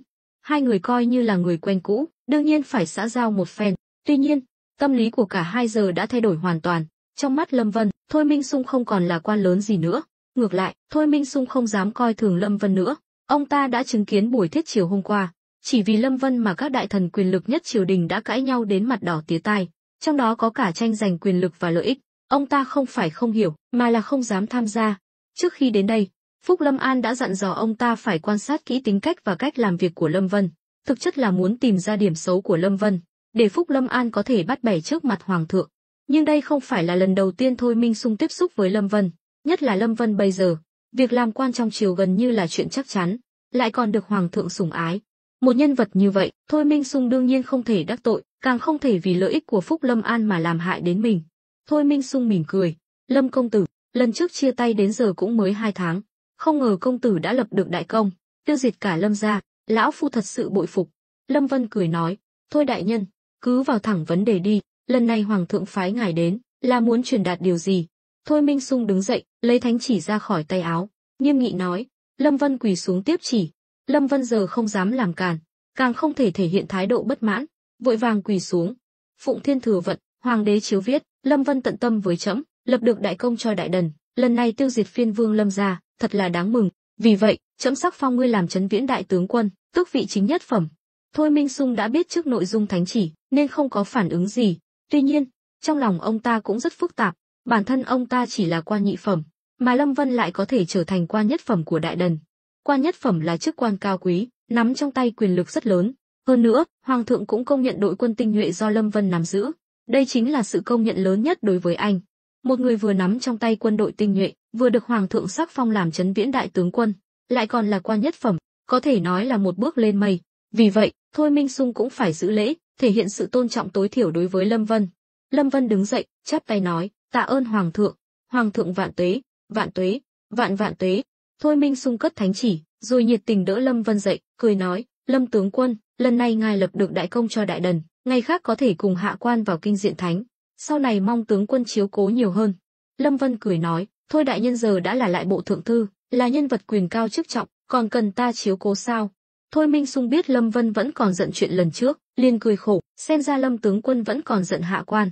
Lần trước quả thực là hạ quan thiển cận, mong tướng quân bỏ qua cho. Lâm Vân nhìn Thôi Minh Sung, cười nói, tuy ta ở kinh thành không có chỗ dựa, nhưng cũng nghe được một số chuyện, nếu ta đoán không nhầm, Thôi đại nhân là tâm phúc của Phúc đại nhân, phải không? Cách cư xử của ngài khiến ta hơi khó hiểu đấy.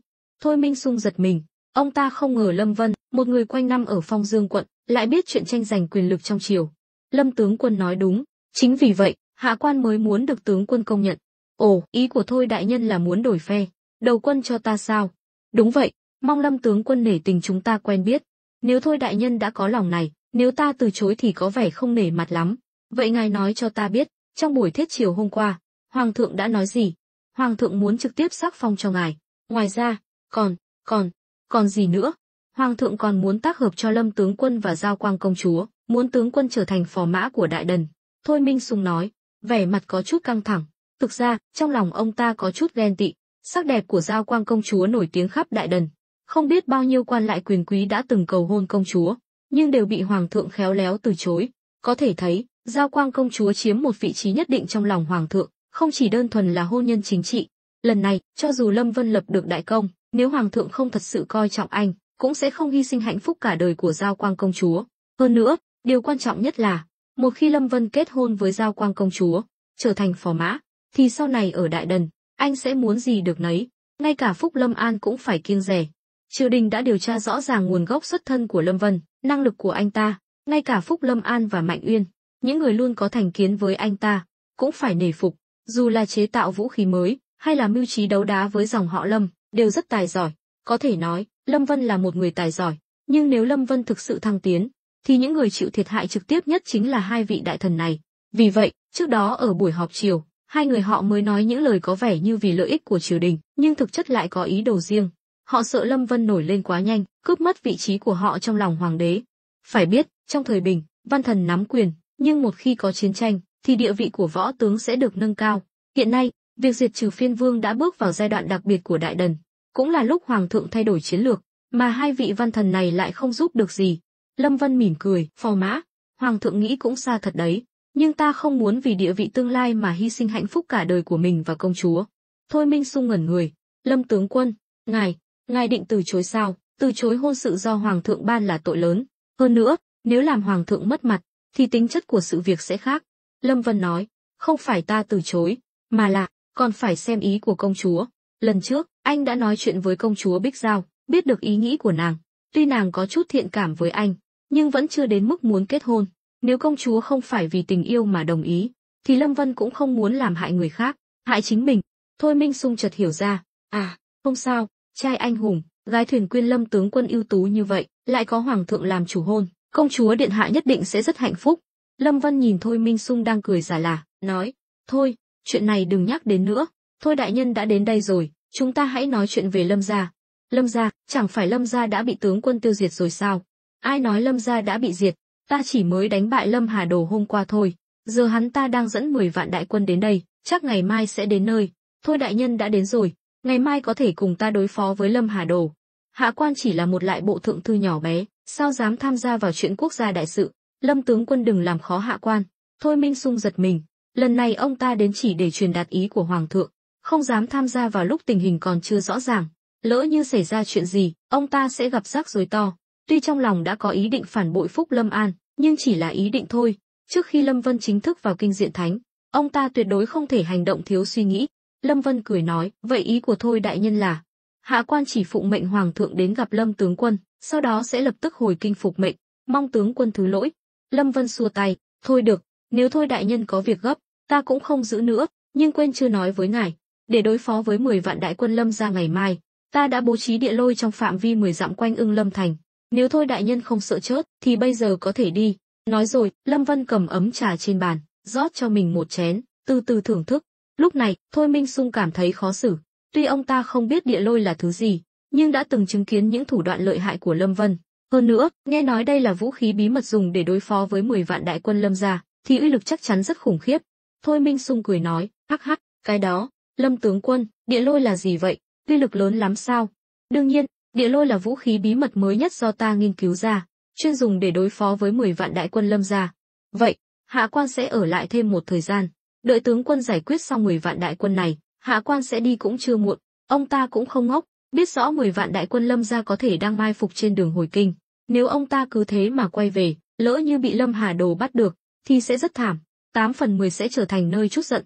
Lâm Vân lúc này mới đặt chén trà xuống, cười nói, vậy được, nếu Thôi đại nhân không vội, ngày mai sẽ được chứng kiến uy lực của địa lôi do ta chế tạo. Nói rồi, Lâm Vân cố tình ghé sát vào Thôi Minh Sung, giả vờ dọa, bùm.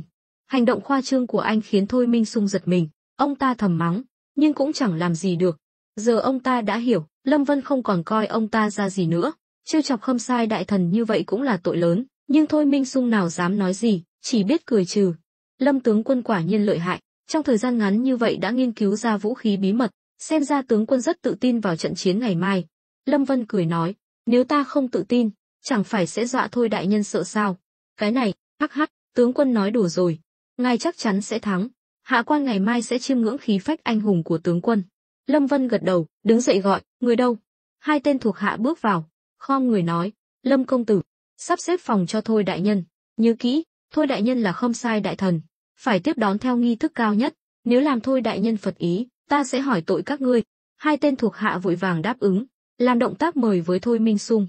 Thôi Minh Sung bị trận thế này của Lâm Vân dọa sợ, không dám nói gì, chỉ biết đứng dậy đi theo. Nhớ lại lần đầu tiên đến Ngưu Bối thôn, Lâm Vân vẫn chỉ là một nhân vật nhỏ bé, phải mặc cả với ông ta vì mấy chục vạn cân lương thực. Vậy mà giờ đây, Lâm Vân đã trở thành nhân vật có thể ảnh hưởng đến cục diện tương lai của Đại Đần, khiến ông ta không khỏi cảm thấy khó thích nghi. Nhưng nghĩ lại cũng thấy dễ hiểu. Nếu Lâm Vân không có thủ đoạn cứng rắn, cao tay, thì làm sao có thể khuất phục được Lâm gia? Trong mắt người khác, những phiên vương này đều là đế vương một phương. Ngay cả những đại thần quyền lực như Phúc Lâm An và Mạnh Uyên gặp họ cũng phải cẩn thận ứng xử. Dù sao, những phiên vương này nắm trong tay binh quyền, hoàn toàn có thể không nghe theo họ. Hoàng thượng cũng không làm gì được họ. 36 phiên vương của Đại Đần đều do tiên hoàng đích thân sắc phong, lại còn được thế tập. Chính vì vậy, hoàng thượng mới hận thấu xương, muốn trừ bỏ bọn họ cho nhanh. Tiễn Thôi Minh Sung đi, Lâm Vân cũng xoay người rời đi bằng cửa sau. Vì muốn đối phó với 10 vạn đại quân của Lâm Hà Đồ, anh phải ở lại Ưng Lâm Thành. Tuy Ngưu Bối Thôn rất quan trọng, nhưng để đảm bảo an toàn, anh đã đón Ngũ Nguyệt và Âu Dương Uyển Uyển đến đây. Còn Diệp Vãn Thanh vẫn đang ở kinh thành, dường như không có ý định quay về. Lâm Vân cũng không lo lắng cho sự an toàn của cô. Trở về chỗ ở, Ngũ Nguyệt và Âu Dương Uyển Uyển đang nói chuyện phiếm. Từ khi theo Lâm Vân đến Ưng Lâm Thành, hai người cũng rất cảm khái. Năm đó, hai người họ và Diệp Vãn Thanh đều quen biết Lâm Vân ở đây.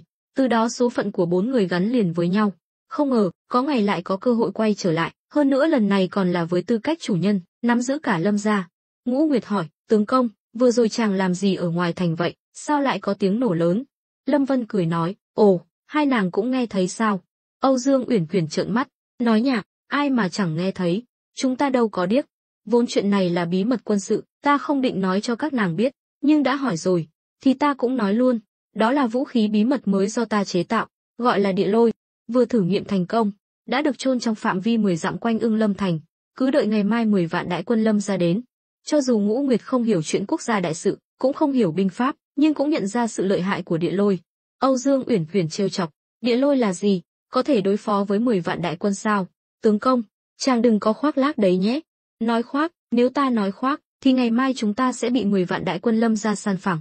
Lâm Vân tỏ vẻ khó chịu, cô nhóc này dám nghi ngờ anh. Âu Dương Uyển Uyển cười khan, được rồi, lợi hại như vậy sao? Vậy ngày mai ta nhất định phải tận mắt chứng kiến. Lâm Vân chỉ cười, không có ý kiến gì. Đêm đó, không chỉ Ưng Lâm Thành mất ngủ, mà Lâm Hà Đồ, người đang dẫn 10 vạn đại quân cách đó 500 dặm, cũng không ngủ được. Hắn ta ngồi bên đống lửa, nhìn ngọn lửa cháy bập bùng, tâm trạng vô cùng phức tạp. Việc bỏ chạy đã khiến hắn ta mất hết mặt mũi. Nếu ngày mai quyết chiến với Lâm Vân mà thua, thì hắn ta sẽ hoàn toàn thất bại, thậm chí còn bị giết. Hắn ta đã nhận được tin, Lâm Vân vẫn đang ở Ưng Lâm Thành, biết rõ ngày mai hắn ta sẽ dẫn 10 vạn đại quân đến, nhưng Lâm Vân không hề có ý định bỏ chạy, cũng không thấy quân tiếp viện. Với sự hiểu biết của hắn ta về Lâm Vân, chuyện này chắc chắn có vấn đề.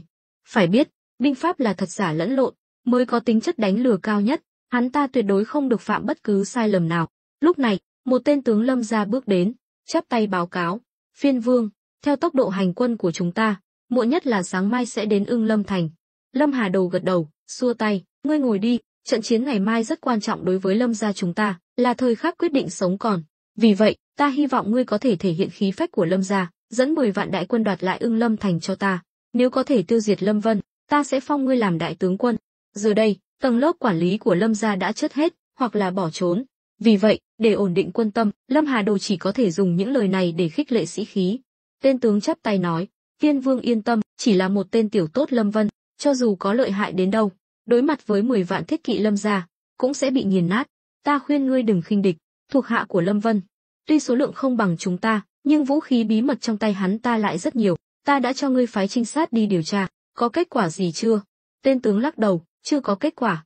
Thuộc hạ đã phái đi 10 đội trinh sát, nhưng giờ không một ai quay trở lại. Bọn họ như thể bốc hơi khỏi trần gian vậy. Lâm Hà Đồ tức giận, hỗn kiếp, tin tức quan trọng như vậy, sao ngươi không báo cáo sớm? Tên tướng vẻ mặt ấm ức, phiên vương bớt giận. Theo vị trí hiện tại của hai bên, Lâm Vân rõ ràng chiếm ưu thế về địa hình, nên chắc chắn sẽ bố trí mai phục bên ngoài Ưng Lâm Thành. Cho dù có tổn thất, cũng là điều dễ hiểu. Hừ, ý của ngươi là, đám trinh sát này chớt cũng đáng sao? Lâm Hà Đồ thật sự muốn giết tên ngốc này để trút giận, nhưng hắn ta hiểu, bây giờ phải nhẫn nhịn, nếu hắn ta ra tay lúc này, chắc chắn sẽ ảnh hưởng đến quân tâm. Trong 10 vạn đại quân, đã có không ít binh lính bắt đầu nghi ngờ. Tuy mục đích rất rõ ràng, là chiến đấu vì Lâm gia, nhưng nếu bọn họ biết Lâm gia đã bị diệt vong, chắc chắn sẽ bỏ chạy. Trong số 10 vạn đại quân này, không ít tướng lĩnh có người thân làm quan trong Lâm gia, không phải là tiểu lại thì cũng là trưởng lão, quan hệ rất mật thiết với họ. Nhưng nếu tin tức Lâm gia bị diệt truyền ra, thì tình hình sẽ khác. Tên tướng nói tiếp, nếu phiên vương muốn biết tình hình Ưng Lâm Thành, thuộc hạ nguyện dẫn một đội trinh sát đi điều tra, chắc chắn sẽ mang về tin tức mới nhất. Lâm Hà Đồ lắc đầu, bên hắn ta giờ không có ai dùng được. Tên ngốc trước mặt này mà cũng làm tướng sao, ngay cả hắn ta, một phiên vương chưa từng cầm quân đánh trận, cũng biết có gì đó không ổn. Ngươi là tướng quân trong đội quân này, nếu ngươi đi do thám mà chớt, thì ai sẽ chỉ huy 10 vạn đại quân? Chẳng lẽ để ta đích thân chỉ huy sao? Tên tướng ngượng ngùng cúi đầu, không nói gì nữa. Hay là, thuộc hạ phái thêm vài đội trinh sát nữa đi. Thôi bỏ đi, giờ đã muộn rồi, phái đi cũng chỉ thêm tốn người, chi bằng giữ lại, để ngày mai ra trận còn có ích. Ngươi lui xuống đi, ta muốn ở một mình. Tên tướng đứng dậy, khom người hành lễ với Lâm Hà Đồ, rồi xoay người rời đi. Lâm Vân, ngươi đang giở trò gì vậy? Chẳng lẽ ngươi thật sự định dùng vài tên lính tinh nhuệ đó để đối đầu với 10 vạn đại quân của ta sao? Chuyện này nói ra chắc chẳng ai tin. Cho dù quân tinh nhuệ của Lâm Vân có mạnh đến đâu, đối mặt với 10 vạn đại quân, cũng không thể nào thắng được. Lâm Hà Đồ nghĩ tới nghĩ lui, tính toán tất cả những tình huống bất ngờ có thể xảy ra, nhưng vẫn không nghĩ ra Lâm Vân có cơ hội chiến thắng nào. Ha ha, xem ra ta tự dọa mình rồi. Bọn chúng không thể nào thắng được, tuyệt đối không thể. Lâm Hà Đồ ngửa mặt cười lớn, nhặt một khúc củi ném vào đống lửa. Bên kia, A Tam và Trịnh Hữu Lực dẫn theo vài nghìn người, bận rộn đến canh 2, cuối cùng cũng chôn xong địa lôi trong phạm vi 10 dặm quanh Ưng Lâm Thành. Cho dù là binh lính tinh nhuệ hay dân làng Ngưu Bối thôn được thuê đến giúp đỡ, ai cũng biết sự nguy hiểm của địa lôi. Vì vậy, không cần A Tam và Trịnh Hữu Lực cảnh báo, bọn họ đều rất cẩn thận, sợ lỡ tay kích nổ địa lôi, thì tất cả đều tiêu đời. Sáng sớm hôm sau, Lâm Vân tỉnh dậy liền đi thẳng đến Vọng Lâu. Có thể nói, từ khi xuyên không đến thế giới này, anh rất ít khi bị mất ngủ. Mấy lần trước cũng là vì những chuyện lớn, nhưng hôm nay, quyết chiến với 10 vạn đại quân Lâm gia, là canh bạc lớn nhất của anh từ trước đến nay. Nếu thắng, anh sẽ được cả đại đần tung hô, tạo nên một kỳ tích, chỉ với vài nghìn người đã đánh bại 10 vạn đại quân. Nhưng nếu thua, thì tất cả đều mất hết. Lâm Hà Đồ hận anh thấu xương, chắc chắn sẽ dốc toàn lực, dùng mọi thủ đoạn để giành chiến thắng trong ngày hôm nay. Với tâm trạng này, việc Lâm Vân mất ngủ cũng là điều dễ hiểu. Tuy nhiên, điều khiến anh bất ngờ là, khi đến Vọng Lâu, anh thấy A Tam và Trịnh Hữu Lực đã đến từ sớm. Hai người đang nói chuyện phiếm, Thôi Minh Sung và Mã Kế cũng đã có mặt, nhưng vì không quen biết nhau, nên chỉ nói chuyện xã giao. Thôi Minh Sung dù sao cũng là lão làng trên quan trường, biết Mã Kế không chỉ là hộ vệ, mà còn là tâm phúc của Lâm Vân. Khác với A Tam và Trịnh Hữu Lực, hai người họ là võ tướng, chỉ có Mã Kế là mưu sĩ, là người có thể hiến kế cho Lâm Vân.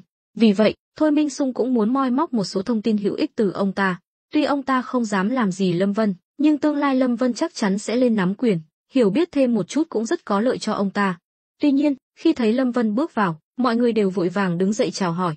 Lâm Vân uể oải vươn vai, ngáp ngắn ngáp dài, ta cứ tưởng chỉ có mình ta mất ngủ, không ngờ mọi người cũng vậy. A Tam và Trịnh Hữu Lực nhìn nhau, cười khổ, làm sao ngủ được chứ, cứ nhắm mắt lại là nghĩ đến việc hôm nay phải đối mặt với 10 vạn đại quân Lâm gia. Mã Kế cũng gật đầu, đúng vậy, Lâm công tử, những quả địa lôi đó thật sự có thể chống đỡ được 10 vạn đại quân sao? Thôi Minh Sung quan sát biểu cảm của mọi người, thầm nghĩ, hóa ra không chỉ mình ông ta nghi ngờ, mà ngay cả những người thân cận nhất với Lâm Vân cũng không có lòng tin. Lâm Vân cười nói, ta không chỉ muốn chống đỡ, mà còn muốn chôn vùi 10 vạn đại quân này mãi mãi ở ngoài Ưng Lâm Thành. Mọi người đều gật đầu, suy tư. Lúc này, một tên thị vệ vội vàng bước vào, chắp tay báo cáo, Lâm công tử, trinh sát của chúng ta phát hiện 10 vạn đại quân địch cách Ưng Lâm Thành 100 dặm. Chắc chắn trong vòng 1 canh giờ, bọn chúng sẽ đến nơi. Lâm Vân gật đầu, tốt lắm, tiếp tục theo dõi, có tin tức gì lập tức báo cáo. Tên thị vệ lĩnh mệnh rời đi. Lâm Vân vỗ tay, nói, được rồi, mọi người, vốn ta không muốn nói nhiều, sợ tạo áp lực cho các ngươi, nhưng giờ đã đến lúc quyết định, ta vẫn phải nói vài lời. Trận chiến hôm nay rất quan trọng đối với mỗi người chúng ta hy vọng mọi người đều tập trung tinh thần. Nếu hôm nay chúng ta thắng, ta, Lâm Vân, sẽ thăng tiến nhanh chóng, còn các ngươi đều là công thần. Giờ không sai, đại thần Thôi đại nhân cũng có mặt ở đây, có thể chứng minh ta chưa bao giờ lừa gạt các ngươi. Thôi Minh Sung đứng dậy, gật đầu mỉm cười với mọi người, những gì Lâm tướng quân nói đều là sự thật. Hoàng thượng đã chính thức sắc phong Lâm công tử làm Trấn Viễn đại tướng quân, tước vị chính nhất phẩm. Sau trận chiến hôm nay, Lâm tướng quân sẽ là tổng đốc Phong Dương quận, phụ trách toàn bộ công việc chính trị và quân sự của Phong Dương quận. Lời vừa dứt, tất cả mọi người đều hít sâu một hơi, ngay cả Lâm Kim Bưu và Lâm Tử Tường vừa bước vào cũng kinh ngạc. Hôm qua Lâm Vân chưa nói với họ chuyện này, mọi người cũng không biết Lâm Vân đã được phong làm Trấn Viễn đại tướng quân. Mã Kế phản ứng nhanh nhất, bước ra quỳ xuống hành lễ, thuộc hạ chúc mừng công tử, bái kiến Trấn Viễn đại tướng quân. A Tam và Trịnh Hữu Lực cũng vội vàng quỳ xuống, còn Lâm Kim Bưu và Lâm Tử Tường vừa bước vào thì đã quỳ xuống từ lâu. Đáng lẽ ra, Có không sai đại thần của hoàng thượng ở đây, họ không nên quỳ lạy Lâm Vân, nhưng giờ họ đều là người của Lâm Vân, tuy ngày thường có thân có sơ, nhưng lần này biết Lâm Vân đã được sắc phong, thì Lâm Kim Bưu và Lâm Tử Tường cũng phải chủ động lấy lòng. Quan nhất phẩm, tước vị cao quý, nắm giữ toàn bộ quyền hành của Phong Dương quận, mà chức tổng đốc mà Thôi Minh Sung nói lại càng có ý nghĩa sâu xa. Tổng đốc là do triều đình bổ nhiệm, còn phiên vương là tự xưng vương, hai chữ khác nhau, nhưng ý nghĩa lại hoàn toàn khác biệt. Lâm Vân làm tổng đốc, đồng nghĩa với việc trả Phong Dương quận về cho triều đình. Anh chỉ có quyền quản lý, khác hoàn toàn với quyền tự trị mà Lâm gia nắm giữ trước đây. Tuy Lâm Vân đã quen làm lãnh đạo, nhưng bị mọi người nghiêm túc bái lạy như vậy, vẫn là lần đầu tiên, có chút không quen. Mọi người đứng dậy đi. Mọi người đứng dậy. Lâm Vân nói tiếp, ta cho Thôi đại nhân nói với các ngươi những điều này, không phải để khoe khoang, mà là để khích lệ sĩ khí. Đợi lát nữa, các ngươi truyền lệnh xuống, hôm nay ai lập công, ta nhất định sẽ ghi nhớ. Sau này khi ta nhậm chức, sẽ trọng thưởng từng người. Đa tạ Lâm tướng quân. Mọi người đồng thanh hô, cũng đã khéo léo đổi cách xưng hô. A Tam và Trịnh Hữu Lực là tướng lĩnh chỉ huy quân tinh nhuệ hôm nay, liền rời khỏi Vọng Lâu, mọi người lại bắt đầu nói chuyện phiếm. Lúc này, Lâm Tử Tường thấy Lâm Vân đang đứng trên tường thành nhìn xuống phía dưới, liền tiến lại gần, nói: Lâm tướng quân, sau khi trận chiến hôm nay kết thúc, xin ngài hãy nói giúp tôi vài lời với hoàng thượng. Lâm Vân cười nói giúp vài lời, ông muốn gì? Anh cũng không phải kẻ ngốc. Lâm Tử Tường luôn có tham vọng, chủ động đến gần anh là vì muốn thăng chức, đương nhiên cũng là muốn xóa sạch quan hệ với nhà họ Lâm. Giờ chỉ còn một bước nữa là thành công, ông ta đương nhiên phải mặt dày lên tiếng. Hạ quan đã làm chức bố chính sứ nhiều năm rồi. Lâm tướng quân có thể nói với hoàng thượng, cho hạ quan thăng tiến một chút, làm ngự sử cũng được. Ngự sử là quan tam phẩm, tuy còn kém xa Thôi Minh Sung, quan nhị phẩm, nhưng dù sao cũng là vào được kinh thành. Chỉ cần ông ta cố gắng thể hiện, tương lai cũng có cơ hội thăng tiến. Nếu cố gắng thêm 8 năm nữa, có cơ hội trở thành thượng thư lục bộ, thì càng tốt. Lâm Vân cười nhạt, ông muốn vào lục bộ, không cần phải làm phiền hoàng thượng. Ta ở kinh thành cũng có chút quan hệ, có thể giúp ông, nhưng với biểu hiện hiện tại của ông, thì chưa đủ. Lâm Tử Tường hơi biến sắc, cười khổ. Lâm tướng quân, lần này để đưa tin cho ngài, hạ quan đã hy sinh cả nhà, công lao này còn chưa đủ sao? Ông hy sinh gia đình quả thực đáng khen, nhưng chẳng lẽ ông không có chút tư lợi nào sao? Không phải ta vô tình, mà là biểu hiện của ông thật sự chưa đủ. Vậy đi, ông hãy cho ta một lý do để giúp ông, nếu ta thấy hài lòng, nhất định sẽ giúp. Lâm Vân không phải cố tình làm khó, mà là muốn có được lòng trung thành của ông ta. Muốn vào triều đình trung ương, rõ ràng là muốn thoát khỏi sự khống chế của anh. Lâm Tử Tường biết Lâm Vân đã nắm quyền Phong Dương quận, trở thành tổng đốc trực thuộc triều đình, đồng thời còn nắm giữ binh quyền, thì ông ta, một bố chính sứ, sẽ trở thành thuộc hạ của Lâm Vân. Vì vậy, quyền lực của ông ta chắc chắn sẽ bị suy giảm rất nhiều. Ông ta không thể bận rộn cả ngày mà chẳng được gì, ngược lại còn bị giảm quyền. Đây là điều tuyệt đối không thể chấp nhận được. Lâm Tử Tường thở dài, bắt đầu suy nghĩ, nhưng nghĩ mãi cũng không tìm được lý do nào thích hợp. Lâm Vân nhìn ông ta vò đầu bứt tai, buồn cười, đúng là đồ ngốc. Không biết từ lúc nào, Thôi Minh Sung đã đi đến bên cạnh, nhìn Lâm Tử Tường từ trên xuống dưới, nói: Lâm đại nhân, với phản ứng chậm chạp như vậy, mà còn muốn vào lục bộ làm quan sao? Ngài có biết, làm quan trong triều không chỉ cần thông minh lanh lợi, mà còn phải biết nhìn sắc mặt người khác. Ngài ngay cả một chút thử thách nhỏ của Lâm tướng quân cũng không hiểu được. Nói một câu khó nghe, cho dù Lâm tướng quân có giúp ngài vào lục bộ, thì ngài cũng khó mà được trọng dụng. Lâm Tử Tường giật mình, chắp tay nói: xin Thôi đại nhân chỉ giáo. Tuy chức quan của ông ta chỉ thấp hơn Thôi Minh Sung một bậc, nhưng khoảng cách giữa hai người lại như trời với đất. Thôi Minh Sung ngượng ngùng nhìn Lâm Vân, như muốn hỏi xem có nên nói hay không. Dù sao, nếu Lâm Vân không đồng ý, thì ông ta nói hay không cũng vô nghĩa. Lâm Vân mỉm cười gật đầu. Thôi Minh Sung mới nói: Lâm Tử Tường, giờ ngài là người của Lâm tướng quân, dù ngài có muốn hay không, thì trong mắt người ngoài, đây là sự thật không thể chối cãi. Vì vậy, lý do mà Lâm tướng quân cần rất đơn giản, chỉ hai chữ: trung thành. Lời vừa dứt, Lâm Tử Tường như bừng tỉnh đại ngộ, vội vàng khom người hành lễ với Lâm Vân. Hạ quan ngu muội, sao lại không nghĩ ra lý do này chứ? Lâm tướng quân yên tâm, hạ quan muốn vào lục bộ chỉ là muốn phát triển hơn nữa, tuyệt đối không có ý đồ gì khác, chỉ cần Lâm tướng quân chịu giúp đỡ, hạ quan mãi mãi là binh lính dưới trướng ngài. Lâm Vân lúc này mới hài lòng gật đầu, tốt, đã nói vậy rồi, thì ta sẽ cho ông cơ hội này, nhưng hãy nhớ kỹ, leo càng cao, ngã càng đau, đừng bao giờ trở thành kẻ phản bội, giống như việc ông bỏ rơi gia đình vậy.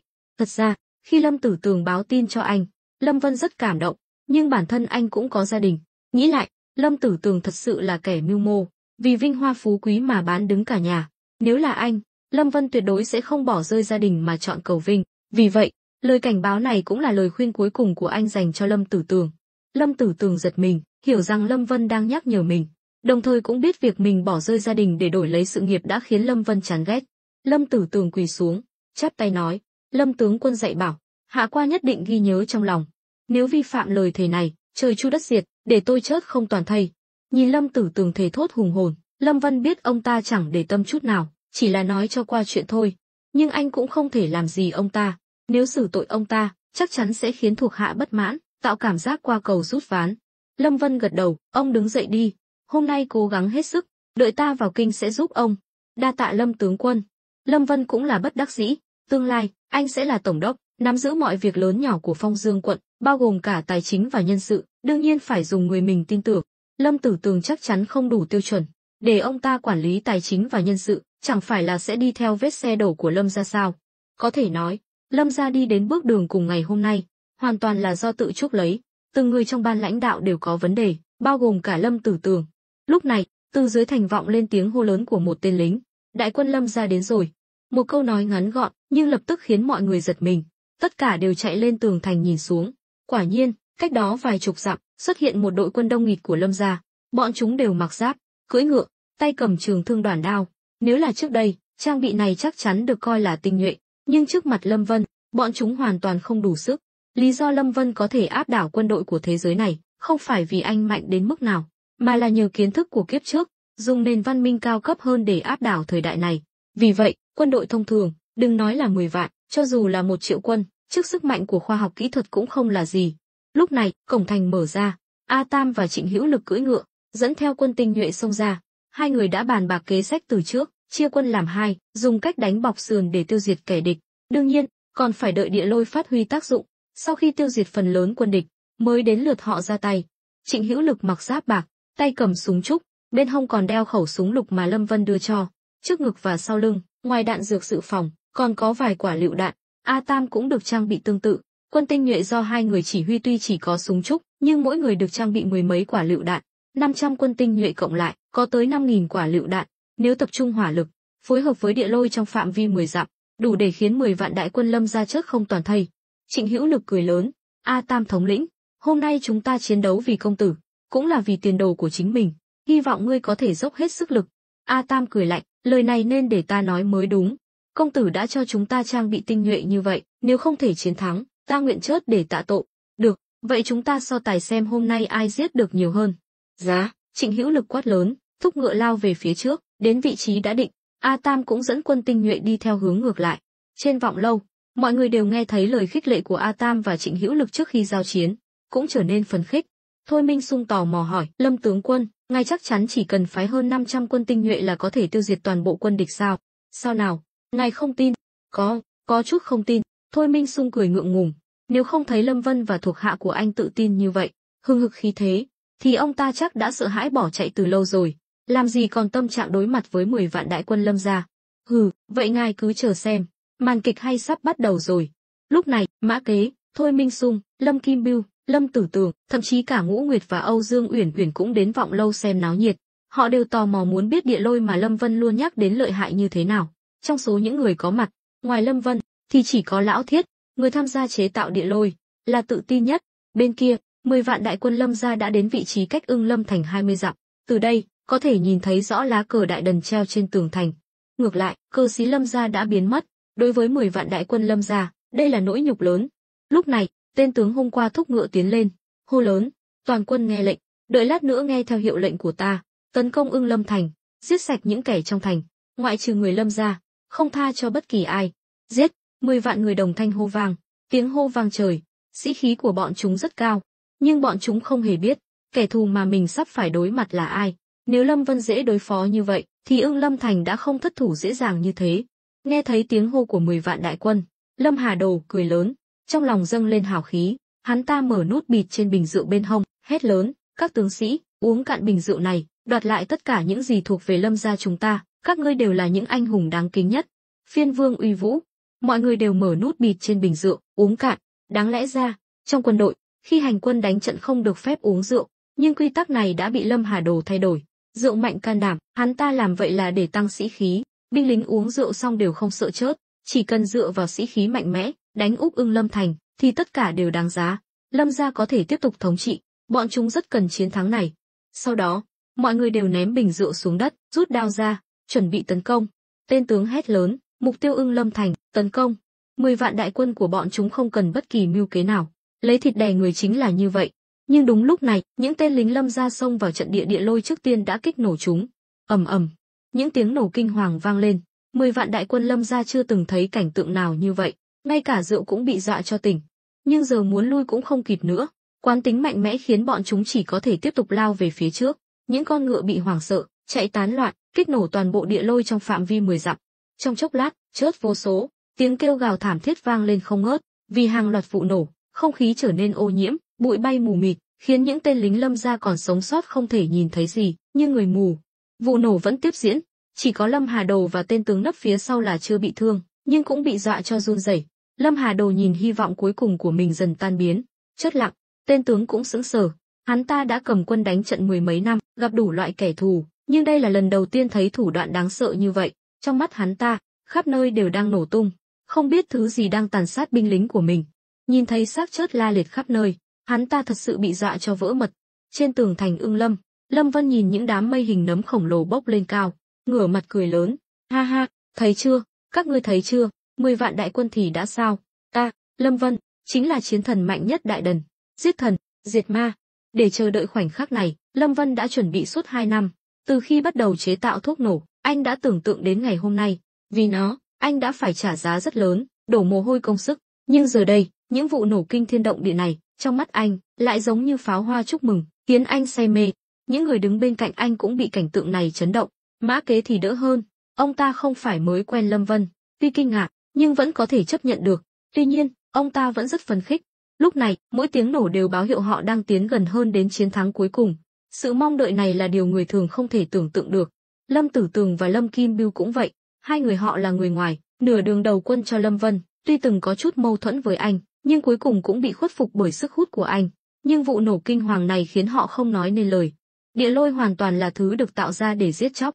Nếu sau này Lâm Vân thường xuyên bố trí địa lôi như vậy, thì Phong Dương quận sẽ trở nên bất khả xâm phạm, không kẻ thù nào có thể xâm nhập.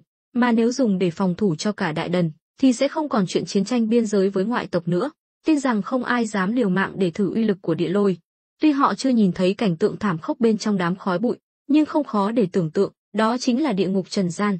Cuối cùng, Thôi Minh Sung cũng hoàn toàn choáng váng, tai ông ta vẫn còn ù đi vì tiếng nổ lớn. Tuy ông ta không biết tại sao lại phát nổ, nhưng nhìn cảnh tượng như ngày tận thế này, chắc chắn là ác mộng đối với 10 vạn đại quân Lâm gia. Nhìn Lâm Vân vẫn đang trong trạng thái phấn khích, điên cuồng, trong mắt ông ta lộ rõ vẻ kiêng dè. Đến giờ phút này, ông ta vẫn không thể nhìn thấu Lâm Vân, không biết anh còn bao nhiêu thủ đoạn chưa sử dụng. Chẳng lẽ thật sự là chiến thần tái thế sao? Trời phù hộ Đại Đần. Thôi Minh Sung dù sao cũng là lại bộ thượng thư, tuy không phải võ tướng, nhưng nhãn quan và kiến thức rất uyên bác. Cách suy nghĩ của ông ta hoàn toàn có thể đặt ở cấp độ quốc gia. Vì vậy, theo ông ta, Lâm Vân tuyệt đối là một bảo bối. Nhưng may mắn là, đây là chiến thần của Đại Đần. Nếu là của nước khác, thì Đại Đần sẽ rất thảm. Vụ nổ ở phía xa 10 dặm vẫn tiếp diễn. Một số binh lính Lâm gia may mắn sống sót không cam tâm bị đánh lén, muốn tìm cách khác để tiếp cận Ưng Lâm Thành. Nhưng Ưng Lâm Thành đã bị địa lôi bao vây trong phạm vi 10 dặm, cứ cách vài trượng lại có một quả. Chỉ trong vài khắc, 10 vạn đại quân Lâm gia chỉ còn lại chưa đến 2 vạn người. Máu chảy thành sông, đúng là địa ngục trần gian. Một số binh lính yếu bóng vía đã bị dọa cho nôn mửa hoặc ngất xỉu. Trong tình huống này, có lẽ ngất xỉu cũng là một lựa chọn tốt, ít nhất còn giữ được mạng. Đến giờ phút này, bọn chúng vẫn chưa biết mặt mũi kẻ thù ra sao, càng không có ấn tượng gì về Lâm Vân, ngay cả bóng dáng kẻ địch cũng chưa thấy, mà đã tổn thất nặng nề. Trận này còn đánh kiểu gì? Cuối cùng, 2 vạn quân còn lại tiếp tục xông lên, nhưng chỉ còn chưa đến 1 vạn người. Binh lính đã tê liệt, người nào cũng bê bết máu, ngựa chiến cũng không cánh mà bay. Đội quân thiết kỵ oai phong lẫm liệt của Lâm gia giờ phải chạy bộ, bọn chúng chỉ dám cẩn thận di chuyển, sợ phía trước còn nhiều địa lôi hơn đang chờ đợi. Một bên là kiệt sức, một bên là chỉnh tề, đầy sinh lực. Trận chiến kỳ lạ này đã hoàn toàn mất đi ý nghĩa. Còn Lâm Hà Đồ, hắn ta đã cao chạy xa bay từ lâu, chỉ còn lại tên tướng kia vẫn đang cố gắng chống đỡ. Thực ra, hắn ta biết lần này Lâm gia đã xong đời. Từ khi thấy Lâm Hà Đồ bỏ mặc bọn họ, tự mình chạy trốn, hắn ta đã biết Lâm gia không còn hy vọng nữa. Nhưng với tư cách là một quân nhân, anh ta không cho phép mình làm kẻ đào ngũ, càng không cho phép bỏ rơi đồng đội. Cho dù kết quả cuối cùng là chết, anh ta cũng phải chết một cách oanh liệt. Bên này, A Tam và Trịnh Hữu Lực đã nhìn thấy tất cả. Hai người họ là tướng lĩnh cốt cán bên cạnh Lâm Vân, đương nhiên có thể cảm nhận được sự đáng thương của những binh lính Lâm gia còn sót lại. Lúc này, tên tướng Lâm gia cuối cùng cũng nhìn thấy quân tinh nhuệ do A Tam và Trịnh Hữu Lực dẫn đầu, cười lạnh nói: "Lũ phản tặc hèn hạ, vô sỉ, dám dùng thủ đoạn đê tiện này để giết hại 10 vạn đại quân Lâm gia. Ta biết hôm nay chúng ta chắc chắn phải chết, nhưng dù có chết, ta cũng sẽ khiến các ngươi phải trả giá."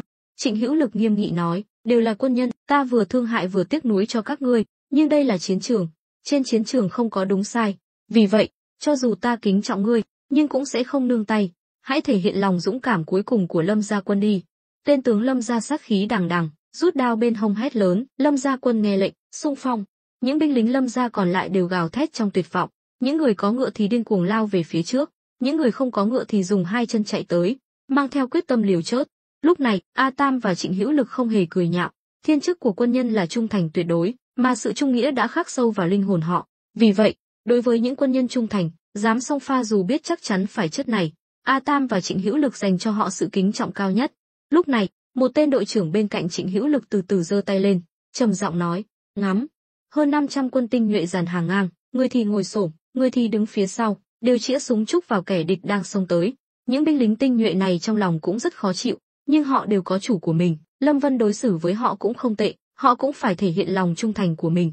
Vì vậy, cho dù trong lòng có áy náy, họ cũng phải giữ bình tĩnh, không để cảm xúc ảnh hưởng.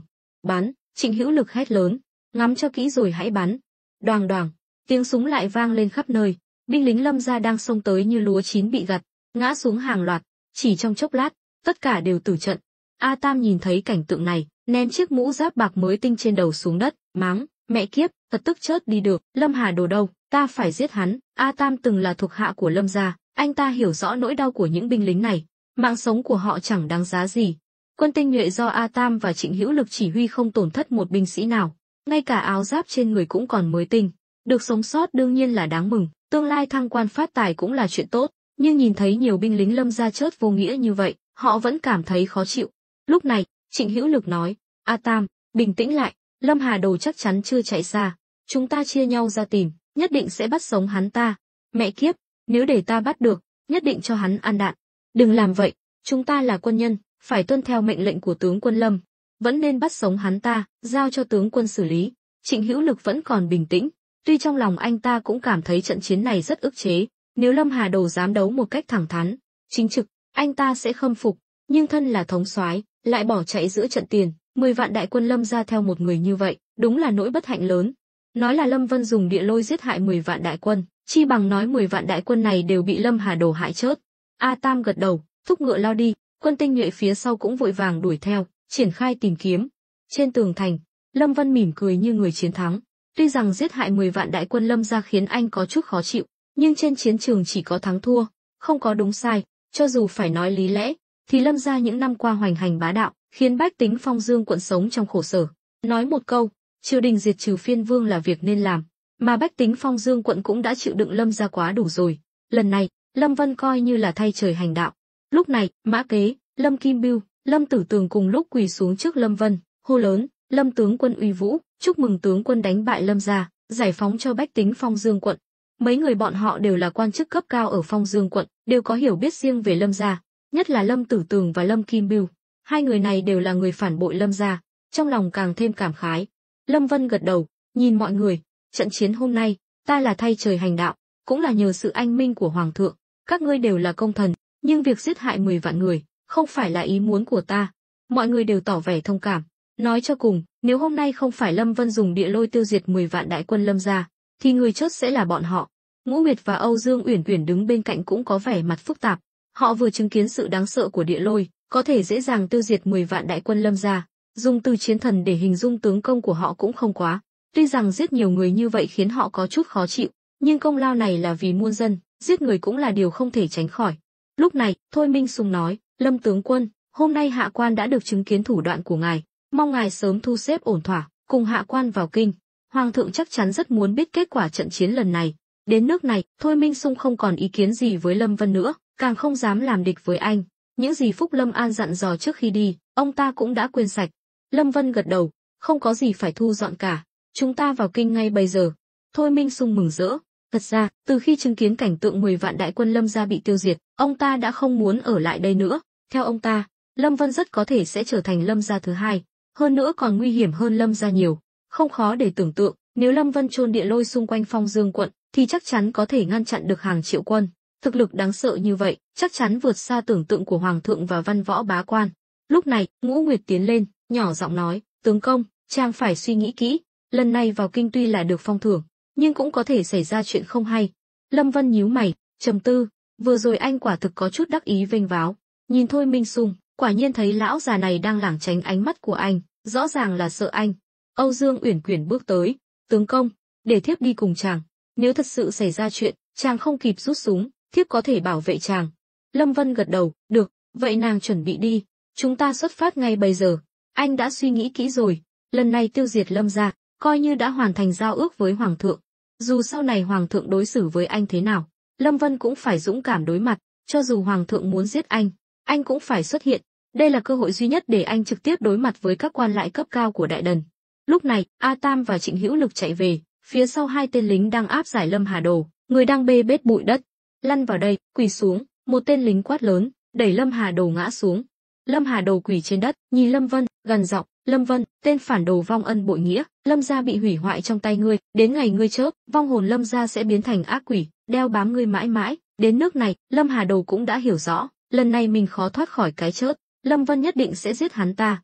Mọi người xung quanh đều cười nhạo, chỉ có Lâm Tử Tường tức giận xông lên, túm lấy cổ áo Lâm Hà Đồ, hét lớn: "Lâm Hà Đồ, trả mạng cho gia đình ta." Lâm Hà Đồ cười lạnh: "Ta chỉ có một mạng, không thể đền mạng cho cả nhà ngươi. Nếu ngươi có gan, thì bây giờ có thể giết ta để trút giận. Ngươi nghĩ ta không dám sao? Ta sẽ chém đầu ngươi, treo lên tường thành cho mọi người thấy." Thấy Lâm Tử Tường dần mất kiểm soát, Lâm Hà Đồ lại càng cười lớn. Giờ hắn ta chỉ muốn chết, coi như là được giải thoát. Nếu không, Lâm Vân không biết sẽ còn hành hạ hắn ta thế nào nữa. Mọi người vội vàng kéo Lâm Tử Tường ra. Trong tay ông ta vẫn cầm một thanh đao, không ngừng vung về phía Lâm Hà Đồ. "Ta sẽ giết ngươi, giết ngươi!" Lâm Tử Tường kích động khóc lóc. Tuy đã được Lâm Vân hứa hẹn sẽ được thăng quan vào lục bộ, tiền đồ rộng mở, nhưng cái giá phải trả là mạng sống của cả gia đình. Lúc này, Lâm Vân trầm giọng nói: "Đủ rồi." Giờ không ai dám cãi lời Lâm Vân, đều sững sờ nhìn anh. Lâm Vân nói: "Lâm Tử Tường, ta biết ông khó chịu, nhưng Lâm Hà Đồ là tội phạm quan trọng. Lát nữa ta phải đưa hắn ta vào kinh cùng Thôi đại nhân. Nhưng ông yên tâm, ta đảm bảo sẽ không để hắn ta chết."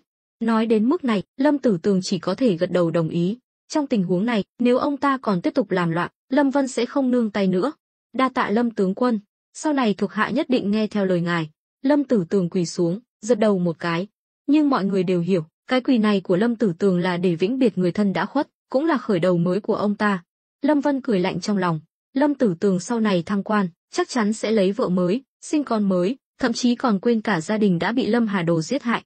Lúc này, Lâm Hà Đồ nhìn Lâm Vân, nói: "Tên tiểu tử, ngươi có bản lĩnh thì giết ta đi, không cần phải đưa ta đi gặp tên chó hoàng đế đó.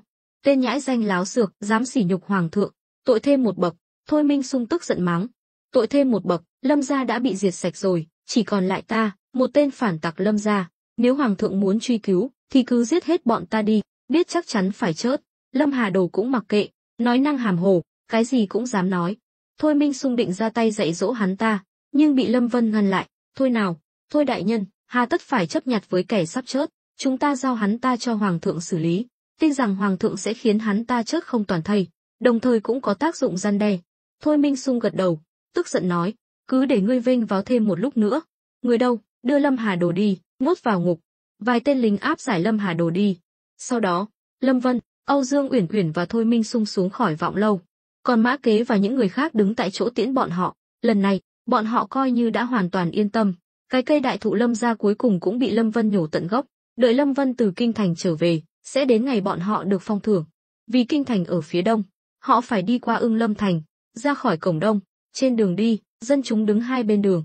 Khi nhìn thấy Lâm Hà Đồ bị áp giải trong xe tù, mọi người đều sôi sục. Một số người dân quá khích còn ném trứng thối và rau củ vào Lâm Hà Đồ, khiến hắn ta vô cùng nhếch nhác. Tuy những thứ này không thể giết chết hắn ta, nhưng lại khiến hắn ta mất hết mặt mũi. Lâm Hà Đồ cũng không ngờ mình lại bị người ta hận đến vậy. Dân chúng Ưng Lâm thành lại có thái độ như thế này. Lâm Vân và Thôi Minh Sung ngồi phía trước, nhìn thấy tất cả, nhưng không ngăn cản. Lâm Vân làm vậy cũng là muốn thể hiện địa vị của mình ở Phong Dương quận trong tương lai, coi như là tuyên bố chủ quyền. Toàn bộ dân chúng Phong Dương quận sau này đều là thần dân của anh. Sau khi Phong Dương quận được bình định, Lâm Vân trở thành tổng đốc trực thuộc triều đình, kiêm trấn viễn đại tướng quân, nhưng trên thực tế, quyền lực trong tay anh sẽ càng lớn hơn. Ra khỏi thành, Thôi Minh Sung bỗng nhiên nói, Lâm tướng quân, lần này chúng ta hồi kinh, e rằng sẽ không thuận lợi, vẫn nên cẩn thận đề phòng thì hơn. Lâm Vân mỉm cười, ta biết sẽ không đơn giản như vậy, nhưng ngài yên tâm, ta đã có đối sách, Thôi đại nhân không cần lo lắng. Thực ra, sau buổi thiết chiều hôm đó, Vũ Vương biết Lâm Phượng Tiêu bị giết, nên rất hận Lâm Vân trong lòng. Tuy ngày hôm đó ông ta không nói gì, nhưng không nói không có nghĩa là ông ta không có ý kiến. Sự tồn tại của Lâm gia duy trì lợi ích của Vũ Vương và Lâm gia. Giờ Lâm gia đã bị diệt, nếu để Lâm Vân vào kinh, nói ra những chuyện của Lâm gia với Hoàng thượng, thì Vũ Vương cũng sẽ gặp rắc rối. Đây là điều ông ta tuyệt đối không thể chấp nhận. Vì vậy, Thôi Minh Sung, một lão làng trên quan trường, đương nhiên nhìn rõ tình thế, cũng hiểu rằng giờ đã đến lúc quyết định thắng thua cuối cùng. Mắt Thôi Minh Sung sáng lên, ồ, Lâm tướng quân có diệu kế gì, không ngại nói cho hạ quan nghe. Lâm Vân cười nói, ta đã báo cho công chúa ở Ngưu Bối thôn, để cô ấy cùng ta vào kinh. Ta không tin, có công chúa ở đó, những kẻ không an phận kia còn dám giở trò. Đương nhiên, ta cũng không đảm bảo bọn chúng sẽ chịu thua. Lỡ như bọn chúng không nể mặt hoàng thượng, nhất quyết ra tay làm hại công chúa, thì cũng khó nói. Thôi Minh Sung cười khổ gật đầu, thầm mắng Lâm Vân gian xảo, đến cả chủ ý này mà anh cũng nghĩ ra. Nhưng đây quả thực là một cách rất hữu hiệu, nếu Vũ Vương thật sự muốn hãm hại Lâm Vân, trừ phi ông ta muốn trở mặt với hoàng thượng, nhưng một khi ông ta làm vậy, thì chuyện sẽ trở nên nghiêm trọng, vốn chỉ là chuyện diệt trừ phiên vương, lại biến thành tranh giành quyền lực nội bộ hoàng tộc, hoàng thượng chắc chắn sẽ không tha cho ông ta. Đây cũng là điểm lợi hại của Lâm Vân, kéo công chúa đến bên cạnh làm lá chắn, cũng đồng nghĩa với việc kéo cả hoàng thượng xuống nước. Đến lúc đó, nếu Vũ Vương thật sự ra tay, thì không chỉ là chống đối Lâm Vân, mà còn là chống đối cả hoàng thượng. Quả nhiên, mới đi được hơn 100 dặm, Thôi Minh Sung đã thấy Giao Quang công chúa dẫn theo một đám thị vệ đại nội đang đợi ở ngã ba đường, nhưng có Kỳ Du bảo vệ, công chúa không gặp nguy hiểm gì, nhất là bọn họ đều mặc trang phục thị vệ đại nội, người thường không dám đến gần. Công chúa nhìn thấy Lâm Vân dẫn quân đến từ xa, liền vẫy tay chào, Lâm công tử. Lâm Vân mỉm cười, xin lỗi, đã để công chúa đợi lâu. Lý Thanh Nguyệt gật đầu, đừng nói vậy, ta đã nghe nói, lần này công tử đã lập đại công cho Hoàng huynh, tiêu diệt hoàn toàn phiên vương Lâm gia, thật đáng mừng. Công chúa vốn đã có tình cảm với Lâm Vân, đừng nói là đợi vài canh giờ, cho dù là đợi 1-2 ngày, cô cũng sẽ không giận. Thôi Minh Sung vội vàng xuống ngựa, khom người hành lễ, hạ quan Thôi Minh Sung, bái kiến công chúa điện hạ. Lý Thanh Nguyệt nói, thôi đại nhân không cần khách sáo, ngài là Khâm Sai đại thần do Hoàng huynh bổ nhiệm, là trụ cột của đại đần, không cần phải khách sáo như vậy. Hơn nữa, luật lệ đại đần quy định, hậu cung không được can chính, ở đây không phải hoàng cung. Thôi Minh Sung chắp tay, đa tạ Giao Quang công chúa. Thôi được rồi, ngài đừng nói nữa. Công chúa không có tâm trạng nói chuyện với Thôi Minh Sung, vẻ mặt hời hợt của cô, ai cũng nhìn ra được, khiến Thôi Minh Sung ngượng ngùng.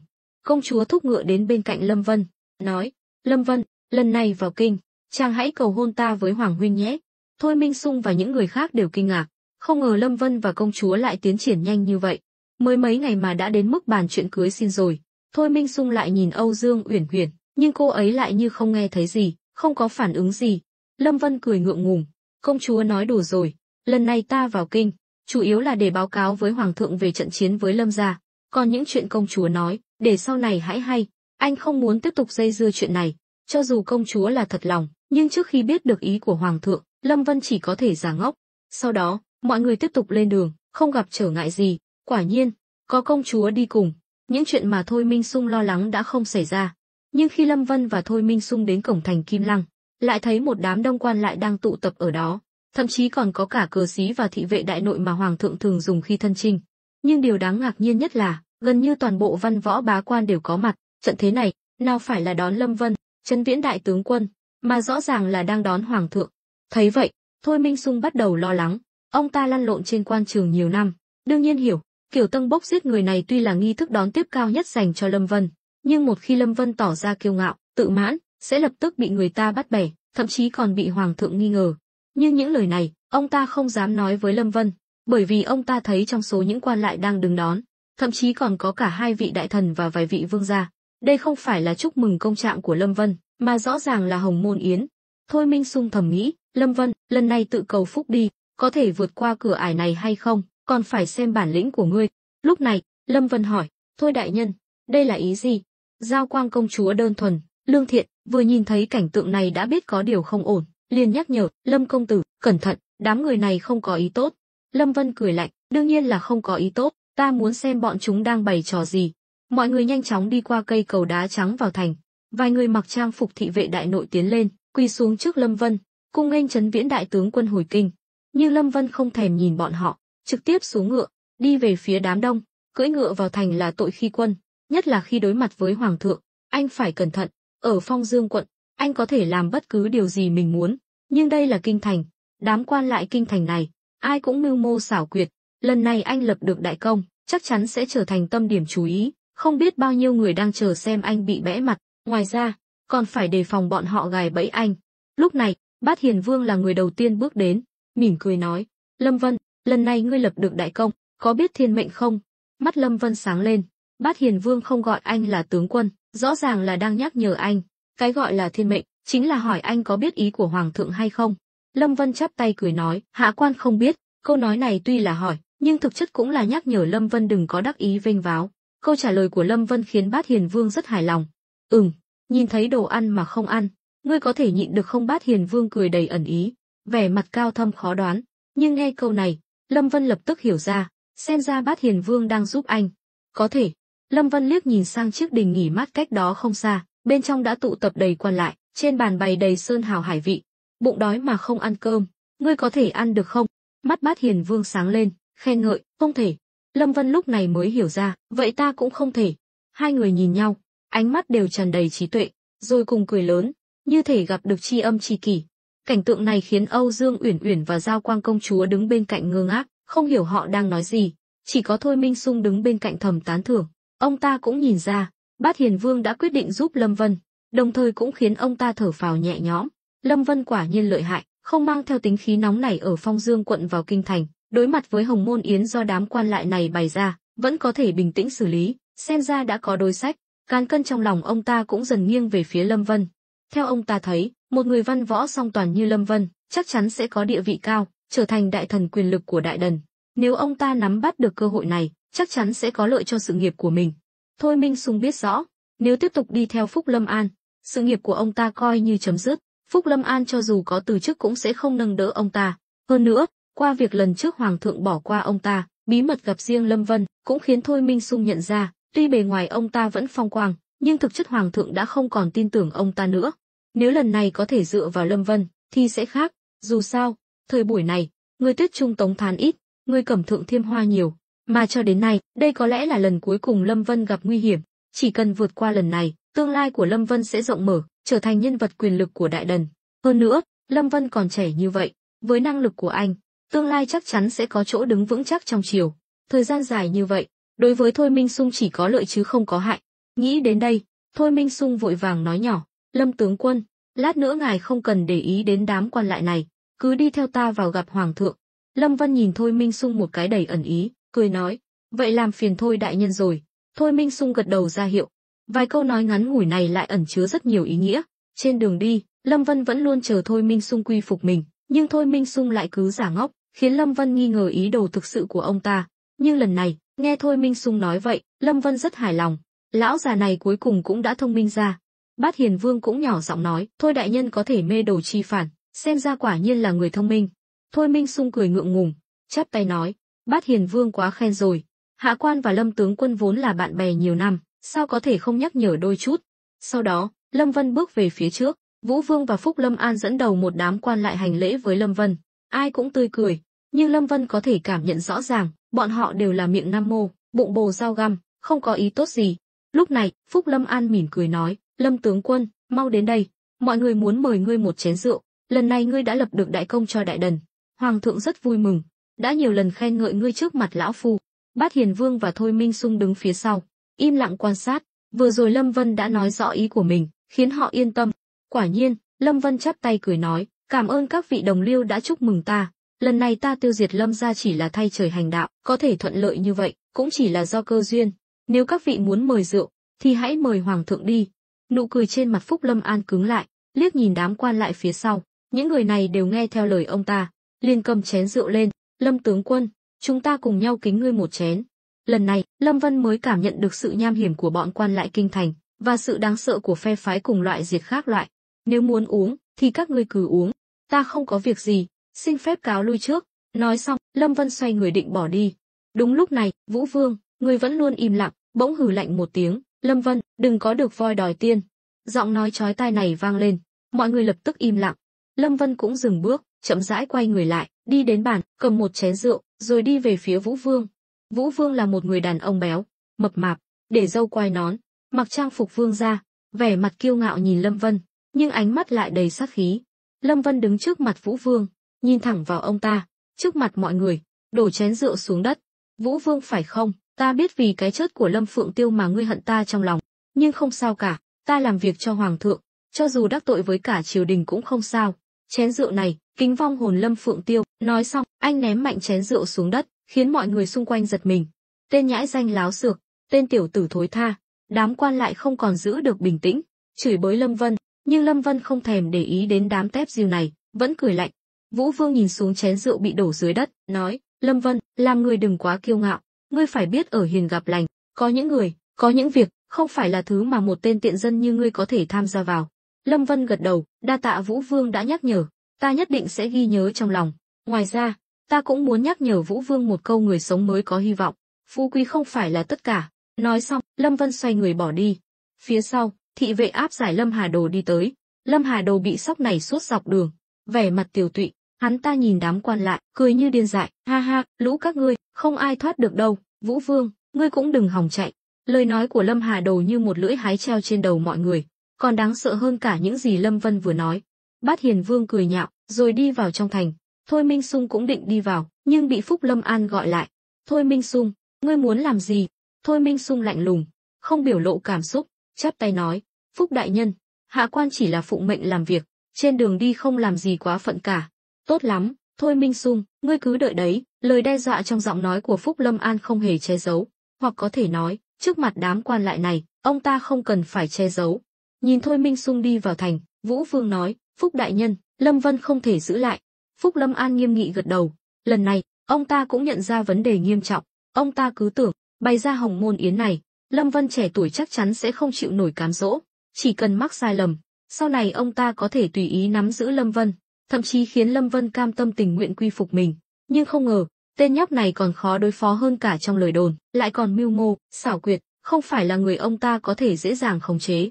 Hơn nữa, lại còn có Bát Hiền Vương và Hoàng thượng ủng hộ, sự nổi lên của Lâm Vân e rằng không ai có thể cản nổi, ngay cả Thôi Minh Sung, học trò của ông ta, cũng muốn đổi phe. Điều này khiến Phúc Lâm An rất tức giận. Ha ha, đúng lúc này, một tiếng cười lớn vang lên từ trong đám đông. Mọi người quay lại nhìn, thấy Mạnh Uyên đang ngồi ở bàn cuối cùng, ung dung uống trà, ăn điểm tâm thượng hạng của hoàng cung. Phúc Lâm An hỏi, Mạnh lão, ngươi cười cái gì? Mạnh Uyên lau sạch vụn bánh trên miệng, đứng dậy nói, lão phu cười các ngươi ngu xuẩn. Phúc Lâm An, Vũ Vương, lão phu biết các ngươi muốn hãm hại Lâm Vân, ít nhất là khiến cậu ta mất đi sự sủng ái của hoàng thượng. Việc này không có gì sai, lão phu cũng rất ủng hộ. Nhưng các ngươi vội vàng cái gì, chuyện còn chưa đâu vào đâu, đã vội vàng thể hiện uy quyền của mình. Các ngươi có biết, hoàng thượng đã nhìn thấu tất cả rồi không? Những trò nhỏ này của các ngươi, làm sao có thể qua mắt được hoàng thượng? Vì vậy, ta khuyên các ngươi nên bình tĩnh lại, cho dù tên nhóc đó có lên nắm quyền thì đã sao, cũng chỉ là mới bắt đầu thôi. Vũ Vương hừ lạnh một tiếng, nói nhảm, ta không đợi được, tên nhóc này không chỉ hại chất phụ thân ta, mà còn cản trở đường tài lộc của ta. Nếu để cậu ta được như ý, ta chẳng phải sẽ chết đói sao? Mạnh Uyên bước tới, nhìn Vũ Vương từ trên xuống dưới, nói, xem ra những gì Lâm Vân nói không sai chút nào. Phú quý trước mắt chỉ là phù du, chỉ có sống sót mới là hy vọng. Vũ Vương, lão phu khuyên ngươi nên nhẫn nhịn, đừng để hoàng thượng có cơ hội xử lý ngươi. Lời vừa dứt, Vũ Vương chấn động, lắp bắp, ngươi nói là hoàng thượng đã chuẩn bị đối phó với ta sao? Vũ Vương nghĩ sao, Lâm gia gây ra chuyện lớn như vậy, dám phản bội triều đình, muốn tự lập làm vua, mà Vũ Vương lại còn ngu ngốc dây dưa với Lâm Vân, muốn báo thù cho Lâm Phượng Tiêu. Ta thấy Vũ Vương đúng là sống quá sung sướng rồi.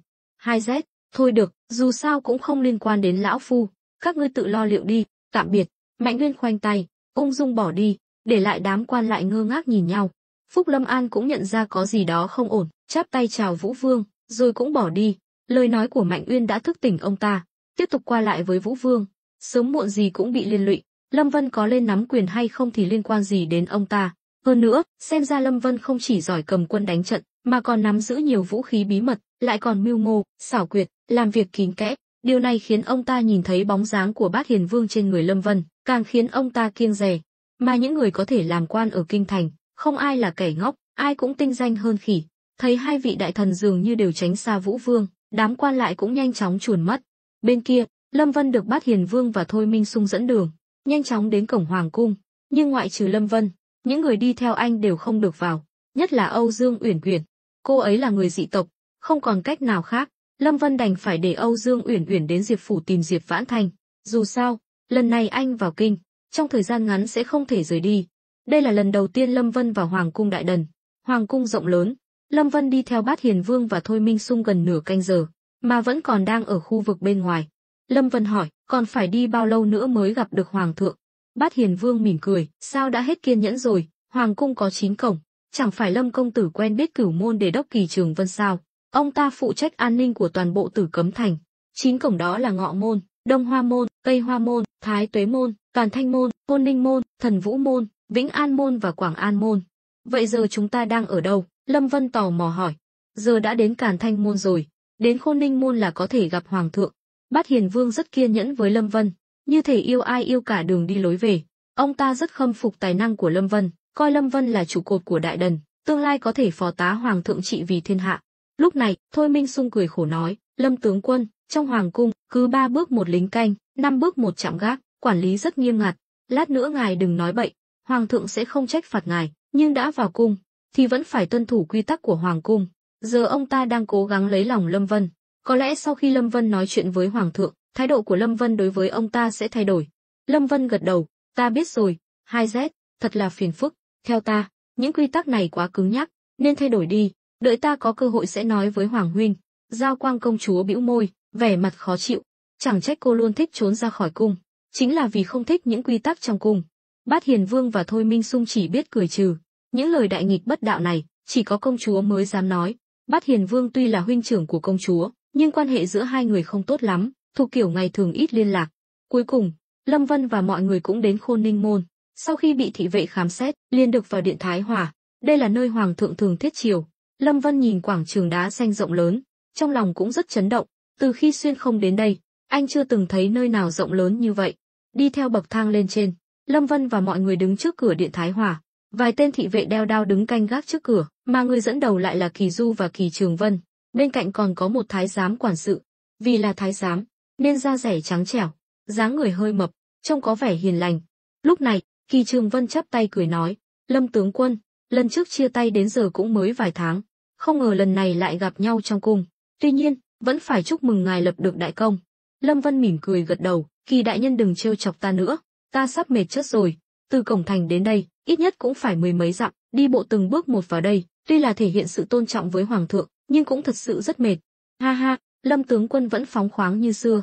Lúc này, thái giám quản sự lên tiếng, mọi người hãy đợi ở đây, ta đi vào bẩm báo Hoàng thượng.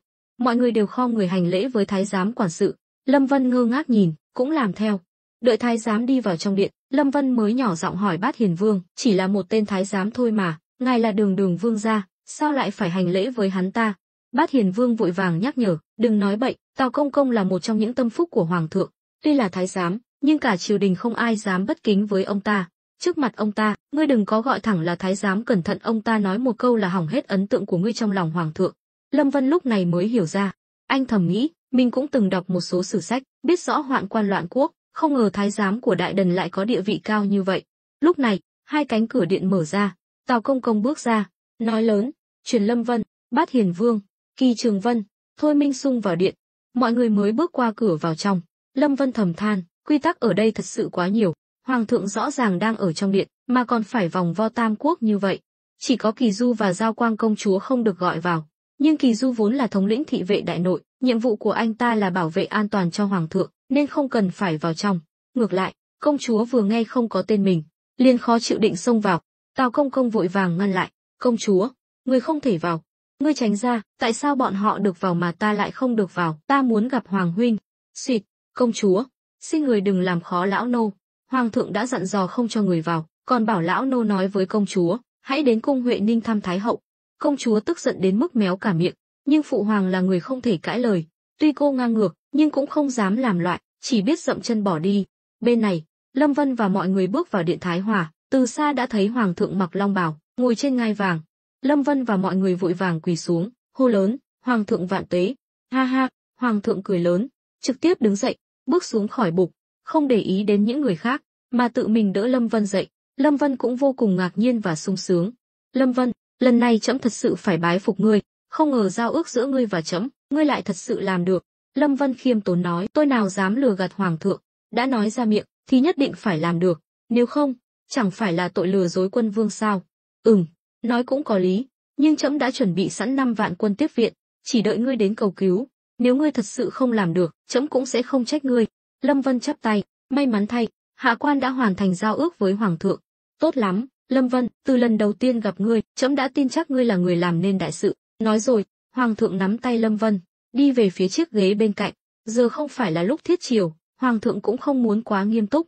Lâm Vân chỉ biết ngượng ngùng ngồi xuống, lại còn ngồi ngang hàng với hoàng thượng. Trong mắt Bát Hiền Vương, Thôi Minh Sung và Kỳ Trường Vân, đây là hành động đại nghịch bất đạo, nhưng đây là do hoàng thượng đích thân kéo Lâm Vân ngồi xuống, thì ý nghĩa lại khác. Ba người nhìn nhau, trong lòng đều cảm thán, xem ra bọn họ đã đánh giá thấp vị trí của Lâm Vân trong lòng hoàng thượng. Ngồi ngang hàng với hoàng thượng, chứng tỏ đã được hoàng thượng công nhận, hơn nữa dường như còn không chỉ đơn giản như vậy, xem ra hoàng thượng không còn coi Lâm Vân là thần tử nữa, mà là bạn bè. Lâm Vân ngồi nghiêm chỉnh, cũng cảm thấy không thoải mái, ngồi ngang hàng với hoàng thượng, anh nào có tư cách đó chứ? Lâm Vân không chịu nổi ánh mắt kỳ lạ của Bát Hiền Vương và hai người kia, liền đứng dậy, chắp tay nói, hoàng thượng, hạ quan không dám ngồi ngang hàng với ngài. Hoàng thượng thở dài, quay sang nhìn ba người kia, Bát đệ, đệ là người hiểu trẫm nhất, phải không? Bát Hiền Vương cười khổ, thần đệ không dám phán xét ý của hoàng thượng. Hoàng thượng gật đầu, rồi nhìn Lâm Vân, ngươi có biết tại sao trẫm lại tin tưởng ngươi không? Lâm Vân lắc đầu, tuy trẫm là hoàng đế đại đần, nhưng trẫm cũng là người cô độc, từ khi lên ngôi, bạn bè cũ đều coi trẫm là bậc quân vương, trẫm chưa bao giờ có một người bạn thực sự, nhưng ngươi, Lâm Vân, thì khác, trẫm có thể nhìn ra, bề ngoài ngươi cung kính với trẫm, nhưng trong lòng lại không phải vậy, trẫm nói đúng chứ? Lời vừa dứt, Lâm Vân sững sờ, Bát Hiền Vương, Kỳ Trường Vân và Thôi Minh Sung cũng ngây người. Lúc này, bọn họ mới hiểu ra, hoàng thượng vòng vo tam quốc như vậy, là muốn nói với họ, Lâm Vân là bạn của ông ta, chứ không phải thần tử. Ý nghĩa trong đó rất sâu xa. Bát Hiền Vương lập tức quỳ xuống, hoàng thượng, Lâm Vân là công thần của đại đần, thần đệ cũng rất tán thành, cho dù bệ hạ có phong cho cậu ta chức quan lớn đến đâu, thần đệ cũng đồng ý, nhưng ngài là thiên tử, là... Sắc mặt hoàng thượng thay đổi, vì vậy, trẫm phải làm người cô độc sao? Bát đệ rất vui khi thấy trẫm như vậy sao? Nhưng hoàng thượng, thôi được rồi, đừng nói nữa, trẫm biết đệ muốn nói gì, vì vậy, lần này trẫm chỉ cho mấy người các ngươi vào đây, là muốn các ngươi làm chứng, trẫm và Lâm Vân là bạn bè, từ khi cậu ta lập lời hứa với trẫm ở Vân Phủ, trẫm đã công nhận cậu ta rồi, nếu đệ còn phản đối, đừng trách trẫm không nể tình huynh đệ. Hoàng thượng đã nói đến mức này, Bát Hiền Vương chỉ có thể im lặng, còn Kỳ Trường Vân và Thôi Minh Sung thì không dám cãi lời, nhưng ánh mắt bọn họ nhìn Lâm Vân đã khác, có thể xưng huynh gọi đệ với hoàng thượng, từ xưa đến nay có lẽ chỉ có một mình Lâm Vân, nhất là Thôi Minh Sung, mừng rỡ như mở cờ trong bụng, nếu ông ta có thể dựa vào Lâm Vân, thì tương lai sẽ rộng mở, cho dù không thể đạt đến vị trí của Phúc Lâm An, nhưng dựa vào thân phận đặc biệt của Lâm Vân, ông ta cũng không còn gì phải lo lắng nữa. Lâm Vân cười khổ, hoàng thượng, ngài nói vậy, khiến hạ quan không biết phải làm sao, anh cứ tưởng hoàng thượng sẽ đề phòng anh, thậm chí còn qua cầu rút ván, nhưng không ngờ hoàng thượng lại đối xử chân thành với anh như vậy. Điều này khiến anh nhớ lại những lời Giao Quang công chúa nói với anh ở Ngưu Bối thôn hôm đó. Công chúa đã nói, Lâm Vân không hiểu được tâm ý của hoàng thượng. Lâm Vân, trẫm chỉ hỏi ngươi một câu, ngươi có đồng ý làm bạn của trẫm không? Hoàng thượng nhìn thẳng vào mắt Lâm Vân. Lâm Vân cảm động, gật đầu, ta đồng ý. Tốt, tốt lắm. Hoàng thượng đứng dậy, nói, vậy hôm nay trẫm nói rõ trẫm không chớt, ngươi không vong, đây là ân huệ to lớn. Hoàng thượng là người nắm quyền cao nhất của đại đần, nếu không xảy ra cảnh nước mất nhà tan, thì hoàng thượng sẽ không chớt. Vậy thì Lâm Vân thật sự cá chép hóa rồng rồi, hơn nữa còn là một bước lên mây. Lâm Vân gật đầu, hạ quan đa tạ hoàng thượng. Hoàng thượng nhíu mày, sau này ngươi không cần tự xưng là hạ quan, cũng không cần gọi trẫm là hoàng thượng, tên trẫm là Lý Tĩnh. Lâm Vân do dự một chút, rồi nói, ta vẫn nên gọi ngài là hoàng thượng thì hơn, nếu không, e rằng, tuy hoàng thượng không nói gì, nhưng các đại thần khác sẽ hận chớt ta mất. Hoàng thượng nhướng mày, nở nụ cười khó hiểu. Bát Hiền Vương vội vàng cúi đầu, không nói gì. Kỳ Trường Vân và Thôi Minh Sung cũng cúi đầu im lặng. Lúc này, hoàng thượng nói, Lâm Vân, ngươi nói cho trẫm biết, ngươi có chấp nhận được cách làm của đám quan lại khi ngươi vừa vào thành không? Lâm Vân sững người, nhìn hoàng thượng. Bát Hiền Vương và ba người kia cũng đồng thời nhìn Lâm Vân. Có thể nói, câu trả lời tiếp theo của Lâm Vân sẽ ảnh hưởng đến một cuộc biến động lớn trong triều đình đại đần. Lâm Vân suy nghĩ một lúc, rồi nói, Hoàng thượng muốn nghe lời thật lòng hay lời giả dối? Đương nhiên là lời thật lòng, trẫm đã nghe đủ lời giả dối rồi, ngươi cứ nói thẳng suy nghĩ của mình. Lâm Vân gật đầu, chắp tay nói, thực ra, ta chưa hiểu rõ về triều đình hiện nay, nhưng ta chỉ biết một điều. Ngươi nói đi. Kết bè kết phái, bài xích người khác là điều tối kỵ của quốc gia. Hoàng thượng có hoài bão lớn, muốn diệt trừ phiên vương, chứng tỏ ngài muốn tập trung quyền lực, nhưng có câu dẹp loạn bên ngoài, trước hết phải ổn định bên trong. Nếu không diệt trừ tận gốc những kẻ gây rối trong triều, thì việc diệt trừ phiên vương chỉ là trò cười. Ta cũng nói thật với hoàng thượng, nếu ta không có bản lĩnh, thì muốn tiêu diệt Lâm gia là điều vô cùng khó khăn. Chính vì có Vũ Vương đứng sau, Lâm gia mới dám ngang ngược như vậy. Ta tin rằng các phiên vương khác cũng có quan hệ mật thiết với quan lại trong triều. Lời vừa dứt, hoàng thượng liên tục gật đầu, nhưng không nói gì, mà nhìn Bát Hiền Vương, Kỳ Trường Vân và Thôi Minh Sung, ba người các khanh không có gì muốn nói sao?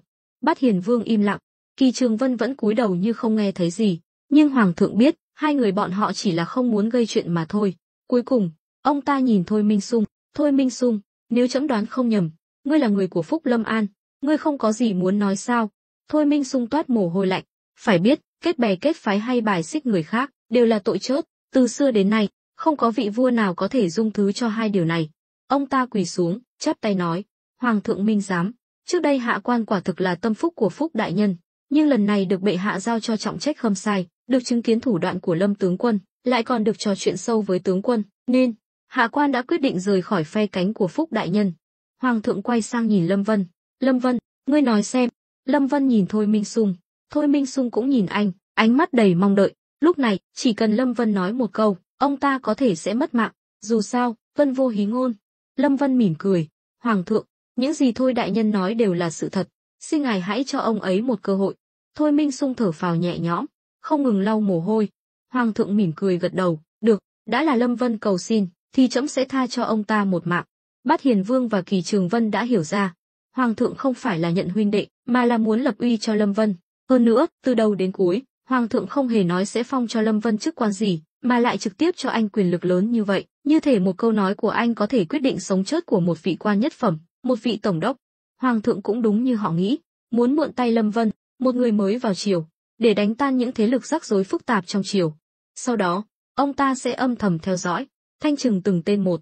Lâm Vân cũng không ngốc, đương nhiên hiểu ý của hoàng thượng, thầm nghĩ, quả nhiên đế vương tâm thuật không phải chuyện đùa, nhưng việc hoàng thượng lợi dụng anh như vậy, lại khiến Lâm Vân thở phào nhẹ nhõm. Anh chưa từng thấy vị vua nào lại chia sẻ quyền lực với người ngoài. Nếu không có mưu đồ gì, cho dù hoàng thượng có nói gì, Lâm Vân cũng không dám tin. Lúc này, hoàng thượng nói tiếp, Lâm Vân, trẫm nghe nói lần này ngươi dùng địa lôi để tiêu diệt 10 vạn đại quân Lâm gia, phải không? Vâng, chính là địa lôi.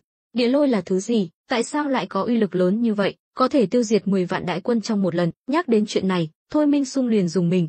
Ông ta là người chứng kiến tận mắt, nhìn thấy địa lôi được chôn khắp nơi trong phạm vi 10 dặm, cùng lúc phát nổ, uy lực khủng khiếp đến mức nào. Bát Hiền Vương và Kỳ Trường Vân cũng rất phấn khích, nếu nhìn từ góc độ này, thì việc hoàng thượng muốn kết nghĩa huynh đệ với Lâm Vân cũng là điều dễ hiểu, gần như có thể khẳng định, trong tay Lâm Vân chắc chắn còn nắm giữ nhiều vũ khí bí mật khác, nếu có thể dùng để trang bị cho quân đội đại Đần, thì uy lực sẽ vô cùng lớn, đừng nói là diệt trừ phiên vương, cho dù là thống nhất thiên hạ cũng không phải là mơ. Lâm Vân khiêm tốn nói, hoàng thượng, ngài không trách ta giết hại 10 vạn người, quá tàn nhẫn sao? Từ xưa đến nay, những người được gọi là chiến thần, ai mà chẳng có bản lĩnh hơn người. Năm đó, Bạch Khởi phát động trận Trường Bình, một lần chôn sống 40 vạn quân địch, còn lợi hại hơn ngươi nhiều. Có lời này của hoàng thượng, hạ quan yên tâm rồi. Lâm Vân cũng sợ mình giết quá nhiều người, sẽ bị hoàng thượng ghen ghét. Phải biết, giờ anh đang nắm giữ toàn bộ Phong Dương quận, nếu huy động lực lượng, lấy nhỏ thắng lớn, thì thật sự có cơ hội tiêu diệt đại Đần. Mà lý do hoàng thượng muốn kết nghĩa huynh đệ với anh, chính là vì nhìn thấu điểm này, biết Lâm Vân là nhân tài hiếm có, nên mới bằng lòng kết giao. Thực ra, địa lôi ta đã nghiên cứu từ lâu, chỉ là uy lực lúc trước không lớn như vậy, ta cũng là bất đắc dĩ. Tuy trước đó ta đã đánh úp Ưng Lâm Thành, nhưng sau khi Lâm Hà Đồ chạy thoát, chắc chắn sẽ huy động 10 vạn quân Lâm ra phản công, bị ép đến đường cùng, ta mới phải dùng hạ sách này. Hơn nữa, thiên hạ đều biết, ta, Lâm Vân, là làm việc cho hoàng thượng. Nếu lần này thất bại, bị Lâm Hà Đồ đánh bại, ta chết cũng không tiếc, nhưng chắc chắn sẽ ảnh hưởng đến uy nghiêm của triều đình.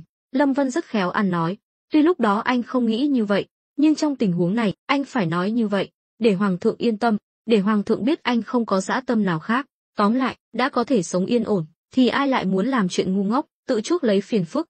Lúc này, Bát Hiền Vương nói, hoàng thượng, Nếu triều đình có thể áp dụng địa lôi và súng trúc, thì đại nghiệp diệt trừ phiên vương nhất định sẽ thành công. Cho dù các phiên vương có phản công cũng vô ích. Hoàng thượng nhìn Lâm Vân, ý ngươi thế nào? Lâm Vân hiểu, Hoàng thượng không muốn chọc giận anh, nên mới hỏi ý kiến anh trước. Lâm Vân sờ mũi, ta nguyện ý toàn lực phối hợp với triều đình. Nếu có thể dùng những vũ khí trang bị này để trang bị cho quân đội triều đình, thì ta có thể nghỉ ngơi rồi. Ha ha, Hoàng thượng cười lớn, trong lòng mừng thầm, câu trả lời của Lâm Vân khiến ông ta rất hài lòng. Thực ra, hai người bọn họ vẫn luôn thăm dò lẫn nhau. Lâm Vân chỉ muốn được bình an, còn Hoàng thượng muốn biết Lâm Vân đang nghĩ gì. Dù sao, những thứ trong tay Lâm Vân đều là thứ có thể lấy mạng người khác. Hoàng thượng đương nhiên cũng muốn có được vũ khí trang bị của Lâm Vân, nhưng Hoàng thượng càng coi trọng con người Lâm Vân hơn. Chỉ cần có thể duy trì mối quan hệ tốt với Lâm Vân, thì Đại Đần chắc chắn sẽ ngày càng hùng mạnh. Tốt lắm, Kỳ Trường Vân nghe lệnh. Kỳ Trường Vân vội vàng quỳ xuống tiếp chỉ. Ngươi hãy đến bộ binh và công bộ, chọn một số thợ thủ công giỏi, đưa đến Ưng Lâm Thành, nhanh chóng học cách chế tạo súng trúc và địa lôi. Tuân chỉ, Kỳ Trường Vân lĩnh mệnh. Lâm Vân không có phản ứng gì. Súng trúc hay địa lôi đều là những trang bị mà anh đã dần loại bỏ. Việc anh giao ra, đương nhiên cũng đã có sự chuẩn bị từ trước, nhưng giờ anh không thể từ chối. Một khi từ chối, chắc chắn sẽ bị Hoàng thượng nghi ngờ. Hôm nay có thể ra khỏi Hoàng cung hay không cũng là một ẩn số. Lúc này, Lâm Vân hỏi, Hoàng thượng, vậy những ngày tới ta phải làm gì? Là quay về Ưng Lâm Thành xử lý đại cục, hay là tiếp tục ở lại kinh thành? Ngươi muốn đi đâu thì đi, trẫm sẽ không ngăn cản, càng không phái người giam lỏng ngươi. Nói đến mức này, Lâm Vân đã hoàn toàn hiểu rõ tâm ý của Hoàng thượng, là thật sự muốn lôi kéo anh. Vậy ta tạm thời ở lại kinh thành, nhị phu nhân của ta gần đây đang giận dỗi, ta phải đi dỗ dành cô ấy. Trẫm nghe nói nhị phu nhân của ngươi là con gái của Diệp Như Huỳnh, lão già cứng đầu đó. Lâm Vân cười lớn, chuyện này đến Hoàng thượng cũng biết sao? Ha ha, đúng vậy, nhưng lão già này là trụ cột của triều đình. Đừng nói là đám quan lại phía dưới, ngay cả trẫm mỗi ngày gặp ông ta cũng đau đầu. Lão già này mà cứng đầu lên, thì thật sự rất phiền phức, nhưng cũng là phúc của Đại Đần. Nếu không có ông ta, không biết đám quan lại phía dưới sẽ mục nát đến mức nào. Nói đến đây, mọi người đều im lặng.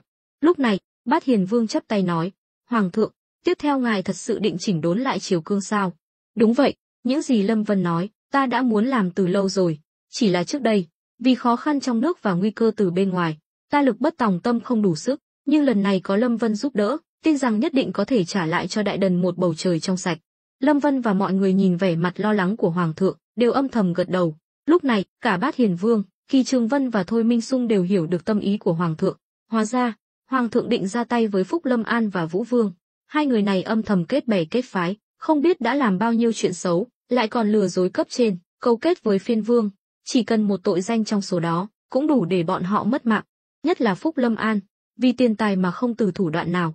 Vụ hàng chục vạn nạn dân năm đó, có bóng dáng của Vũ Vương và Phúc Lâm An đứng sau.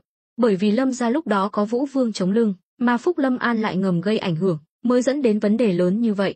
Hơn nữa, Điền Tĩnh Vũ, người bị Lâm Vân ám sát năm đó, chính là học trò của Phúc Lâm An. Vì vậy, việc Phúc Lâm An căm hận Lâm Vân cũng là điều dễ hiểu. Sau đó, Lâm Vân và mọi người rời khỏi Hoàng cung. Trên đường đi, Bát Hiền Vương và Kỳ Trường Vân rõ ràng đã đối xử với Lâm Vân nể trọng hơn rất nhiều. Nhất là Thôi Minh Sung, giờ ước gì được quỳ xuống dập đầu với Lâm Vân. Ba người bọn họ không ngờ Hoàng thượng lại muốn kết bạn với Lâm Vân, coi anh là người ngang hàng. Điều này vô hình chung đã nâng cao địa vị của Lâm Vân lên một tầm cao mới. Vương gia gì, đại thần gì, trước mặt Lâm Vân đều không đáng nhắc đến. Anh đã trở thành bạn của Hoàng thượng, có bất kỳ tình huống nào, anh đều có thể trực tiếp báo cáo với Hoàng thượng, thậm chí còn có thể tiên trảm hậu tấu. Địa vị của anh đã vượt trên tất cả các quan lại Đại Đần. Bọn họ nhất định phải cẩn thận ứng xử. Nhất là Bát Hiền Vương và Kỳ Trường Vân. Một người là em trai, một người là tâm phúc của Hoàng thượng. Đương nhiên hiểu rõ quyết định này của Hoàng thượng sẽ ảnh hưởng đến cục diện tương lai như thế nào.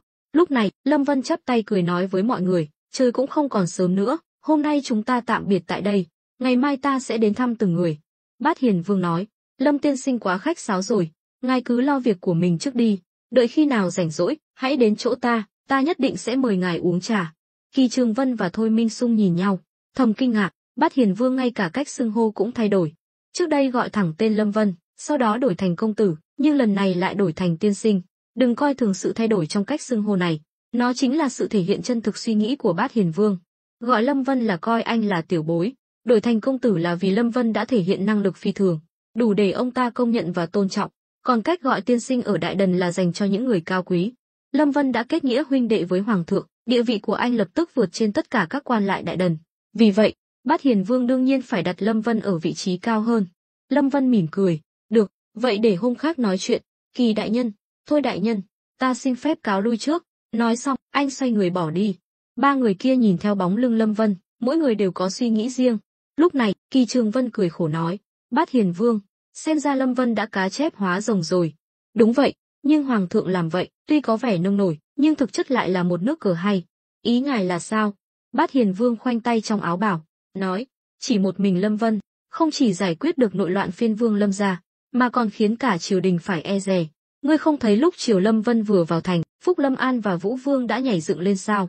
Kỳ Trường Vân cười lớn, bọn họ cảm thấy bị đe dọa, nhưng đây thật sự là một nước cờ dở, bọn họ cứ tưởng những việc mình làm, Hoàng thượng không nhìn thấy sao?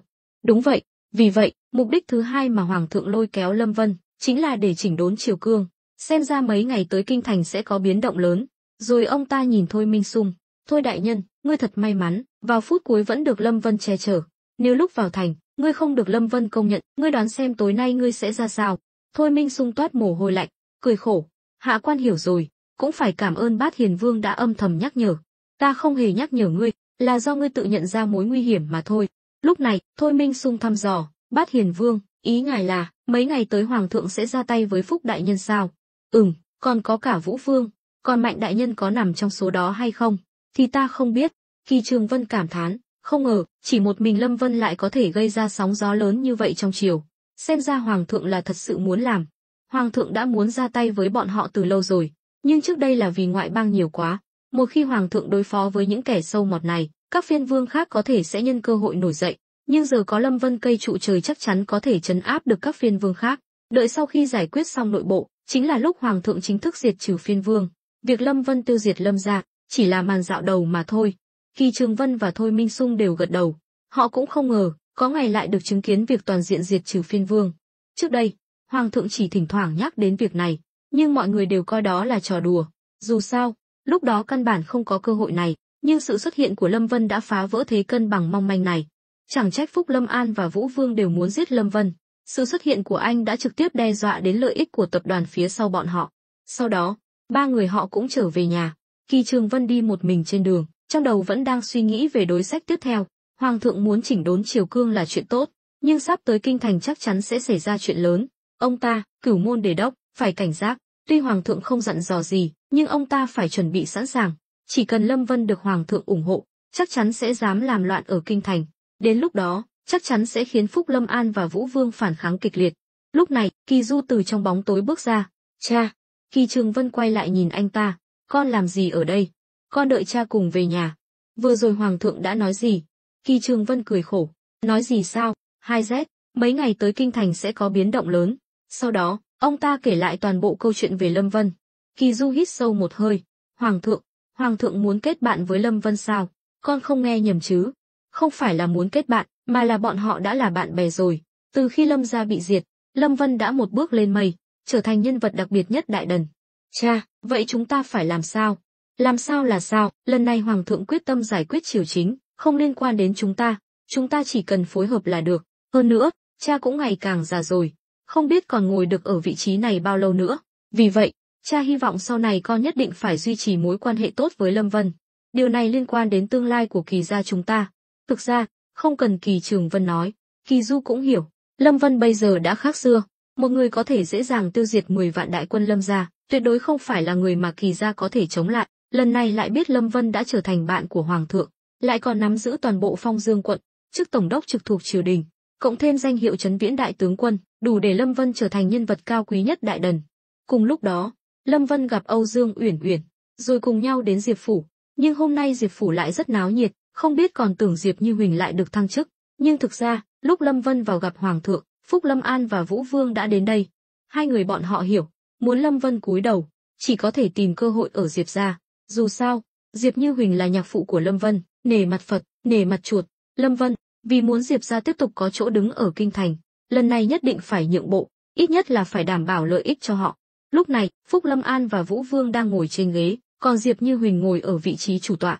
Diệp Như Huỳnh vốn là người cương trực công chính, ngày thường rất ghét những gian thần như Phúc Lâm An và Vũ Vương, nhưng vì hai người bọn họ quyền cao chức trọng, cộng thêm việc Hoàng thượng cố tình lảng tránh vấn đề của hai người này, khiến Diệp Như Huỳnh cũng không làm gì được. Vì vậy, lúc này, ông ta cũng rất lạnh nhạt với Phúc Lâm An và Vũ Vương.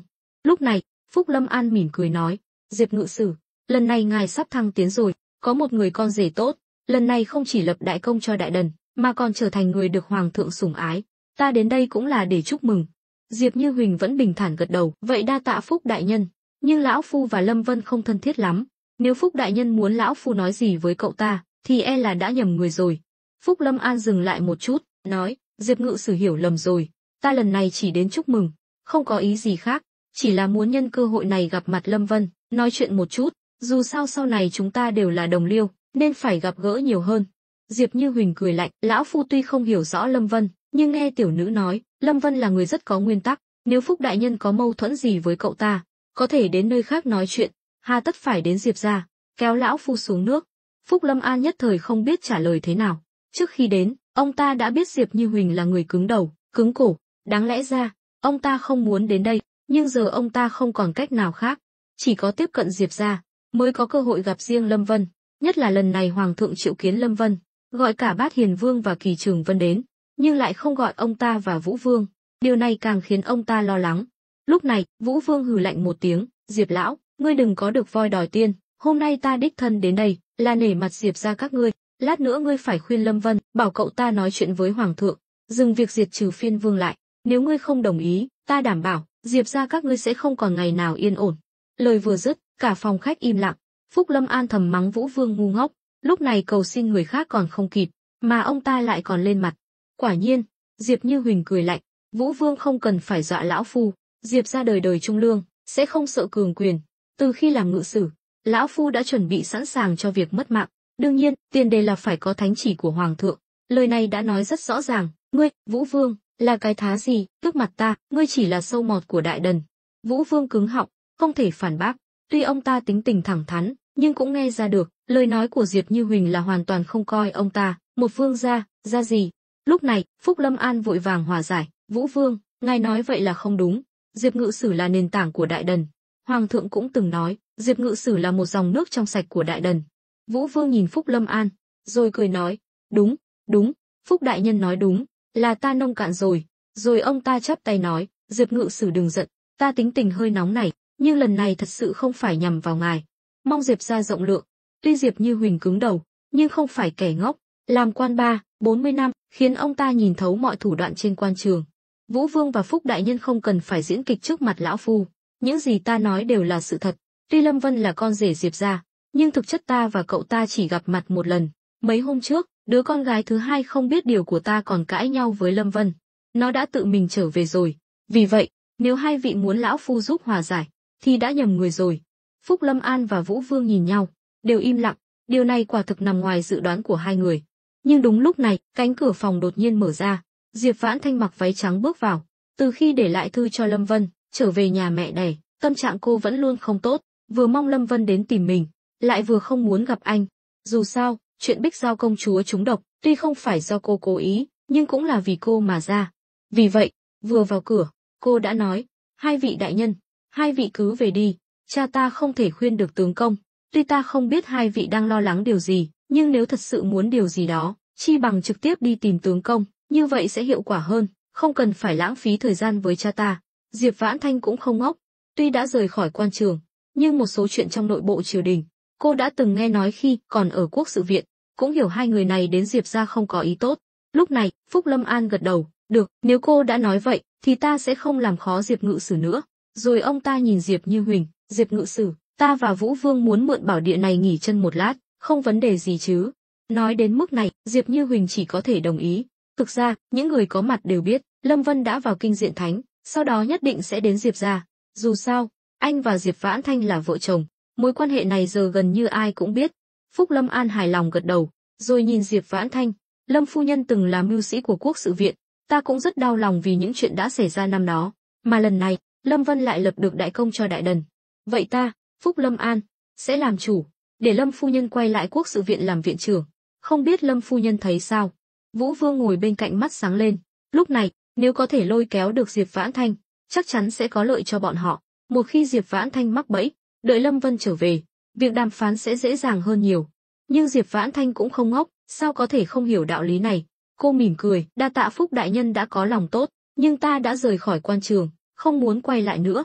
2Z, Lâm phu nhân là nhân tài có năng lực, có nhiệt huyết, nếu không phải năm đó bị Lâm gia hãm hại, thì giờ cũng đã là quan lớn trong triều rồi, không cống hiến cho đại đần, chẳng phải là quá đáng tiếc sao? Phúc Lâm An vẫn chưa từ bỏ ý định, tiếp tục thuyết phục. Nhưng đúng lúc này, một tên thuộc hạ bước vào, ngượng ngùng nhìn Phúc Lâm An và Vũ Vương, chắp tay nói, lão gia, nhị cô gia đến rồi. Nghe vậy, mọi người đều sững sờ. Diệp Vãn Thanh vui mừng vì Lâm Vân đến tìm cô, còn Phúc Lâm An và Vũ Vương đến Diệp gia chính là vì muốn nhân cơ hội này gặp riêng Lâm Vân.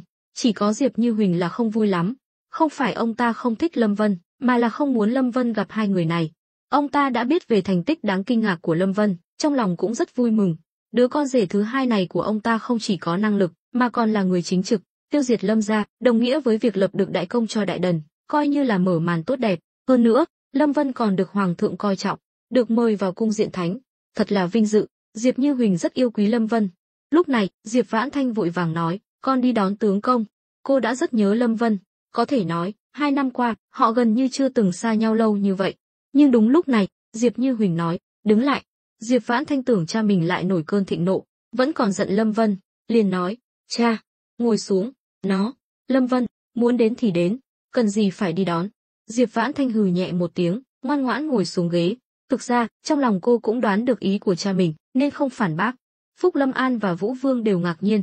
Ban đầu, hai người bọn họ tưởng Diệp Như Huỳnh đang diễn kịch, nhưng giờ xem ra, Diệp gia và Lâm Vân thật sự có chút mâu thuẫn. Lúc này, Lâm Vân dẫn theo Âu Dương Uyển Uyển bước vào, nhìn thấy Phúc Lâm An và Vũ Vương, nụ cười trên mặt anh chợt tắt, nhưng với sự điềm tĩnh của mình, anh cũng không để lộ sơ hở, cười nói, ồ, đây không phải là Phúc đại nhân và Vũ Vương sao, không biết hai vị đến phủ nhạc phụ ta có chuyện gì. Phúc Lâm An và Vũ Vương nhìn nhau, vội vàng đứng dậy, khom người hành lễ với Lâm Vân, Lâm tướng quân, những chuyện xảy ra ở cổng thành chiều nay, mong ngài đừng để ý, tất cả đều là hiểu lầm. Lâm Vân cười nói, ta biết, ta mới đến kinh thành, làm việc hơi lỗ mãng, chắc chắn sẽ đắc tội với mọi người. Nếu có gì làm Phúc đại nhân và Vũ Vương phật ý, mong hai vị bỏ qua cho. Thấy Lâm Vân nói vậy, sắc mặt Diệp Như Huỳnh dịu lại, ông ta cũng sợ Lâm Vân gây sự với hai người này, thì tối nay sẽ không ai yên ổn. Ha ha, nếu Lâm tướng quân đã nghĩ như vậy, thì chúng ta yên tâm rồi. Phúc Lâm An cười lớn.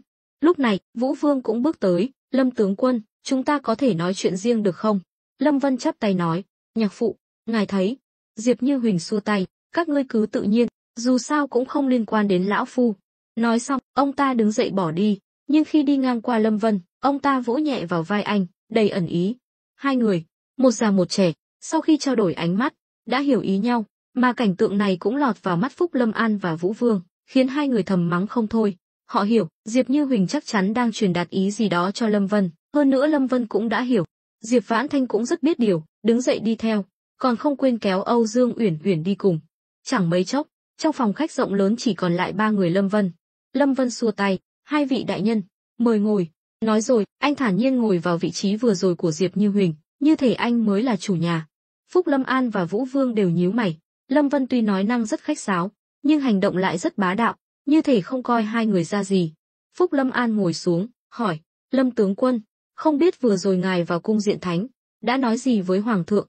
Vũ Vương cũng vểnh tai lên nghe, trong lòng ông ta rất lo lắng.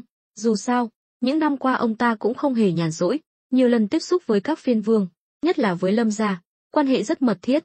Lâm Vân mỉm cười, cũng không có gì quan trọng. Hoàng thượng chỉ sắc phong ta làm tổng đốc Phong Dương quận, kiêm trấn viễn đại tướng quân. Những chuyện này, hai vị đại nhân chẳng phải đã biết từ lâu rồi sao? Vũ Vương hừ lạnh một tiếng. Lâm Vân, ngươi cũng là người thông minh, vậy ta sẽ nói thẳng, ngươi rốt cuộc là có ý gì? Lâm Vân cười nói, hạ quan không hiểu ý vương gia là gì. Ngươi thật sự định giúp lão tứ diệt trừ phiên vương sao?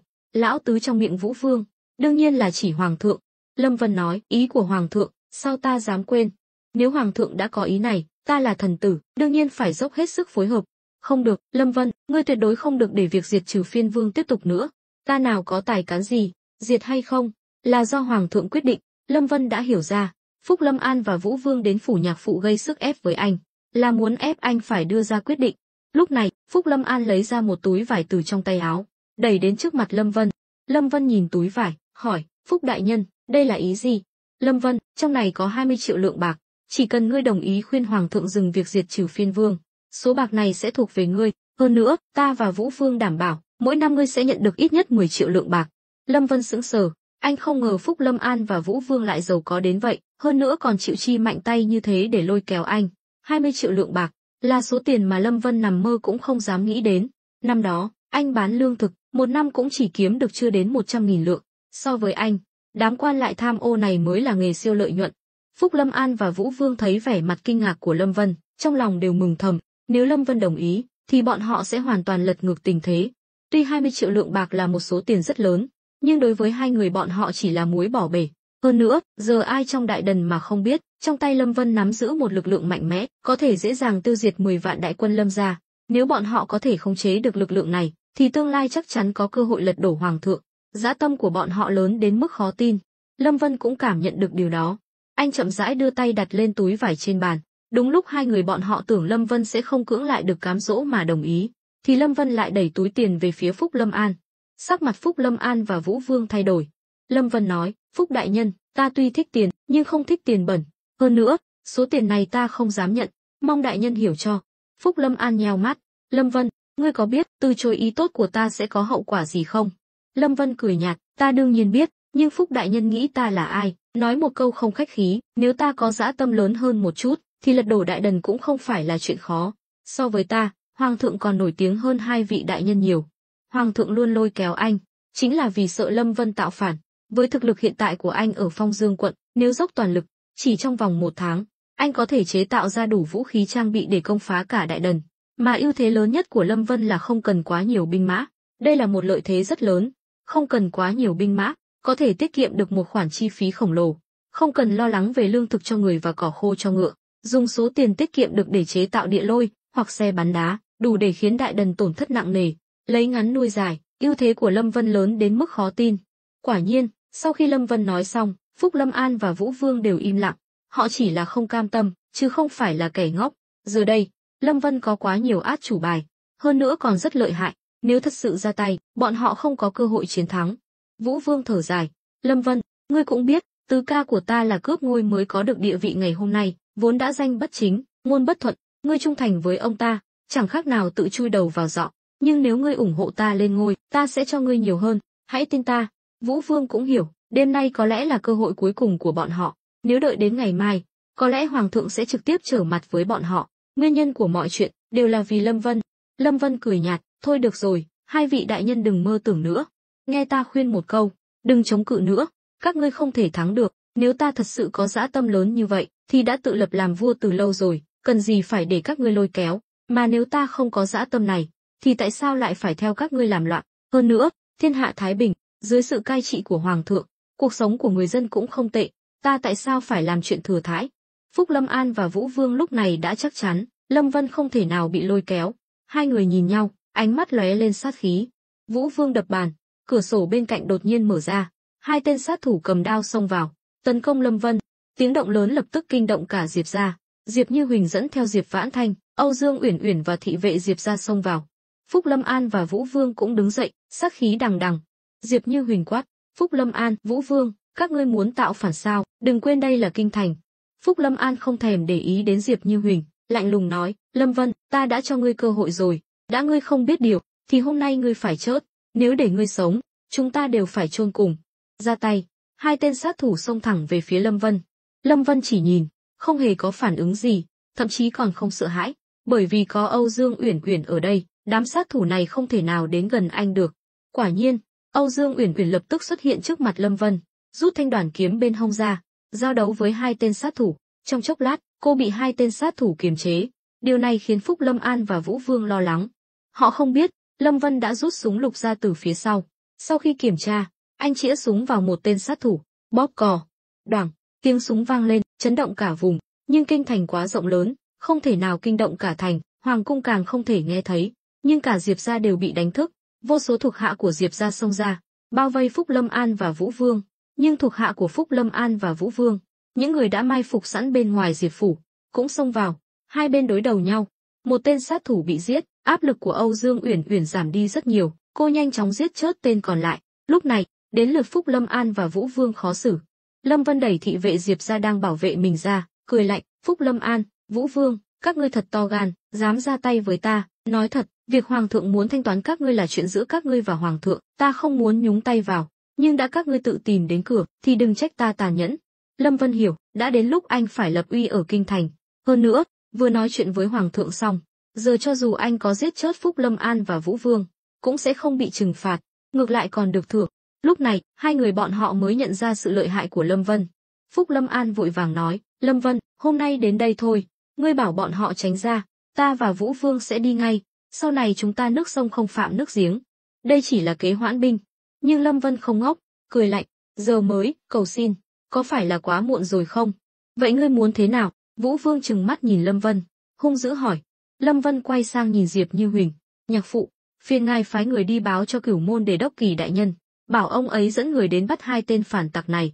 Diệp Như Huỳnh vội vàng gật đầu đồng ý, trong lòng ông ta thầm vui mừng. Đứa con rể thứ hai này của ông ta quả nhiên có thể vượt qua cám dỗ của tiền tài. Với kinh nghiệm làm quan mấy chục năm, ông ta dùng đầu gối cũng nghĩ ra được, Phúc Lâm An và Vũ Vương nhất định sẽ âm thầm lôi kéo Lâm Vân. Được, ta đi ngay. Vũ Vương nổi giận, hét lớn, giết lão già này cho ta. Thị vệ Diệp gia vội vàng xông lên ngăn cản. Hai bên hỗn chiến, tình hình hỗn loạn, nhưng Lâm Vân đã bắn 3 phát súng lên trời. Tất cả dừng tay, ai dám manh động, ta sẽ giết. Phúc Lâm An nghiến răng, đừng nghe hắn nói bậy, xông lên, mở đường mấu. Đám thị vệ do ông ta mang đến vừa định ra tay, Lâm Vân đã giơ súng lên, bắn vào vai Phúc Lâm An. Phúc Lâm An chưa bao giờ chịu đau đớn như vậy, ngã xuống đất lăn lộn. Điều này khiến mọi người đều sững sờ. Họ không biết khẩu súng lục tinh xảo trong tay Lâm Vân là gì, càng không biết trong đó chỉ có 6 viên đạn. Vừa rồi Lâm Vân đã bắn 4 phát lên trời, lại bắn Phúc Lâm An 1 phát, giờ trong súng chỉ còn lại 1 viên đạn. Nhưng dù vậy, cũng không ai dám manh động. Vũ Vương càng thêm tuyệt vọng. Sau đó, theo lời của Diệp Như Huỳnh, Cửu Môn Đề Đốc Kỳ Trường Vân dẫn theo một đám đông cấm vệ quân xông vào Diệp phủ, bắt sống Phúc Lâm An, Vũ Vương và đám thị vệ do hai người mang đến. Kỳ Trường Vân bước tới, hỏi, Lâm tướng quân, ngài không sao chứ? Lâm Vân gật đầu, đương nhiên là không sao, ta ngay cả 10 vạn đại quân Lâm gia cũng không để vào mắt, huống chi là hai lão già này, muốn ra tay với ta, đúng là tự lượng sức mình. Kỳ Trường Vân nhìn Phúc Lâm An đang nằm dưới đất kêu la, rồi nhìn Vũ Vương đang thất thần, hỏi, Lâm tướng quân, ngài định xử lý chuyện này thế nào? Lâm Vân nói, đưa hai người bọn họ vào cung, gặp hoàng thượng. Kỳ Trường Vân vội vàng gật đầu, sai người áp giải tất cả đi. Lúc này, Diệp Như Huỳnh bước tới, mỉm cười vỗ vai Lâm Vân, tốt lắm, cậu nhóc, lần này con làm rất tốt, không hổ là người mà nhị nha đầu coi trọng. Lâm Vân cười ngượng ngùng, nhạc phụ, lần này ngài đã yên tâm về con chưa?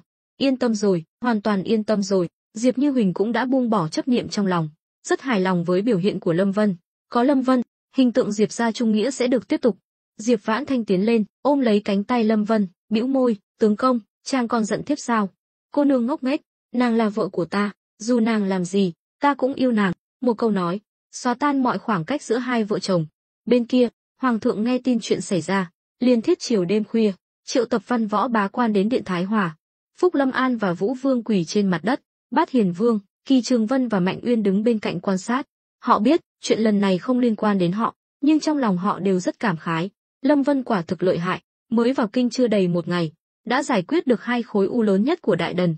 Hoàng thượng nói, Phúc Lâm An, Lão Ngũ, hai người có nhận tội không? Phúc Lâm An thất thần bò lên bục, nhưng bị 2 tên thị vệ ngăn lại. Hoàng thượng, thần xin ngài, hãy tha cho thần một mạng, xem như những năm qua thần đã cống hiến cho triều đình.